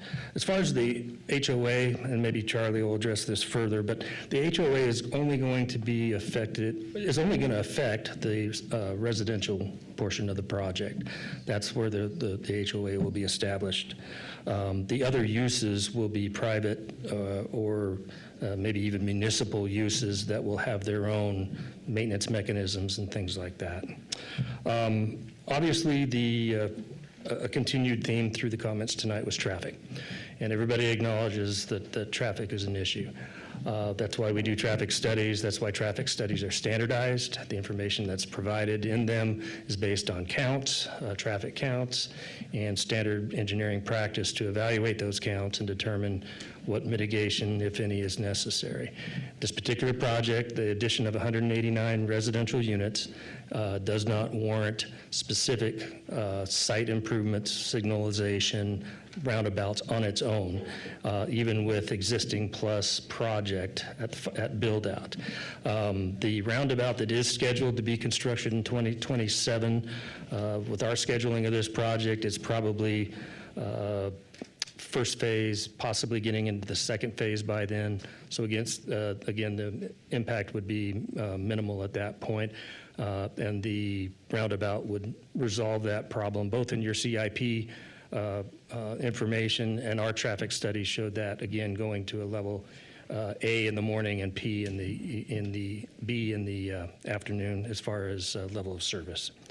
The signal, again, there is no signal warranted with the addition of this project, but they did determine that a fair share contribution of 16.8% be made by this development for that signal at Sandcrest and Greenhurst. There were a couple people that brought up a concern about pressure irrigation, pressure in particular. One of the conditions of approval we have on this project is to provide space for the city to install and construct a booster station for the pressure irrigation. So this project will go ahead and help with that by donating a piece of property. Location has not yet been determined, but we will be conditioned to provide that property. Again, the HOA, there was a concern about the HOA enveloping any other development in and around the project. That is not the idea. The HOA would only apply to the 189 proposed new lots.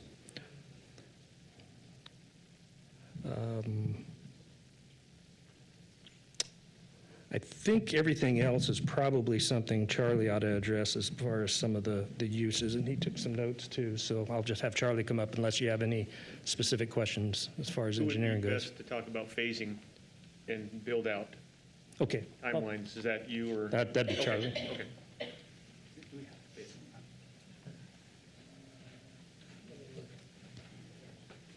Sorry, Mr. Chair, I should have. All right, you're good. Do you have a phasing question, or? We'll get to. Okay, perfect, yeah. Keep going. Okay, awesome.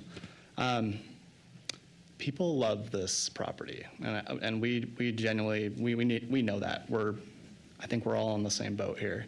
A lot of the concerns are obviously related around people's admiration for the lake views and wildlife and all the things this property offers. I feel like the biggest benefit that we're looking to provide to the community is instead of driving by, we want you to come on through. And it's definitely along those lines that we're trying to open the doors to this property, and this is our effort at allowing people to do that.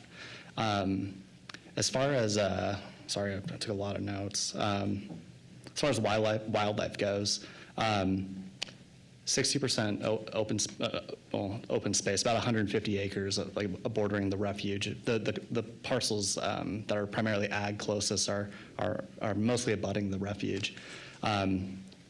We care about the wildlife, and if anything, we're hoping to build additional habitat and still provide those options for those animals to come out and people to bird watch and enjoy the wildlife. I think as far as developments go, I think you can tell we made a concerted effort for that. Let me see. In regards to, let me see. Home placement.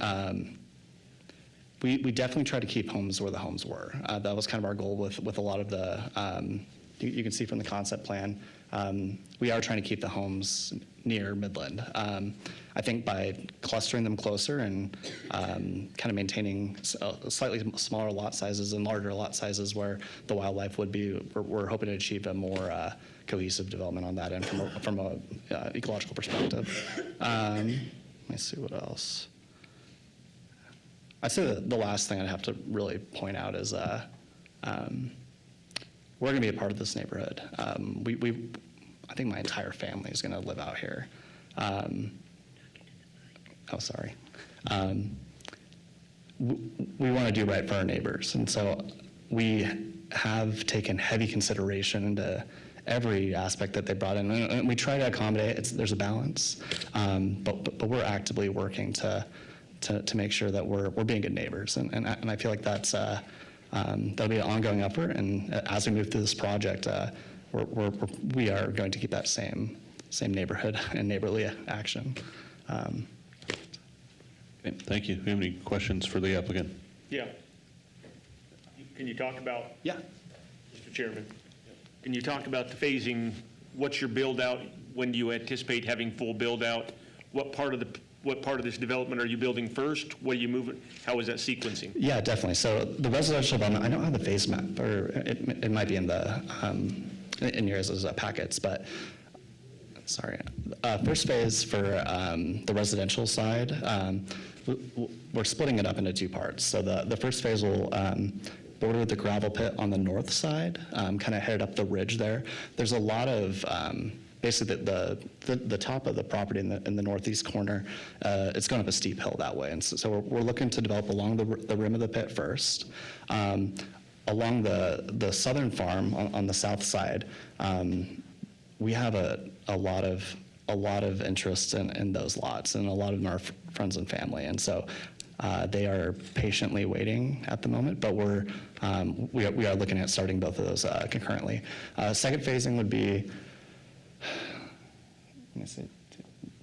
As far as the residential, the second phase would be, I believe, the rest of the northeast section of the property, and then fourth and fifth phase kind of fall along those lines. So it's laid out in the phasing diagram on the packet. Blaine Woolmer, Woolmer Engineering. Mr. Chairman, members of the commission, the timing that we had for the traffic study, this may be a little aggressive, but we're looking at 3 phases for the residential, starting in 2025, completion in 2029. First phase consisted of 110 dwelling units. Then the next phase 2 would be 46 dwelling units. And then the third phase would be 40 dwelling units. So in the report here, the project that we provided, the traffic engineer had a few more lots than we ended up with. They had 196 lots, so their report may be a little conservative, if you will. So the 110 dwelling units I said in the first phase would probably be dropped by that amount, by 9 lots or whatever. So that kind of gives you an idea of the timing.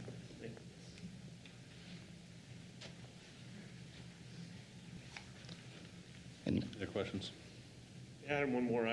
I'm curious about there's been talk about what's public, what's private. Like, so the amenities that are going to be available, like if somebody wanted to just drive on in here and check out these botanical gardens in the 5-acre pond, is that available to the public, or is there going to be a fee associated? Is it a commercial venture, or what can you tell us about how that operates?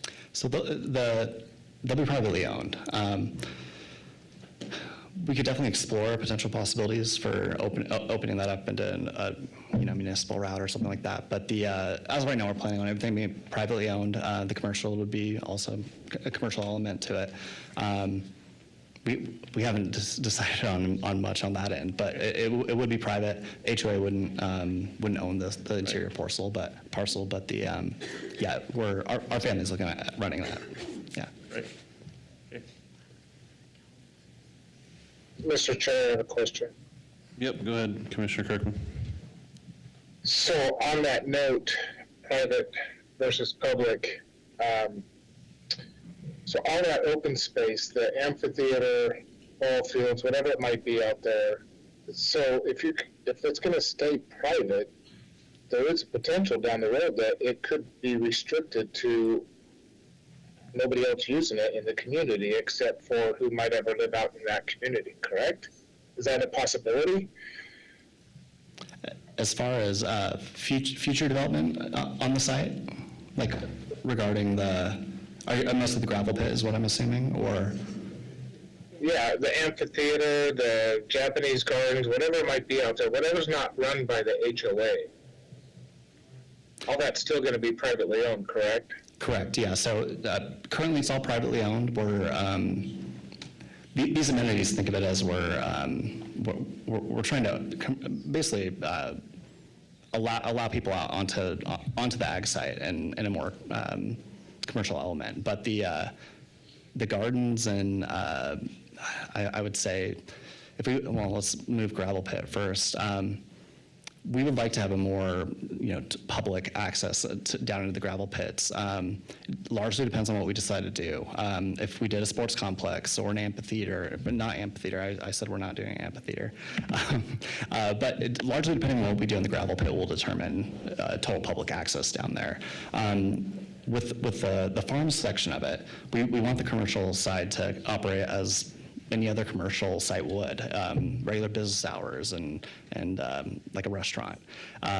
With the gardens, again, it's we haven't finalized any of these details yet, but with the gardens, we do want people to enjoy it as a public space. We'll probably lock it down at night, but ideally that's what we're looking at doing. So to ask it more simpler, I think Commissioner Kirkman, you're asking if the use of the amenities are going to be restricted to the residents in the project, in the community, and not those outside the community.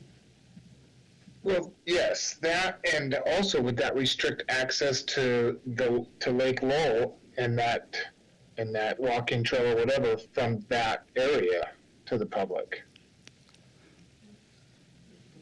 So we're not looking at making this an HOA. I think it'd actually be counterproductive for us to do that. We do want the public to enjoy the space. As far as the refuge access, the wildlife refuge will determine access, and it sounds like Eddie, as of now, the refuge director, is having some stipulations on a secondary access point down there.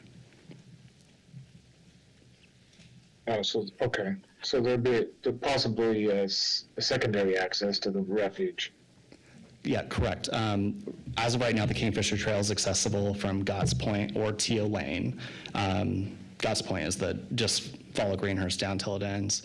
And those are the only two access points on the trail system. I know Cody with City Parks has expressed, getting a secondary access point.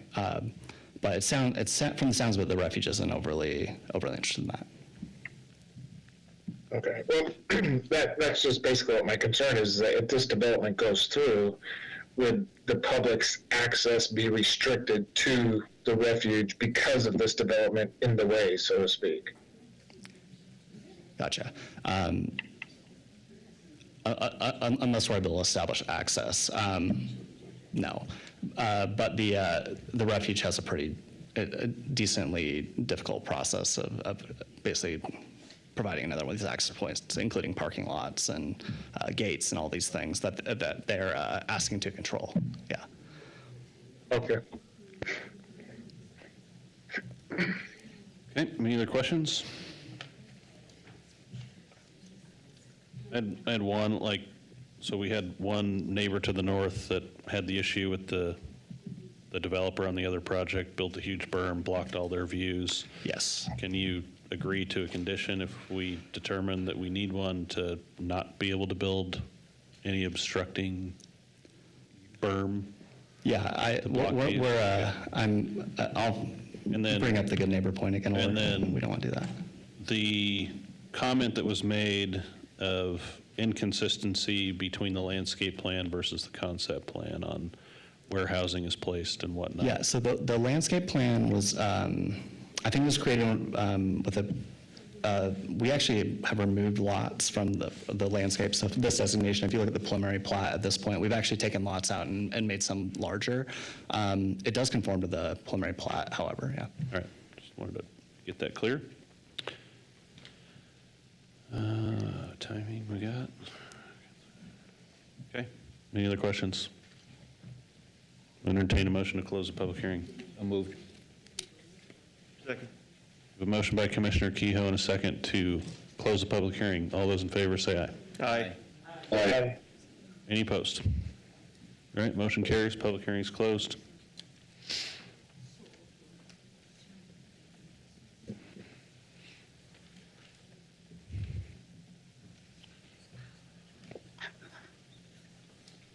Is there any discussion? Hope so. I guess I'll go ahead and start, Mr. Chair. I really like the looks of the project. I like the efforts that the Keto family has made, I guess with a lot of community involvement as far as meetings and getting the neighbors involved in helping to try to shape this. I believe with the years that it's taken to get to this point, they do have a vested interest in Nampa, and I can appreciate that, and I think they will continue to be good neighbors as far as the build-out of this residentially and commercially. So I would be for the project. Thanks, Brett.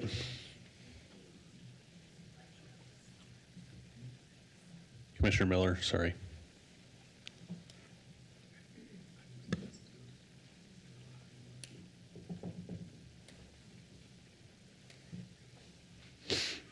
Chairman, Yes. a question for staff. In the letter from the Department of Fish and Wildlife, Deerfly National Wildlife Refuge, they had several paragraphs where they mentioned that they needed to look at this, do that, consider that, talk to somebody about this, talk to somebody about that. Do you know if any of those items have been done? Commissioner Keough, I think that Charlie Keto has been in touch with the refuge for quite some time, and they've been having those conversations. Like he said, the application process to work with the refuge is pretty extensive. They have not done that yet because they don't have an approved project, and I don't think they wanted to go through that long process until they knew if they could do it or not. So we're buying something on faith? Well, there isn't access to the lake right now via this property. It's Yeah, privately actually, owned. there's plenty and of you can't- access to the lake. I mean, people say they need more access. I don't know where they've been. Not through this property, though. Yeah, exactly. I don't think we need to go through this property. And that's fine. They can work But with the there was other refuge to questions do that what they the need to do. U.S. Fish and Wildlife Service had other questions. I was curious whether those had been addressed, and you're saying no, they haven't been at this point. I don't know what conversations have taken place between them and the refuge. I can't answer for the refuge. I wish the refuge people had been here so we could ask some of these questions. I think it was a very poor decision not to be here. I don't feel comfortable voting for this with what little bit of knowledge I have as to what their plans are or what their plans are not. I just don't feel like I'm ready to make a decision tonight without knowing more about what their plans are in the future and how they're going to mitigate some of these questions that they have. And maybe protecting the refuge is not our job in the first place, but still, they're in the community, and the community here is upset about this, and I would like to know some of these answers before I make a decision. Mr. Chair, I have a quick question on that point. Yep. Go ahead. To Rodney or Christie, was the refuge given notice of this project? Do you know? The hearing? Commissioner Kirkman, yes. We do distribute information out to the wildlife refuge. This is the first time we've ever seen them actually write a comment letter back to us about any of the projects that are near them. Granted, there haven't been that many that have come to you. But, you know, they looked at our comp plan. They had some edits that they would like to see made in our comp plan based on some of the language that was in there. They made comments about, you know, that there is an extensive application process that they need to go through to be able to do anything within the bounds of the refuge, if that's what they choose to do. Sounds to me like the applicant has been talking to them and working with them on that. That will be between those two entities to work out those details. We can only do what's within our code. They need to do what's within theirs. Yeah, and thank you, Chrissy. And I think to Commissioner Kehoe's point, maybe that's why the refugee people, representatives from the refugee aren't here, is because they've seen this, they've already commented on it, and they really didn't feel like they needed to be here.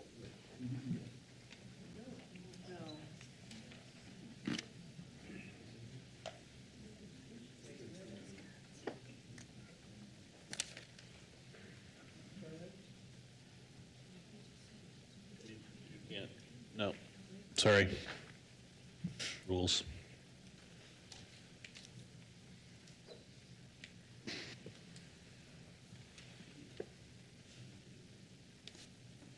So, sorry, Chair, I got another question for staff. Keep going. Yeah, you're fine.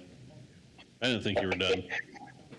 Oh, I just paused for, dramatic effect.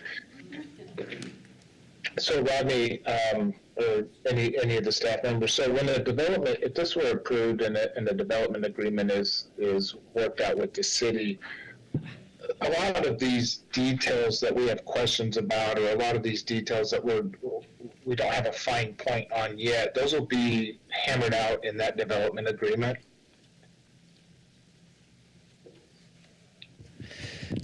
Mr. Chair and Commissioner Kirkman, I think the short answer is yes.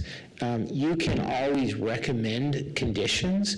You can recommend things to be included on that development agreement. You can say, hey, this concept plan that they have presented, we want it refined a little more, or this needs to be included in the development agreement so that they don't vary from what's being recommended or presented to you today. That can give you some assurance that, hey, they're not going to come in and do something totally different than what's being proposed on tonight to get your approval, your recommendation of approval, I should say. So that's what a development agreement can do. You can refine it as much as you would like to at this point as a recommendation on to City Council. Okay, thank you.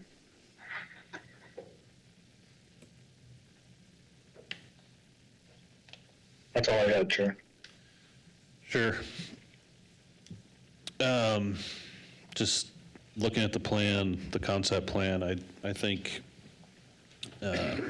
actually like how the housing's laid out with a pretty decent buffer to the wildlife refuge and use of the pits, and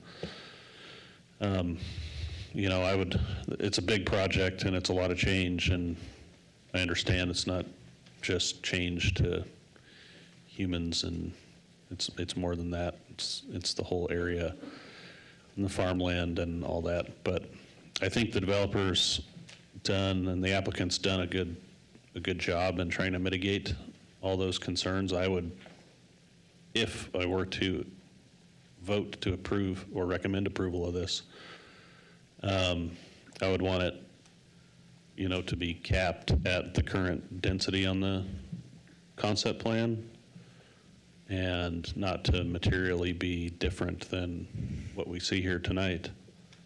You know, I like this plan versus a massive subdivision with housing all throughout. I think this is well thought out, and it's going to be a benefit to the community.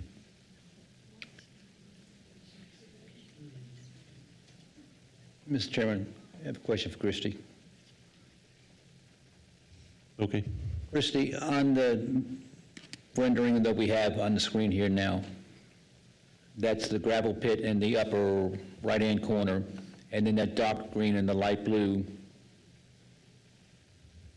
What is that going to be again, potentially? Commissioner Kehoe, potentially sports fields and a charter school. But no homes? No, Or you kind of yet to be determined is what we heard from the applicant. Well, yeah, but that's it. I mean, if they, sports field, I mean, if they they're talked not about, showing you homes in this concept, and this is what goes into the development agreement, then they can't put homes in that area. Right. Mr. Chair, I would just, I'm kind of looking at Ben again for some confirmation here, but in a development agreement, sometimes what you may want to do, if they're not certain about what they want to do, there's a variety of things. You could list those variety of things out in the development agreement, or you could describe what you do not want to happen in there. And Ben, I'm just looking for confirmation of that. You feel comfortable with that? Yeah. one of my concerns about this area with the sports field, the applicant said that this is going to be private. I don't know what kind of sports he plays, but, you know, these people, this many number of homes, how many kids are they going to have to play these sports? They're not going to have like 2,000 kids to play football games or baseball games or whatever in the sports field. So I'm just concerned that it may not turn out the way they think it's going to be or hope it's going to be, and then they say, well, sports field didn't work, so let's build some houses. That's what I'm trying to be concerned about, is not adding any more houses. And in that one area where the project cuts off the refuge gravel road, how are the deer going to get from the one end of the section down to the other end? It's going to be almost impossible unless it's some kind of open area, which it shows now that it looks like it's going to be open. But again, they didn't have any positive, give me any positive feeling that's where it's going to be open for the rest of perpetuity. So, Commissioner Kehoe, if they were to change drastically from this layout, we'd have to go through this process again. They'd have to go through the public hearing process to make any kind of significant changes to what they're proposing. If they want to rezone an area, if you guys approve this, City Council approves this, this is what gets zoned. If they want to come back and do something different and they have to rezone an area, they'll have to change to their development agreement and they'll have to get a rezone. They'll have to go back through the public hearing process again. They won't be able to just do it without some sort of approval. Okay, so we address those, but what about, I don't know, I'm almost to the point where the refuge can't even bother to show up for these applications that affect them. Why should we be concerned about them? But that, I'm trying to take the big picture here. The neighbors are concerned about it. Even the refuge may not be, but these people are. And I don't want to do something detrimental to the refuge despite them. In that area where the refuge overlaps the, the development overlaps the refuge, that's a big concern. I'd like to see something positive before I make a decision to vote for this I'm still concerned that the deer and the other wildlife, I mean, there's a lot of fox out there too. There's a lot of wildlife on that refuge. And I just don't feel comfortable that they're going to have a pathway between the gentlemen.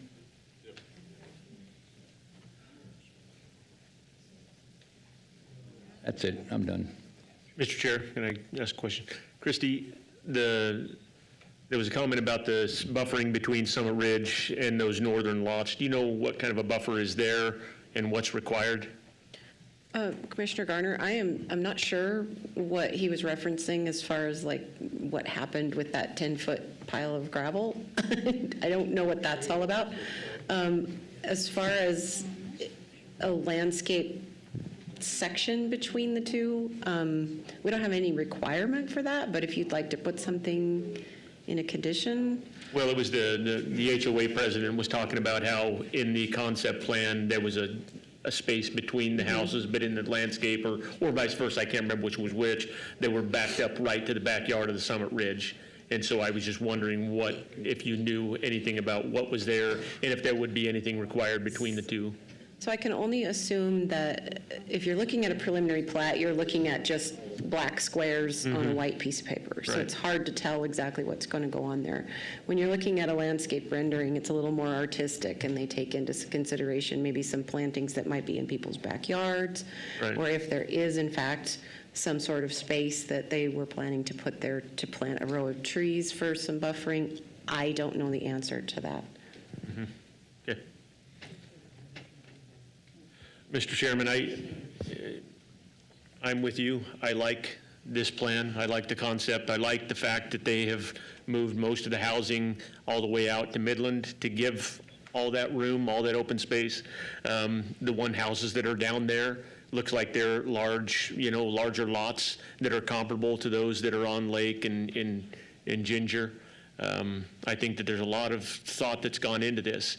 But also the fact that, yeah, there may be some commercial endeavors to the botanical garden, right? But that's a pretty cool idea to be able to provide something that's an amenity, but also that allows people to come down there and be on that property, and also provides, like they said, opportunities for wildlife to be able to live in that space as well. There's just a lot that's gone into this. And I like what Mr. Quito said, that he is trying to figure out what's going to go down in that pit. What's going to be, that he's gone and talked to the mayor. What do you need? They've been open. They've worked with their neighbors in the development of this plan, and with, Commissioner Miller and Commissioner Van Acker. I like the plan, and I think it's a really well thought out plan. Thank you. Mr. Chair, if I could. You may. Told you weren't done. You should know me by now. I'm just a little, I agree with what comments have been said. I think this is I think this is really, if it is built out according to what this plan says, what we're looking at, I think it's going to be a great addition to the city. I do echo some of Commissioner Quito's concerns about the what-ifs. And so my question is, for staff, I'm looking through the staff report, and the only page number I have on here is page 268 of the whole packet that we got. And it states that the uses proposed within the development include, but are not limited to single-family detached housing, which I appreciate where that housing is located in this concept plan, and I think that's in the development agreement, that's where it's going to stay. But then it also says the Bowman Pit area, amphitheater, sports fields, playground, park, charter school. Then it talks about the Quito Event Space Center, vineyards, pumpkin patch, farmers market, botanical gardens, horticulture. So my question is this language that I just read, if this is approved or recommended, will that be included in the development agreement? So if the playground and the sports fields don't go in, will it just stay an empty field unless they come back for a hearing? Does that make sense, that question? Commissioner Kirkman, that does make sense. I don't have any way to force somebody to build or develop in a certain period of time. We certainly can say, you know, you shall provide the amenities that you said you were going to. In the BC zoning areas, I would assume that we would want to look at the list of uses and limit what's going to be allowed there, and I plan to have that list. I'm going to work with the applicant on that list, just to make sure that some more impactful uses don't actually happen, like a used car dealership or something like that. So That would be a very good location for a used car. I think that, you know, through that process, we can whittle down a list of allowed uses that would go in this area. And then if they wanted to do something outside of that list, they'd have to come back through the process to get the development agreement changed or whatever. But I can't, I don't have any way to say you shall put this in. You shall build sports fields in a certain period of time. No, I'm not, and I'm not talking about time, I'm talking about what's actually listed in the report. It says the proposed, uses proposed within the development include, and then it's specific to the amphitheater sports. Does that lock them into, if this were to be recommended for approval, does that lock them into these specific things? That's really up to you and to council to decide if you want to lock them into that list. You're certainly within your right to make that recommendation to city council to say this is what we want them to do. Or you can leave it a little more flexible. That is within your authority to make that recommendation. All right, sorry, Christy, I apologize, maybe I'm not, so if the commission were to vote to recommend approval per staff reports and everything listed in the staff report, does that include this list? No, we have to put condition, if we want something in the development agreement itself, we have to make that clear as part of the motion. It doesn't include anything that you're reading here. We would have to add, we would have to add that if you want, whoever makes the motion would have to add it if they want it. Yeah, okay, that's what I wanted to know, because I wouldn't want to get so granular as to say, you have to put this ball field here, when down the road, maybe a playground would be better suited for that rather than a ball field. That's what I wanted to get to. I didn't want to say, if we recommended this for approval, and then everything written in the staff report was,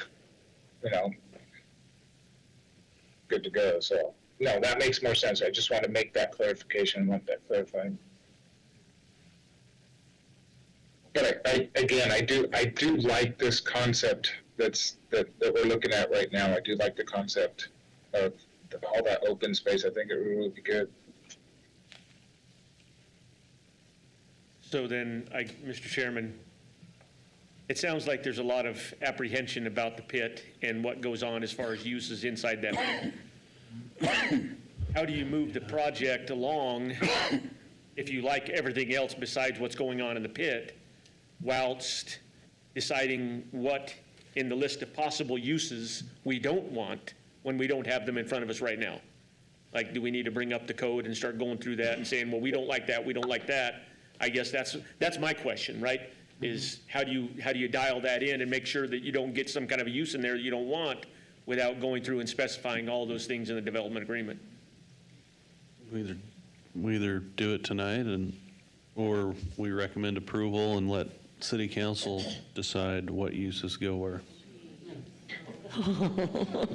So, Mr. Chair, I think it was Dr. Keto that said he spoke to potentially coming back before us for some of those uses.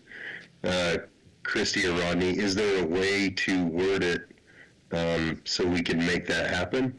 So we could approve everything and then have that specific area to be determined, kind of a deal with our approval at a later time?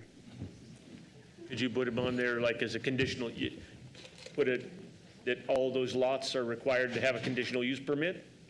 Yeah, Commissioner Miller, Rodney's asking the attorney right now what kind of entitlements we could put on that. So if, like Commissioner Garner was saying, maybe the uses require a conditional use permit, which causes them to come back through a public hearing process to get them approved so that you guys know what's happening there.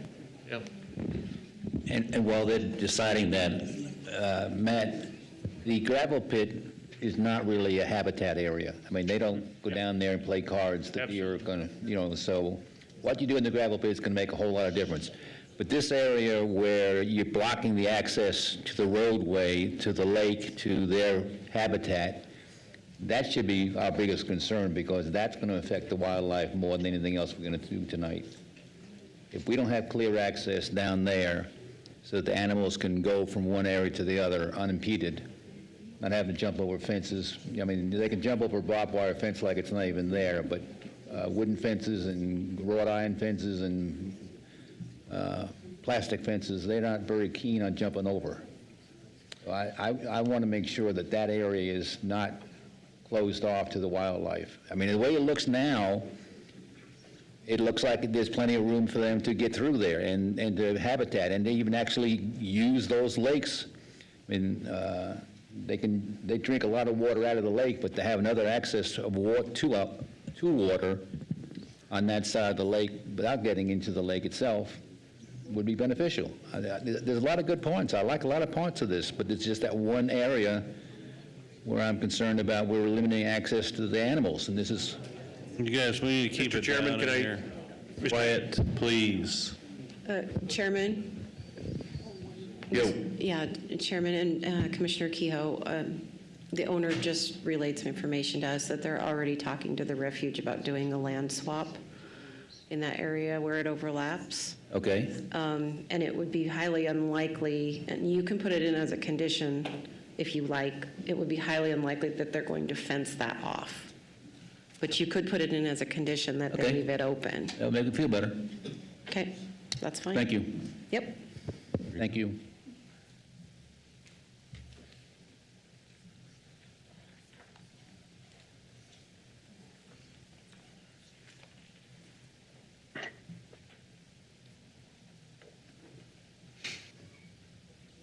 What were you talking about over there, Rodney? Mr. Chair, sorry about that.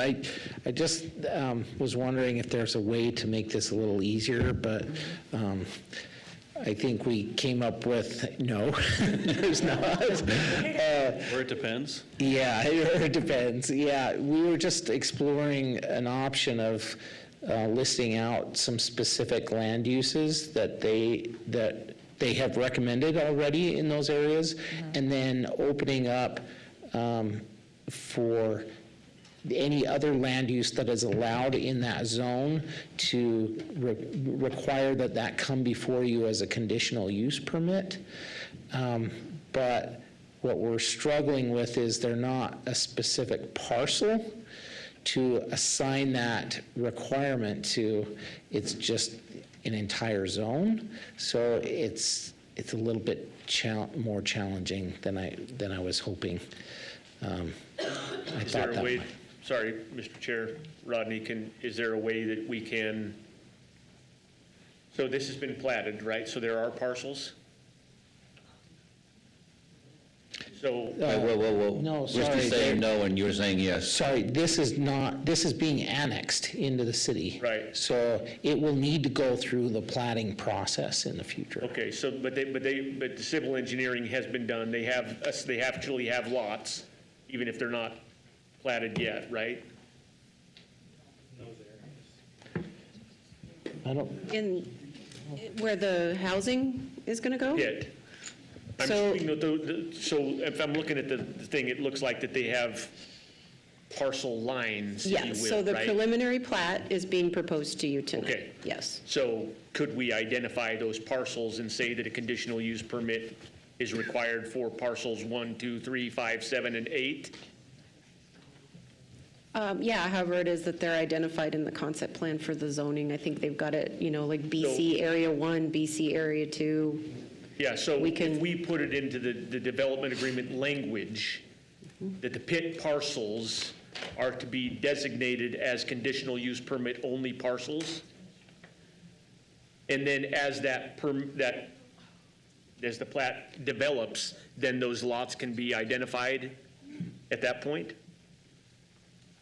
Yeah, that's a great question, and I think the answer is yes, because they're creating a parcel.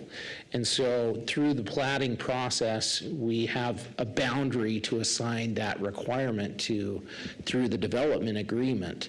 So since that's the case, you may, I mean, one of the thoughts I had was just, you may just say it's permitted with what they have presented tonight. If you're comfortable with those land uses, it's permitted. Whatever those land uses that they've described to you, then you permit that outright.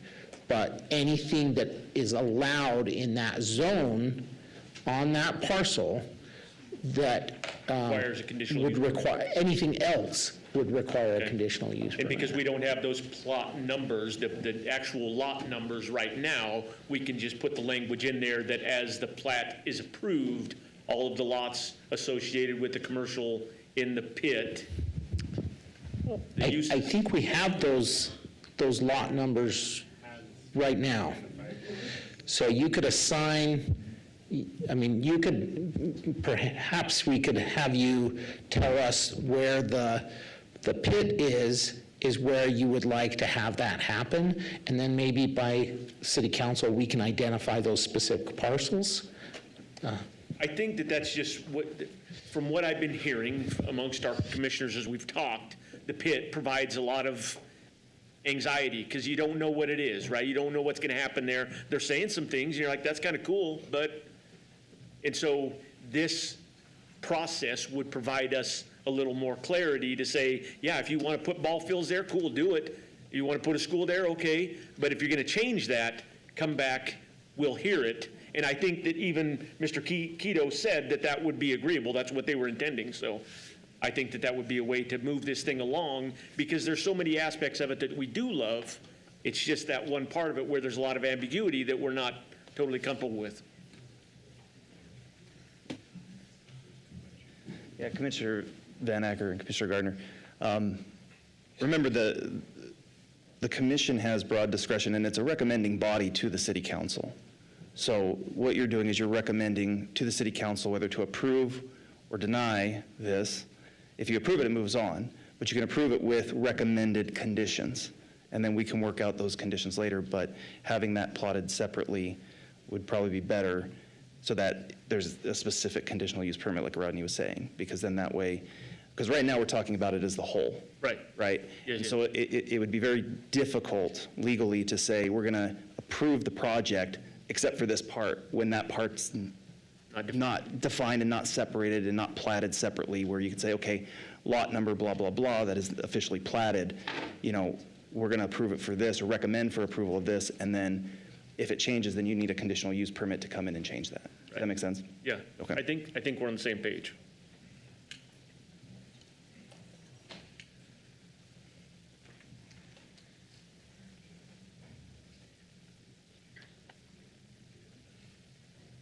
Jeff, Brett, thoughts?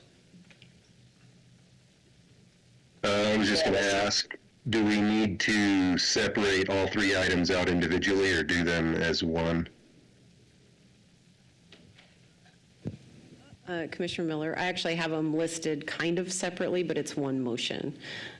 And then I believe there were a few conditions that needed to be added and, oh, I'm not, hold on, I'll share the right screen.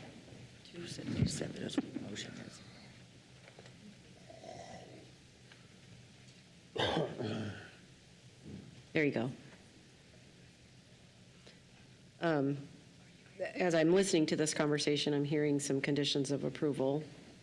And I didn't know how many of them you were all in agreement with adding.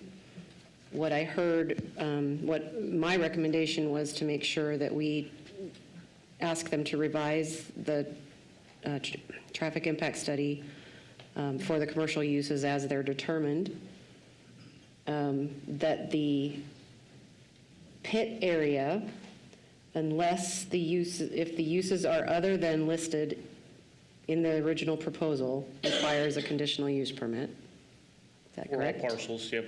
Okay. Cap, It has storage in there as one of the uses, though. What? Storage is listed in there as one of the uses, and I don't like that. an That's good. amphitheater, which I think nobody Yeah, I think wants that this either. amphitheater's out, and we're out. So again, I mean, this is just come back to looking at the list of uses and kind of whittling it down, redlining it with the applicant and adding Yeah, the so list of Christie- uses. Sorry, Chairman and Christie, if we just approve this, is that something that staff can do before it goes before city council? That is the intention, yes. Okay. I'm sorry, Christie, what did you say? Yes To or no? go through a list, take the different zones, go through the list of allowed uses with the applicant, redline those uses. Right, okay. And then submit that redlined list to city council for Okay. approval. All right. Now, is that in lieu of the conditional use permit idea? Yeah, then it would just become a list of uses that would be allowed or conditionally allowed that would be in the development agreement. I think that I would probably prefer to do the conditional use thing myself, because that provides them the most amount of flexibility to decide what they want to actually put there, correct? Yeah, I They think still have that's. to stay kind of within what the uses are for the zone. Yeah. Yeah. I don't think the uses down the road are gonna be much different than what they're proposing now. Except the storage, I did see that, Commissioner Selman, and wondered if that was gonna be RV storage or something along that nature. I couldn't think of anything else that might be out there. Well, they could put a And storage. that's one thing that, what's that? I say, as long as they can put a storage unit in there with 25 bays. Yeah, I don't know that would be an appropriate use for this open space to put, an RV storage or something like that. And Other than that, all those uses that were listed. Commissioner and the rest of the commission, I have enough faith in city staff. I've worked with these guys long enough to know that they're listening to everything that we say. They're taking pages and pages of notes, and when they sit down with the developer and owner and talk about what we've talked about to whittle that list down, I'm very confident that they're going to do exactly what we've discussed. I agree, but we never discussed the storage. That's why I just brought that up. Yeah. I think that that's just something we can identify in the actual motion or as a condition that that storage is not to be considered as a permitted use. Yeah, we could redline that right now. Yeah. But I'm with you, Brett. I think that would be fine. You guys all haters about storage. What about the condition about not adding a 10-foot berm somewhere on the property or around the perimeter or something like that to block the view? I don't think we need. Yeah, that was a spite thing from somebody else. I don't think we're going to run across that Okay. again. That's not a concern to me. Okay. Mr. Chairman? Yes? One of the other things that you noticed, or that you stated in your comments, cap at the current density. Yeah. Everyone want that in there? Yep. Okay. Yes. And then not to be substantially different from what is being proposed, which then would force them to come back and modify anything that they brought back that was new. And make sure you add that no fencing in that area, No fencing along the refuge? right? Okay. Well, Kehoe is sure worried about those deer.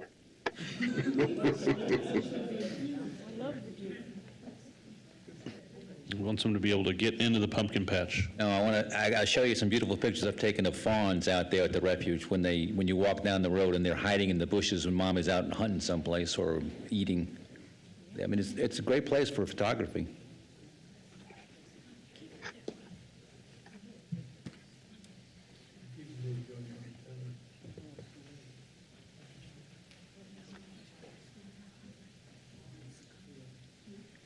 Anything else, Christie? Those were the only ones that I heard We specifically. have to repeat them, just to make sure we're all on the same page? If we want to. Brett, you have something? You ready? Yeah, I think so.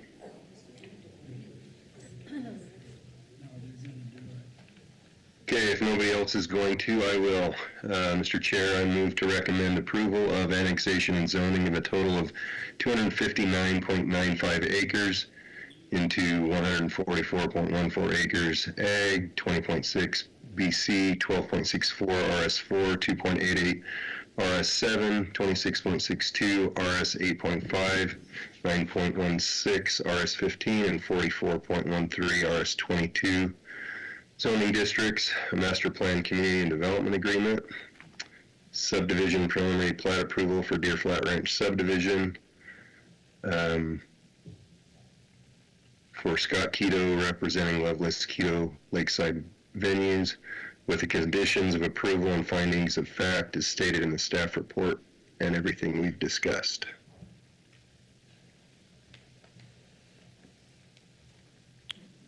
You want to list them out, We need Rodney? a list?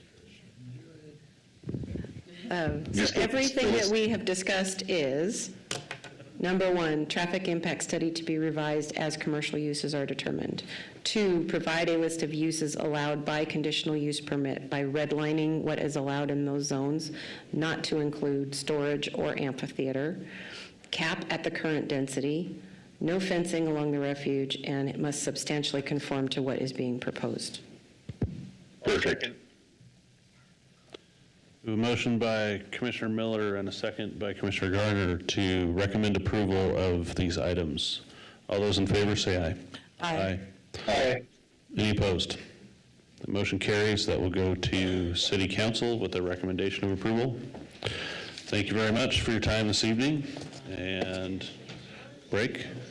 Yeah, if we're not going to adjourn, I definitely need a break. Yeah.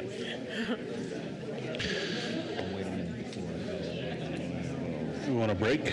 Yeah. Okay, we're going to take a 10-minute break. We'll be back at 10:17, or it is 10:17. We'll be back at 10:27.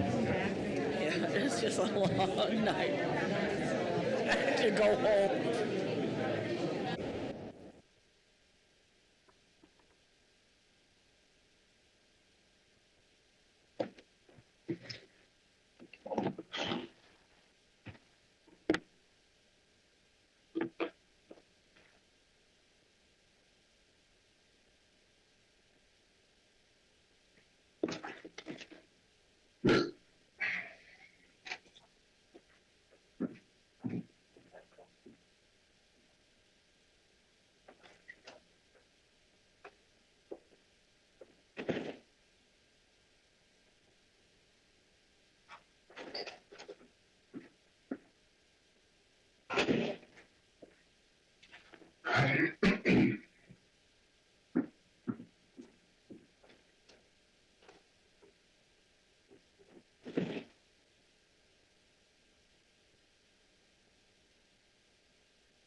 We'll have the whole packet.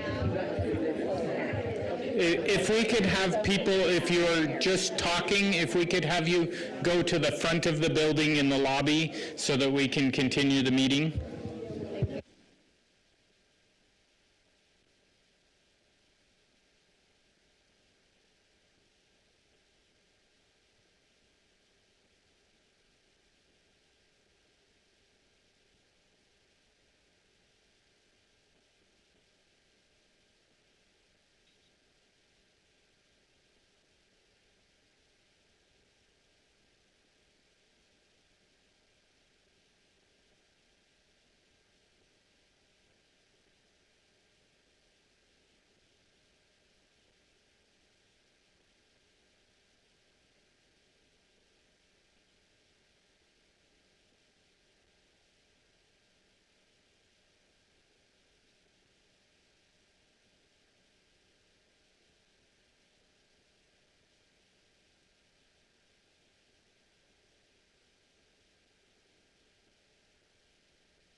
means it's on.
Ready? Okay. All right, we're going to come back from break. It's been 12 minutes. And I've discussed with all of the commissioners up here, other than the two online, but I would entertain a motion to table the next two items, given the hour, to the next Planning and Zoning Commission meeting. So moved. So, just hold on just a second. Yep. Just reminder that you're going to need to open the public hearing and continue it unless you want us to go through the whole advertising process again.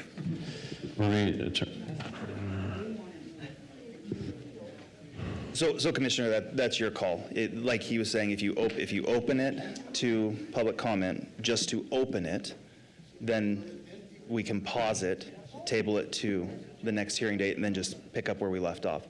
If you adjourn now, then Planning and Zoning would be required to send out notice again of the public hearing.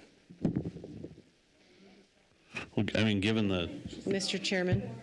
do we have, Mr. Chairman. what's people, yeah, oh, hi. Yeah. Hi. Hey, what's up? We have folks in the audience who have traveled all the way from Idaho Falls to be here for this next public hearing. Okay. I'm just, if that plays into your decision at all. All right, what do y'all want to do? We can table these, or we can, We have people that went home because it's so late. ma'am, be quiet, we're talking amongst ourselves, we'll make a decision, just relax. It's only 9:30 where I'm at, so I think we ought to do the next public hearing if we have people that traveled from out of the area. Yeah, but I mean, there have been a lot of people that have just taken off because it's late. We got work early tomorrow, so. So do I. What's that, Brett? I said, so do I, but I'm willing to stay. Okay. What do you guys want to do? For the area plan, the last item. Because all I'm saying is if we wanted to hear Where'd Christie go? to get it done, and then the last item, we could open that and continue it. I don't know. Yeah. Oh, they're here for the fine next either way. one. Is the out-of-town folks for the next hearing Yes. item? The next item on the agenda? Yeah. Sure. Yeah, that's fine. I'm fine either way, Ron, if you're done. Retired.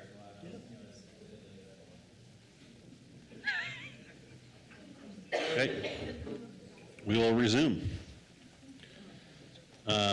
With item number 5 on the agenda, which is a conditional use permit for a multifamily residential. But tell them anyway, if you're here for 6, we're not going to do that.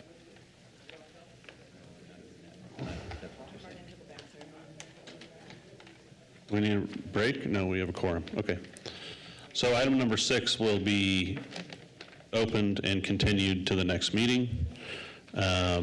We're going to finish with item number 5, the conditional use permit for a multifamily residential development, Amity Landing, and a BC zoning district at 4404 and 4416 Amity Avenue, 4.06 acres and 2 parcels, for Jeremy Putman, the architect's office, representing Lance Thewison for the original concept of multifamily development with 80 dwelling units in 5 3-story high buildings of 16 units each. Is the applicant here this evening? Come on up, state your name and address for the record, and you've got 7 minutes to tell us about the project. My name is Jeremy Putman, 499 West Main Street, Boise, 83702. Mr. Chair and members of the commission, thank you for this opportunity to present Amity Landing, an apartment community near the intersection of Happy Valley and Amity Avenue. And single-family residential kind of dominates this area, being developed to bring in families into this fast-growing community. This is a great community. People have selected to move here by the growth that we have seen. In this modest development, the structures would provide some housing alternatives for those families that are moving in. The target audience for, or the target market for these apartments are more young professionals, working families that can, be employed in the area around this development. The structures themselves have been placed around this property to ring the property so that the buildings are seen and circle around the parking at the central core, obscuring those views. Each building will have 16 units in it, and 7 tuck-under garages, which is a unique opportunity to provide some varying parking styles among the standard and carport parking. We would have 180 parking stalls for the residents of this community, plus their guests. Mechanical equipment is been selected to be hidden on the roof, one, reducing the need for ground area, but also providing necessary screening for those units. The unit mix is mainly 2-bedroom and 3-bedroom units. Again, targeting the working class family, those just starting out, maybe getting settled in the area and finding their employment in the couple-mile radius. In the opportunities that are provided either in downtown Nampa or up near the freeway. There are 20 units of 2-bedroom, 1-bath, and 2-bedroom, 30 units of 2-bedroom, 2-bath units, and also then 3-bedroom and 2-bath units on the ends framing this. The amenities provided in this development will have ample green space for a picnic pavilion and pool. The picnic pavilion would go to the west or to the left of the pool in this. And the project is going to be working around the North Nampa lateral, which goes diagonally through this parcel. It will be tiled and an easement provided as it is rerouted and connected at the entry and exit point. Due to that lateral, we can't do any structures or large plantings over there, so that those plantings have been moved to the perimeter, again, to provide a little bit of a break in the visual view of the project with the apartments, and softening the view through the property. The project will be submitted for design review to go through, material selections. This is just a concept plan of the kind of main facades. The elevation on the top is what would be facing exterior of the parcel, showing some main entry points and architectural definition, while the tuck-under garages would be to the interior, so those would not be viewed from the exterior of the project. And here are just a few renderings. And with that, I can stand for any questions. Any questions for the applicant? All right. None at this time. We'll call you back up if we have questions. Thank you. All right, staff report. Damien. Thank you, Chairman and Commission. This is my first time presenting, so thank you for your patience.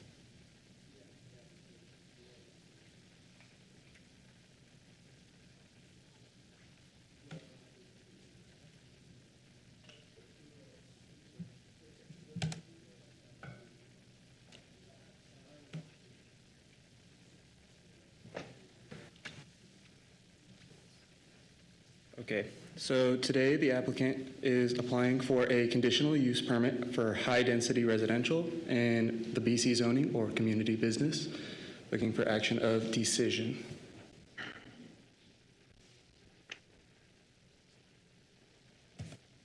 To click back on the screen. Click it. So the applicant's request is to add multi-family dwelling units in the commercial business zone just south of Columbia High School and just north of East Amity Lane, East Amity Ave. And per section 10.3.2, dwelling in multiple family units is allowed with the conditional use permit.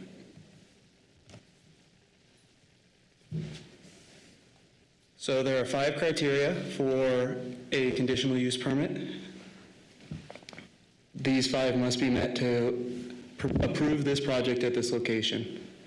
That the proposal is supported by the Nampa Comprehensive Plan, that the proposed use does not adversely impact the intended character and appearance of the general vicinity, that the proposed use will be served adequately by essential public facilities and services, that the proposed use will not be detrimental to the economic welfare of the community, and that the proposed use will not be detrimental to any person's property or general welfare of the community. So, the property details: just north of the property abutting parcels is Columbia High School. There is a middle school, 1 mile, elementary school, 0.7 miles. Nearest convenience store or grocery store is 2.25 miles. The nearest park recreational amenity is just under 2 miles. And I-84 is 2.47 miles away. There is already services and utilities to the property, and the comprehensive plan designation is residential mixed use.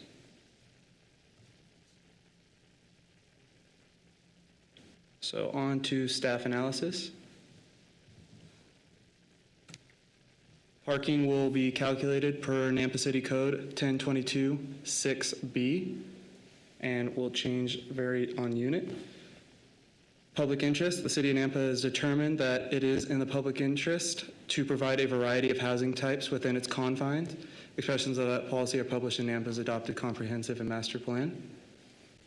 Compatibility: the subject property is surrounded by single-family housing to the south, commercial property to the east, residential professional to the west, and a high school zoned residential to the north.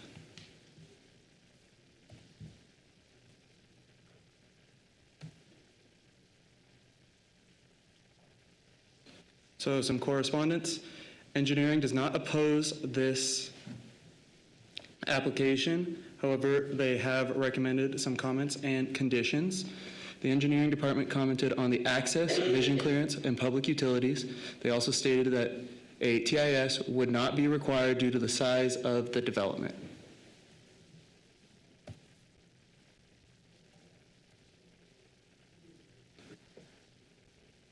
So the proposed findings of approval: staff analysis does conclude that it meets the housing goals as outlined in the comprehensive plan.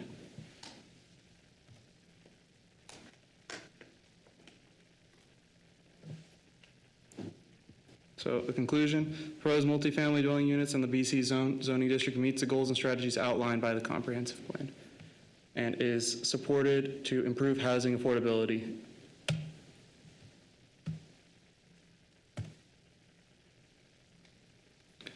The proposed use does not adversely impact the character or appearance of the general vicinity, and the proposed use will be served adequately by public services.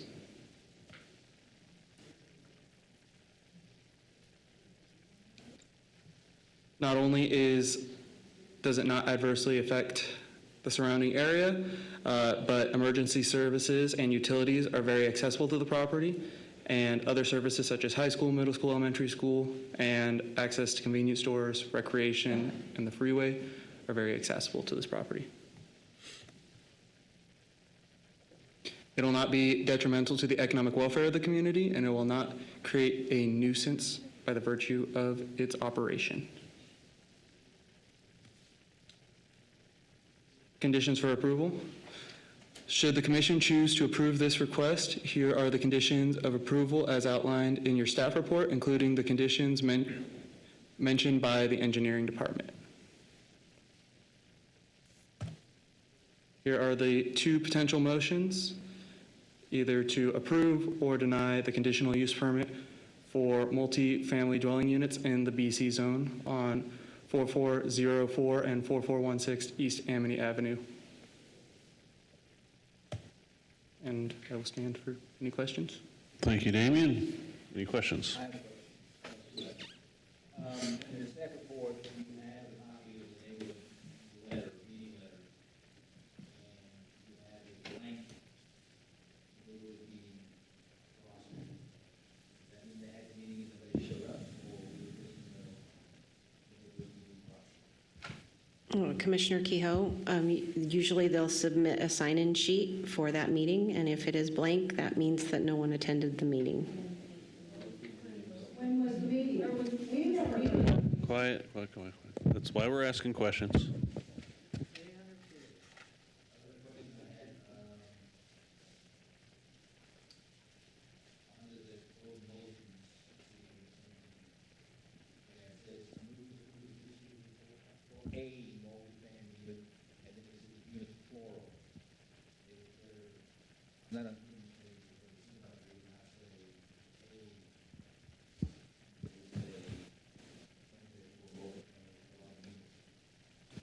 That is a typo on my part. I can correct Yeah, that for typo. the record. It's first time, man.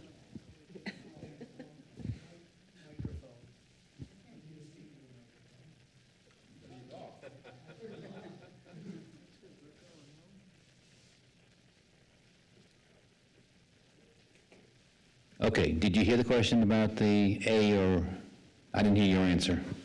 That is just a typing error. Typing error, okay, very good. Thank you. Any other questions for staff? All right, we will move on to the public testimony for this item. Madam Clerk, do we have a sign-up sheet? Mr. Chair, we have 9 people signed up to speak on this item. The first will be Patty Quinn. Come on up, please state your name and address for the record. I think you know the drill. Patty Quinn. I live at 601 South Blue Heron Way. I live in the subdivision that is right adjacent to this complex. I did not get a letter to attend any kind of public anything from them. The only way we knew about it was the sign that was very poorly placed, and it's not on Amity. It's on the entrance to the school and the entrance to the church. So the sign isn't on Amity where you can see it easily. So it's, so anyway, my concern with this is that if you have 80 units, that equals 200 people. So you have 200 people in a area that is, the only places to go if you want to take a walk would be into the school, which is right behind them, or into our subdivision, which they will quickly figure out. They can walk through the church. In the very back corner of the church, there is a gate that is always open that goes into our subdivision, goes into the back of our subdivision. So if they have dogs, and I don't know if it's dog friendly, pet friendly, but where are they going to walk these dogs? Are they going to walk them on the school grounds? Because those grass right there next to that is where they practice, they do their football practice. So I would hate to think that there's a bunch of pets being taken out there and doing their business. And also into our subdivision, because we have nice sidewalks, we have nice clean yards. We have it's an older community, so a lot of older people live there. And so if these guys get bored, their kids get bored. You know, if they said they're going to have families there, they're going to get bored in the night, and they're going to want to go out in the evening or whatever. And apartments are ever turning over people. People come in, they go out, they come in and go out. They're really not invested in the community like we are into our neighborhood. So I'm worried about the crime. And that's how it affects me adversely, because if these kids or these people are walking through my neighborhood with their dogs, or they have teenage kids, or riding their bikes, you know what I mean? We're right there. You can easily access our subdivision very quickly. You can ride right through the school into the backside of our subdivision, and it only takes a couple of people, only takes a couple of bad, bored kids, whatever. I mean, right now where I live, I could park my car in front of my house and leave my keys in it and not worry about it. But I'm worried now that I wouldn't do it. I wouldn't leave anything in my front yard if this goes in. And there's a lot of houses that have kids and they're full of toys. So now what's going to happen? We're going to have people that are going to be living in apartments. They come and go because they're apartment dwellers. They're not invested in our community per se. And is the crime rate in our community going to go up now because we have 200 people plus living in an apartment that is very easily accessed to our neighborhood? I mean, I'm very concerned about the foot traffic, and I don't know if you've ever driven on Amity and tried to get out on Amity during rush hour, but good luck with that one. So I would highly recommend that you leave this business, because we need businesses. We have no infrastructure in our area. We have a gas station. We have no restaurants, we have nothing. We have to drive clear over to Garrity or clear down to 12th Street if we want to spend money. If we want to go to a restaurant, let's encourage a nice restaurant. That would be great. I'm just asking, leave it business. We need businesses. So thank you, and sorry for earlier. I'm just passionate about this. I understand. Thank All you. right, thank you. I don't take it personal. Next up, we have Randy Coburn. I'm Randy Coburn, 609 South Grays Net Lane in Nampa, and it's a little bit past my bedtime, so just be patient. I'm a little older guy. But in about 2019, 2020, a company came in, and west of Nampa, north of Amity, they wanted a CUP on a parcel of land that was a zoned business community. They wanted a CUP to build a apartment complex called Copper Depot. The neighborhood didn't like it. The Planning and Zoning Commission didn't like it because it was inconsistent with the comprehensive plan of Nampa, so they denied it. It was appealed to City of Nampa, and City of Nampa upheld the denial.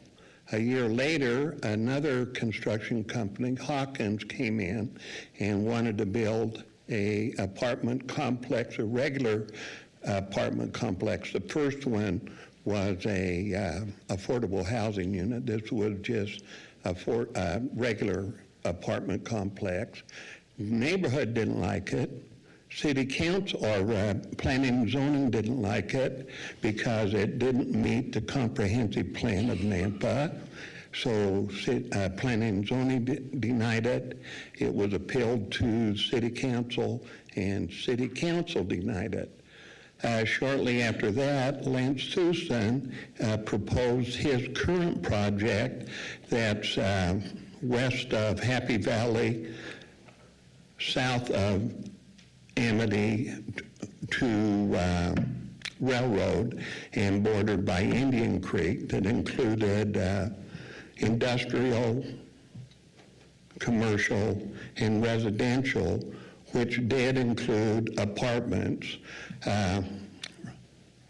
Neighborhood didn't like it, but Planning and Zoning liked it. It went to City Council, and City Council was split, and Mayor Kling voted to approve it with the caveat to not build the apartments.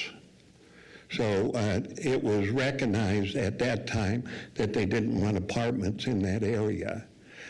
To approve this project would be inconsistent, which has already proceeded, and it would be inconsistent with what was stated as a comprehensive plan of Nampa. That is not a comprehensive plan of Nampa proven by the previous denials. So that should not be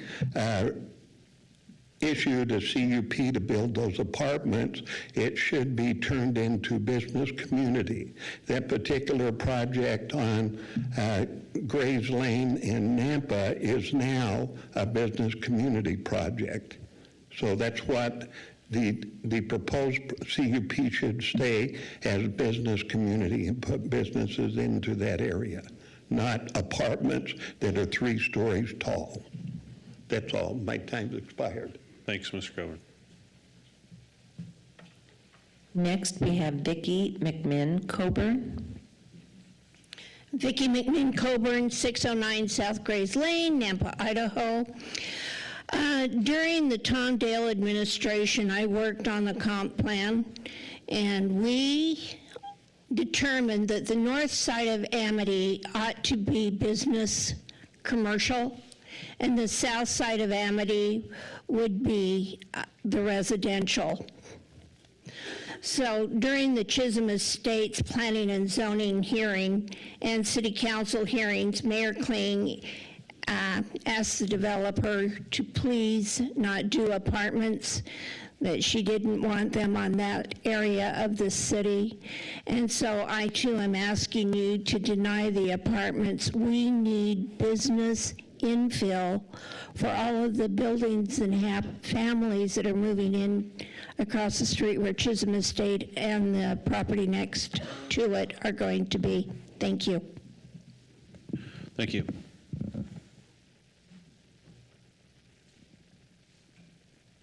Next, we have Cindy Allen.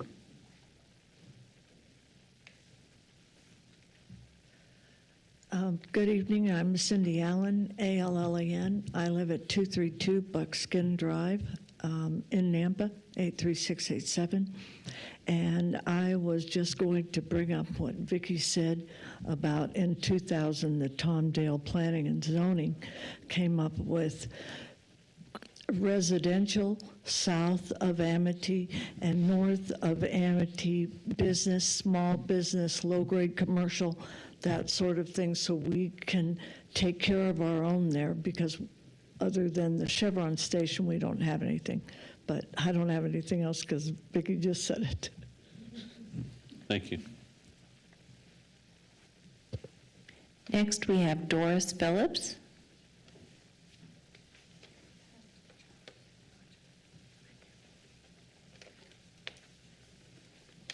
Hi, my name is Doris Phillips.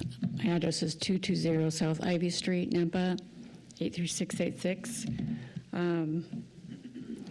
So I have some of the same concerns that have already been brought up, so I won't repeat some of those. One of the things that I did today about 2:30 this afternoon was went for a drive out in that area to familiarize myself more with some of the issues. And I drove around Columbia High School to where the student parking is, and that parking lot was almost completely full of student vehicles.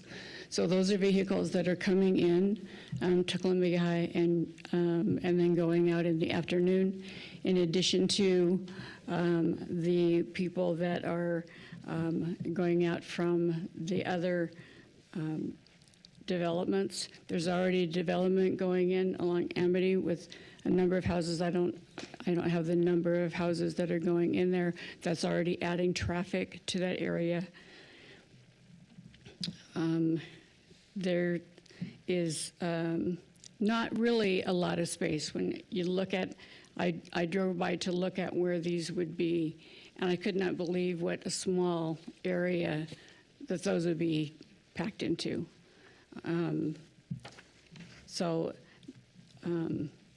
That's a concern, and the proximity to the school and to the Chevron station, I find that to be rather troubling. You also have buses that are going to be going around from the schools. There's a lot of traffic on that road already, and we've got roundabouts in there. Buses already have difficulty kind of getting around roundabouts. It slows things down. They have railroad tracks they have to stop at. That slows the traffic down. This is going to add more cars. Could be like 300 car trips a day if you're considering going out and coming back in.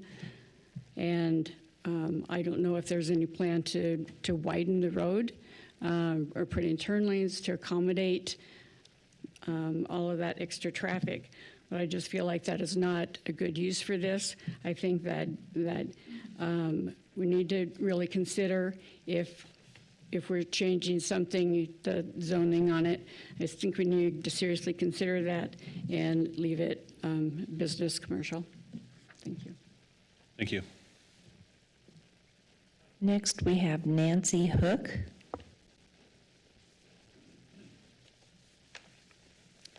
Good evening. My name's Nancy Hook, and I reside at 419 South Blue Heron Way, Nampa, Idaho, 83687, and thank you all for staying here. I would just like to mention, I also never heard about a prior meeting, so that's the reason my name didn't get signed up, otherwise I would have been there. And what I have to say mostly has been said, but I'm very much in opposition of a conditional use permit being granted for a multi-residential development called Amity Landing, or any other apartment buildings that would be in that area. My reasons include, but are not limited to, concerns of excessive traffic issues that have already increased recently. I live in the Park Ridge subdivision that's just adjacent. real close by, and I believe that building apartments will bring foot traffic to my neighborhood, which will potentially bring other things. And although it's stated that it wouldn't be a nuisance to the community, I find that when I have to clean up after dogs and I have to clean up litter after kids have gone through, and I have to deal with all the traffic, and they don't drive slowly coming down Blue Heron, it does become a nuisance to me, not to mention potential crime. And I feel like having an apartment built there will make my value of my home decrease. So that's another reason personally. And I just feel that this area needs to remain for businesses that will support us existing residents rather than bringing 80 more housing units, adding to excessive population. And again, I ask that you will not allow the apartments to be built, and thank you very much. And I'm sorry we did have a much larger group of people here, but due to the time, most of them had to go home because they had to get up for jobs in the morning. Thank you. Next is Walter Adams.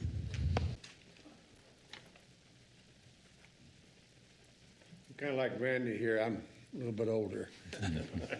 Name is Walter Adams. I live 4012 East Jasmine Court in the same subdivision we're speaking about. I'd like to remind everyone there's no roundabout at the end of Gray's Lane. I've sat there sometimes 7, 8 minutes trying to get on to Amity for traffic, okay? Additional cars in and out around there just complicates the issues. I'm not concerned about the value because that's my home. I live there, no one else. Thing about it is, that's my street too, okay? I don't think we need to take commercial section and turn it into residential. Some small businesses and so forth there would help out greatly, okay? Because we have to drive all the way up to almost 84 to get to Winco or across to get to Walmart. It's kind of a simple issue, okay? Thank you for letting me speak. Thank you. Next is Marcia Kinsella.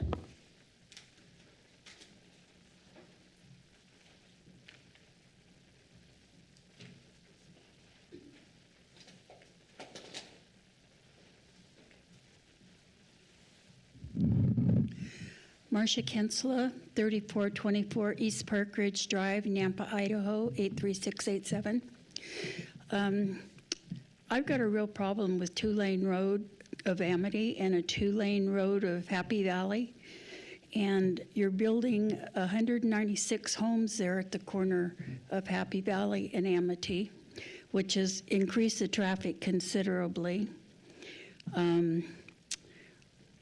The apartments, I understand, are going to have 2 parking places per apartment, which is 160 more vehicles in and out and all day long. Could we get a new traffic study done in that area? We can ask. I mean, this project does not meet the standard for a traffic impact study, is what we heard in the staff report, so we can check with engineering and see what the plan on traffic is. We're happy to ask later. Well, a lot of high school kids walk that don't have cars or take a bus. And the traffic zooms down Amity. And if you're trying to get out on Gray's Lane, right or left, there's a long waiting period. Thank you for your time. Thank you. Next is Lance Thusen.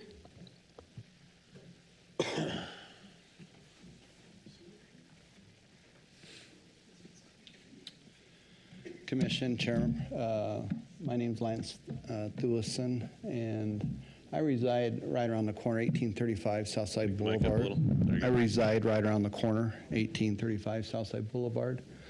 A couple of comments. I've had this property probably running on about 10, 12 years that I've owned it. I sold the corner to the Chevron gas station. I've had this property on the market and multiple times, and really no real interest in commercial buildings, pizza shops, whatever. There's still a sign out there today that's faded and dilapidated.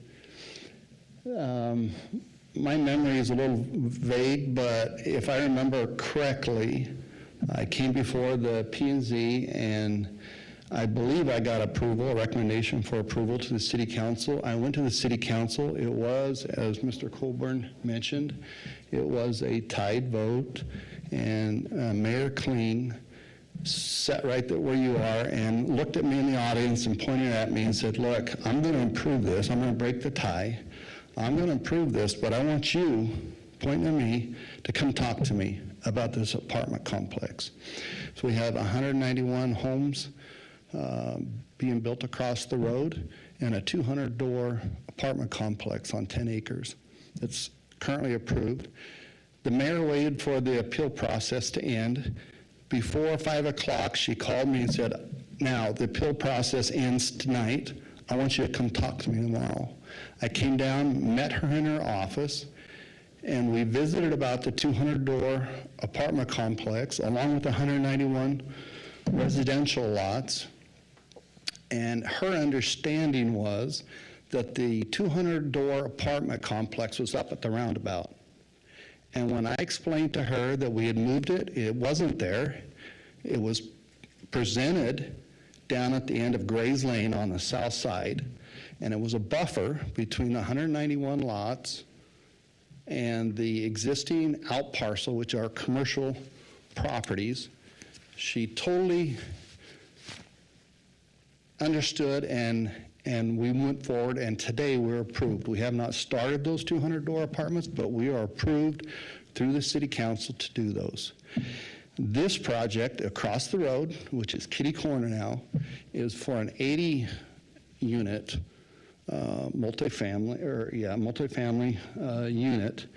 And within the last 60 days, we have recently widened, not only widened Amity Road, but now there is a center turn lane and there is sidewalk all across the front of this residential portion of the subdivision.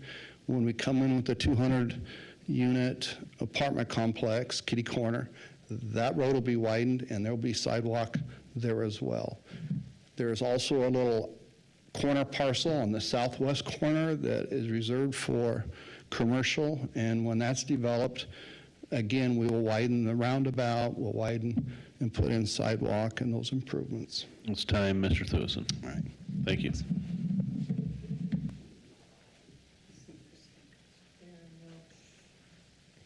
Chair, there is no one else signed up to speak.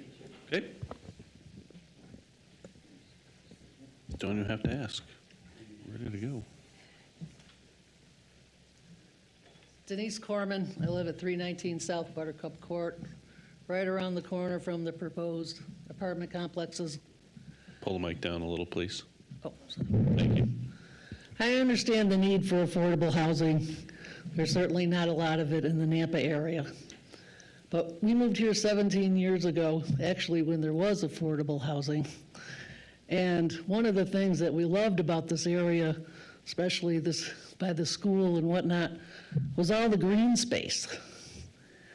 And I'm sure if you've gone around recently, it's all being gobbled up by development. And right there is a perfect, I mean, you have the school, it's a green space, and to put in a 3-story unit on a very small parcel just doesn't practically make sense. It doesn't even make sense for the occupants, but it doesn't from a visual standpoint. Go for a walk, and then that's what you're going to run into. That's what the students are going to see. It is going to impact our quality of life. It's a statement about Nampa. It's a statement about our area and what's happening to it. I mean, there's so many apartment complexes coming in. I mean, you go down Happy Valley. They just keep coming down Happy Valley. I mean, I know those aren't the most affordable, but I mean, that's what this whole area is turning into. we need to preserve some of this green space.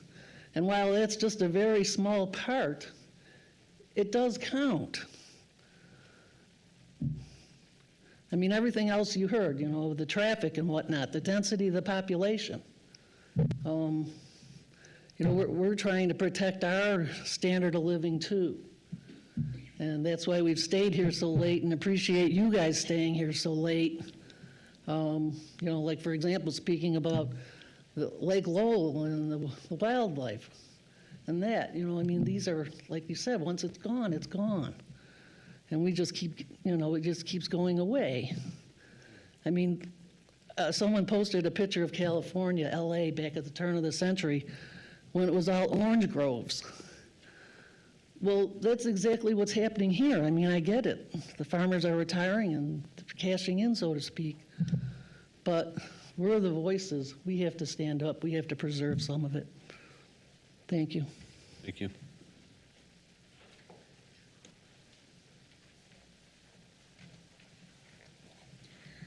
My name is Angie Daw.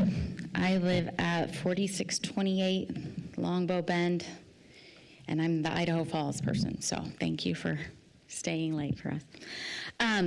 My husband and I own Rooftop Real Estate Management, and we are helping Lance develop this project. We've done a few of them throughout the valley. Because we are property managers by trade, we have a unique insight in how to build places that we don't build anything that we ourselves wouldn't be great living in. We know how many parking spaces we need. We know how much garbage so we really try hard to make stuff that's really nice for people to live in. We do screen all of our tenants. We do credit checks. We do criminal background checks. So I don't see so the concern for crime raising. We do check all of that. We make sure that we have great tenants. The bottom line is that the supply of housing is too low, and the reason that the cost of housing is too high is because the supply is too low. So we need more. And I have a house, and I have kids, and I get it. Everyone wants more housing, but no one wants it by them. But we build really nice projects. Lance has been a pillar of this community and lived here a long time and has deep roots here. And I know he is invested in improving Nampa, and we just have that same vision with him, and just know that we'll make a really nice project. So thanks so much. Thank you.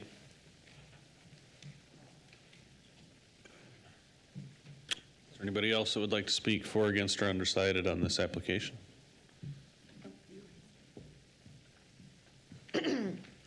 Carol Moffett. I live at 69 South Taylor Street, Nampa.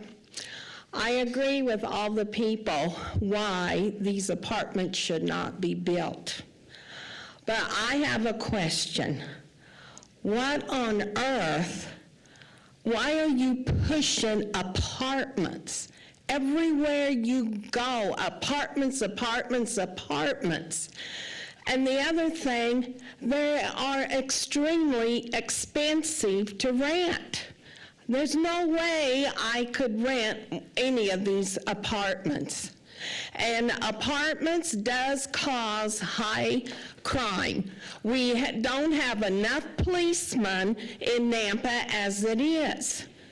And I no longer will make a left-hand turn onto Kings Road because the traffic is so terrible, unless it's early Sunday morning.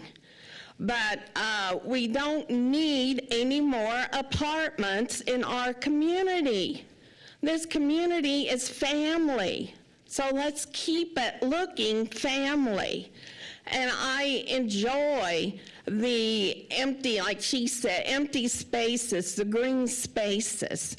And I do have a question for you. I want to know if the city of Nampa is receiving government money for every apartment unit they build. I believe the answer to that is no. And I'll just say that we do not build apartments. Excuse me? We don't build apartments. The city of Nampa does not build apartments. I was going to clarify that. We don't push apartments. That's a section in the code that allows for that use as a conditional use in this zone. So that's why we're here tonight. Okay. Next Is not to watch speaker. Peggy choke to death? Yep, come on up. Name and address for the record, please, and 3 minutes. My name is Mitchell Adams, living in 401 East Jasmine Court. I'm living in America 11 years. You know, this time is an apartment. I don't want it, but there's some kind of a living area. House is sometimes a house, sometimes is an apartment. But nowadays is people some worry about the house price is increasing. Elon Musk he gonna supplying for $10,000 model house. Listen to it. It's kind of a new idea. Is some people, most of the Park-Ridge people is retirement, older people. They got only have a house money, they lost their money. But they built us apartment is really about behind of our Park-Ridge. Is our house price is down. And who's gonna pay back about the different, the money, house money to the apartment? We're gonna losing a lot of money. But this also is the traffic is really serious. We're gonna out of the Grace Lane to the Amity. Most of the time we're waiting 3 minutes and 2 minutes. And Victory for the Victory is take 1.5 minutes and 2 minutes. That's really terrible. Some kind of I learned about the house is a house together, and we already have a lot of apartment in cross of the street of the Chevron convenience store over there. That's a commercial. I don't want an apartment. And please protect our living condition living in a Park-Ridge. Thank you. Thank you.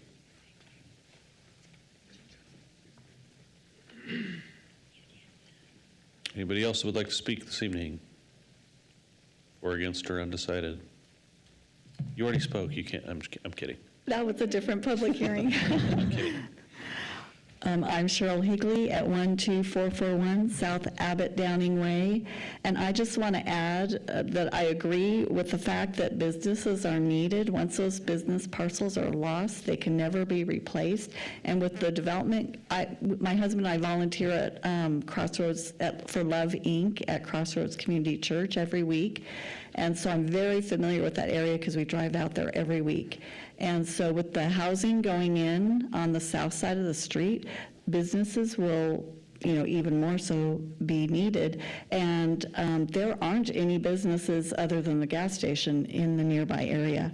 Another thing, I disagree that it meets the conditional use permit criteria that says it will not affect the character or appearance of the area.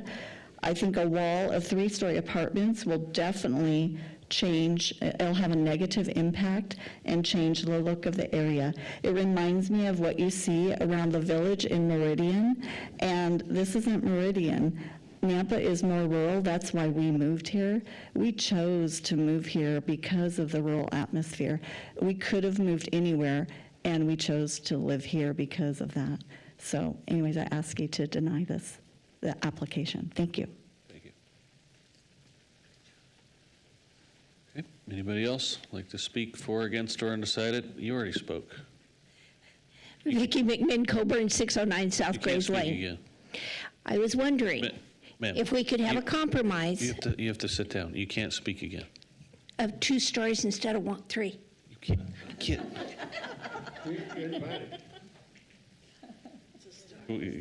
You want to? I'm kidding. I didn't use all my Now what do we do? I'm kidding. I'll go ahead and ask anybody else in the audience that would like to speak. Who Again, hasn't for, already against, spoken? or undecided. Thank you. I would ask the applicant to come back up, answer some questions, give us closing remarks, and Thank you, Mr. Chair and Planning Commission. I would like to speak to a couple of things that we did here. Everyone has a starting point. I'm sure we can all look back at the time when we started out, our family started out on our own. and you need something that is more modest. There is a lot of luxury and roots that have grown deep in this community, and I totally appreciate that. I myself, from this area, from Boise, grew up in Meridian, in the farmland, watched it get developed, and I understand that. I'm sensitive to that, but knowing that this apartment complex is not slated to be built and flipped, it's going to be owned and operated. There's going to be a maintenance staff on site. So as far as like the grounds and the upkeep is going to be well taken care of. So there is investment in this community. These developers have done communities and are holding, done apartment communities and are still maintaining them here. So we're not proposing a project of someone just coming in and gobbling up land and leaving it to the wind. It's going to be operated. Nampa has already approved this node as a higher activity and density. One of the things that I appreciate about this project is that, yes, it is compact, but again, we all have a starting point. Some of us may not have had the opportunity to start off in a home with land. I myself started off in a tiny apartment, and that's what we could afford. And we have some sweet memories built in that, and that is what we're proposing here. So yes, this node has been designated for higher activity, and there will be, the city of Nampa has already recognized that there will be increased traffic here. And we already see the development and the care taking for the infrastructure around, just like Mr. Thewison mentioned. The road has already been widened. There's a center turn lane on Amity, and as development continues, that will continue down towards Gray's Lane. One of the conditions is for a turn lane study. We're completely open to that. We don't want to create a congestion here, and added turn lane would be something that's excellent. Another thing that I would like to point out is in this development, one of the concerns was persons wandering from our parcel into a neighboring neighborhood. That connection is on the north side of that, I think it was Crossroads Church's development.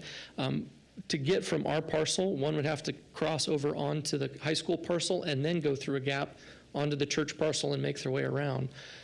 This development is proposing a fence that along the north side of the parcel between the school that would connect with an existing fence on the west side next to Crossroads Church, cutting off that access.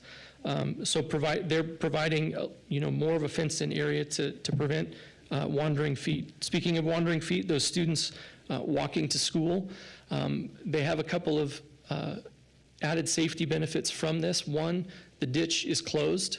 It's not an open ditch with flowing water anymore.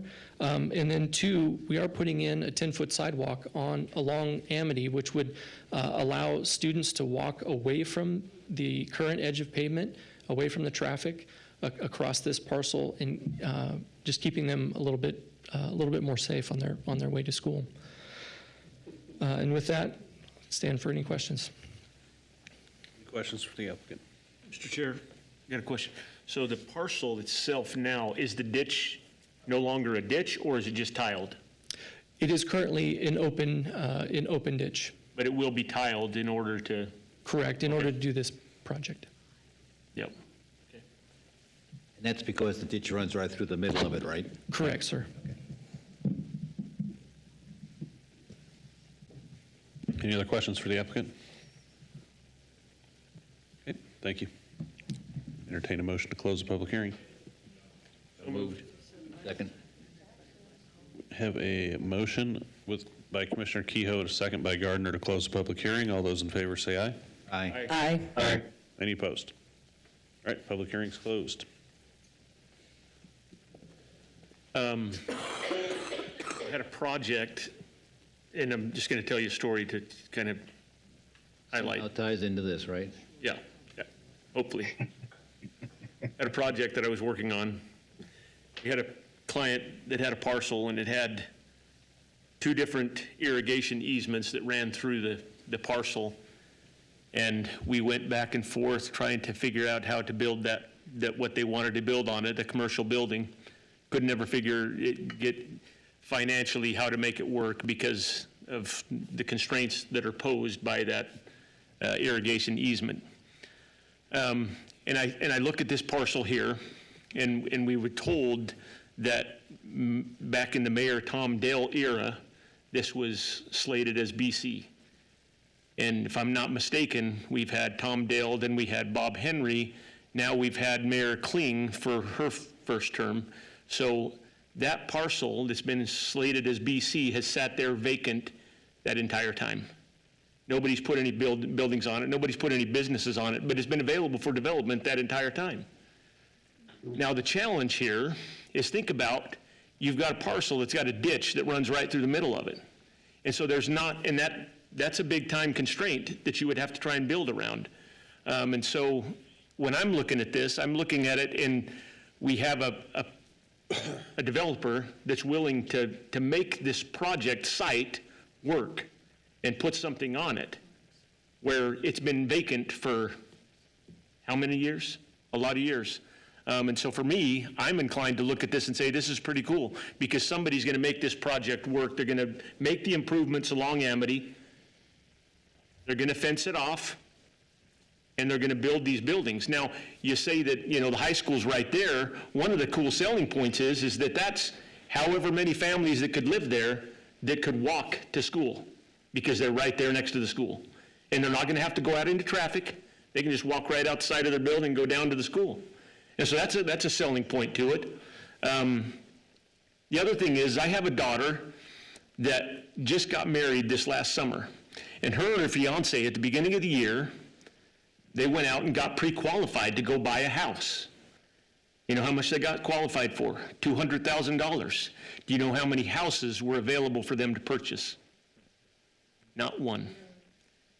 And you know where they live? They live just down the street and around the corner in an apartment, right by that area. And thank goodness that those were available to them. And I agree, housing costs are astronomical and crazy. And it's like the applicant said, part of the reason is because of the shortage of it. People can't afford to buy a house. That's why we have apartments. That's why they're going crazy, because people can't afford to buy a house anymore. So for me, I think it's a great project because it's utilizing underutilized land in an infill that's going to take a lot of work to try and make it an actual buildable site, because they have to tile that canal. And so for me, I would vote to approve, recommend approve, or approve. Mr. Chair? Yep. Commissioner Kirkman.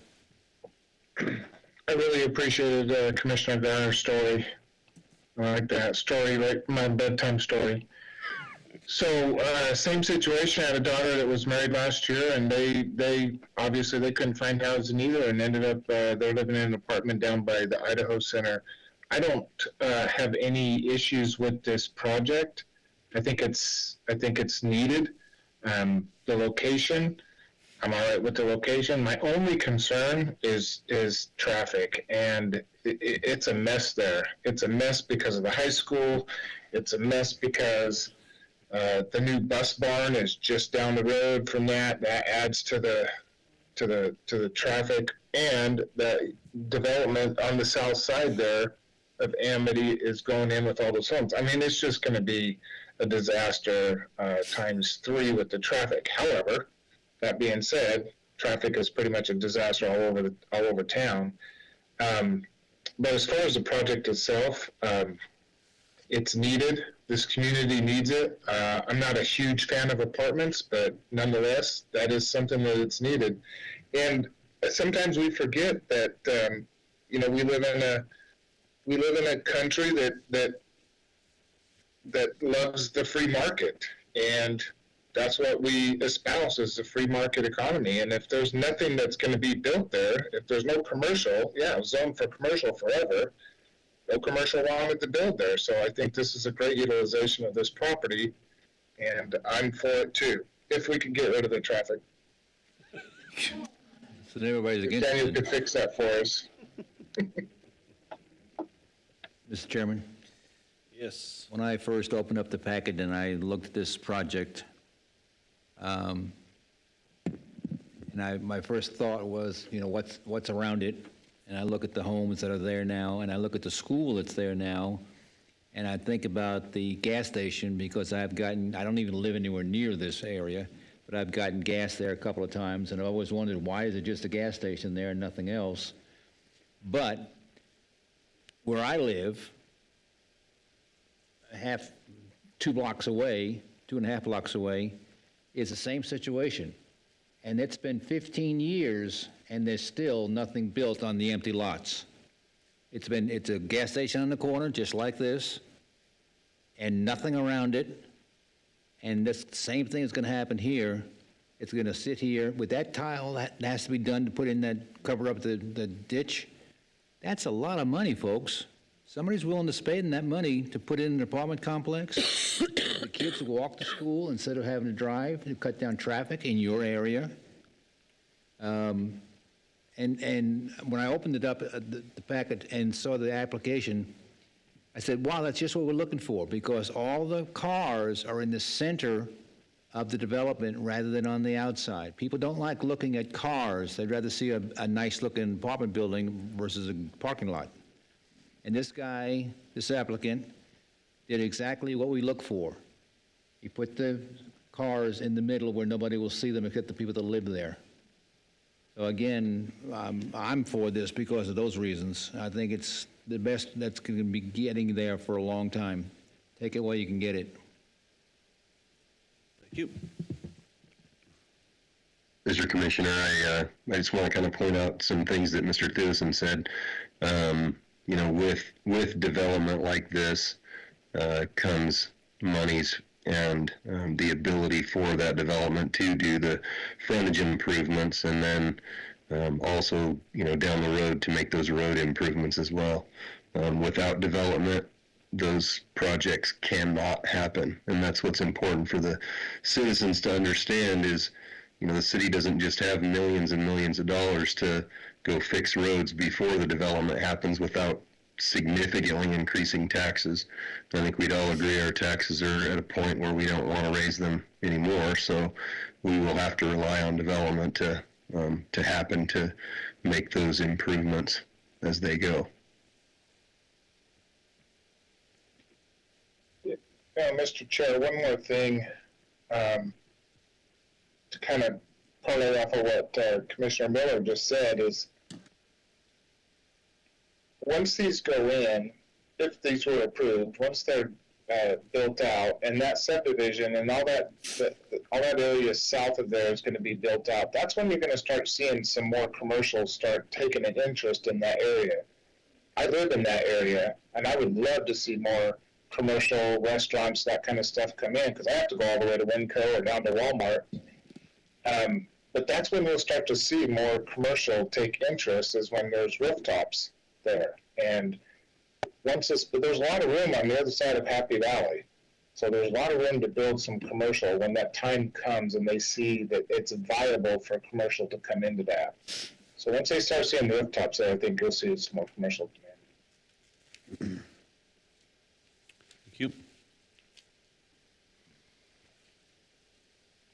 Come on, Peggy, give us your 2 cents worth. Good comments. My brain is so tired. Oh, my gosh.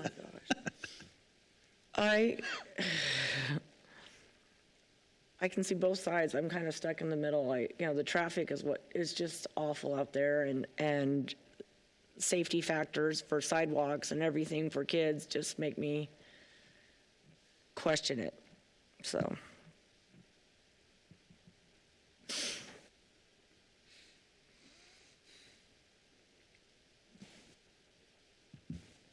And that's a good thing, because that's, like what the applicant pointed out, all the amount of frontage improvements he's already done, and then more of it will be improved with this project as well.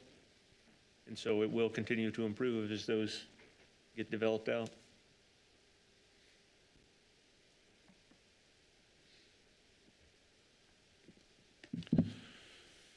We need a motion.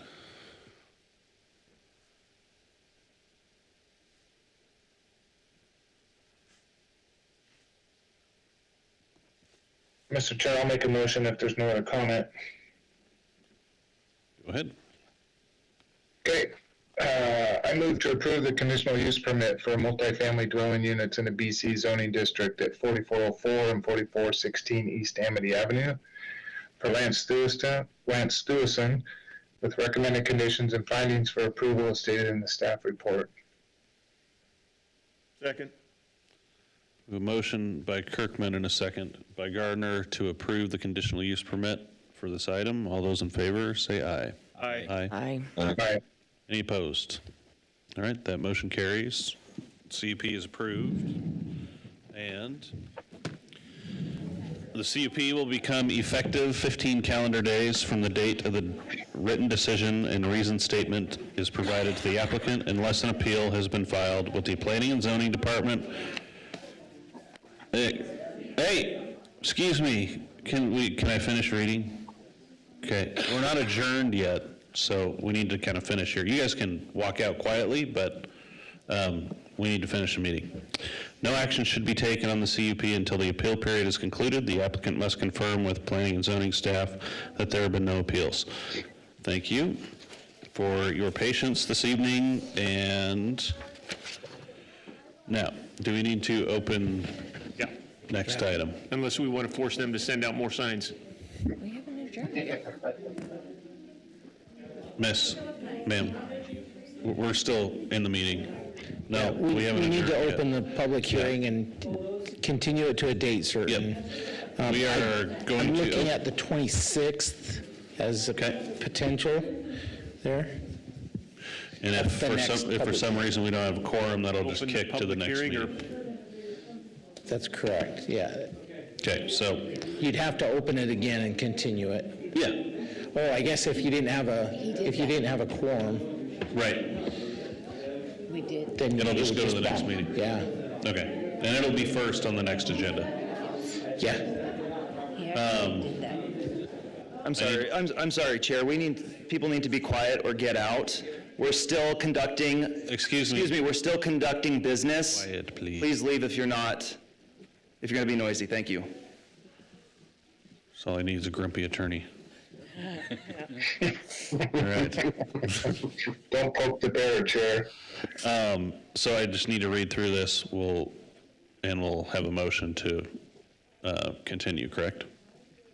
All right, so we're going to hear the last item on the agenda, the adoption of the Southwest Nampa Specific Area Plan, Comprehensive Plan Map Amendment to include the boundaries and land uses of the Southwest Nampa Specific Area Plan, and a comprehensive text amendment to include the definition of the Southwest Nampa Specific Area Plan in Chapter 15.1.1 of the Nampa 2040 Comprehensive Plan for the City of Nampa. So do I just need to make the motion, Yes. and we're going to put it for you said the 26th, no? Is that right? Mr. Chair, I'll make a motion that we continue this public hearing until the meeting on November 26th, 2024. We have a motion. Second. We have a motion and a second, a motion by Gardner and a second by Selman to continue this public hearing. All those in favor say aye. Aye. Aye. Any opposed? Aye. Motion carries. That will be continued to November 26th, 2024. And I would entertain a motion to adjourn. So moved. I have a motion by Selman, and I'll give you the second there, Gardner. Okay. To adjourn the meeting. All those in favor say aye. Aye. Aye. Aye. Any opposed?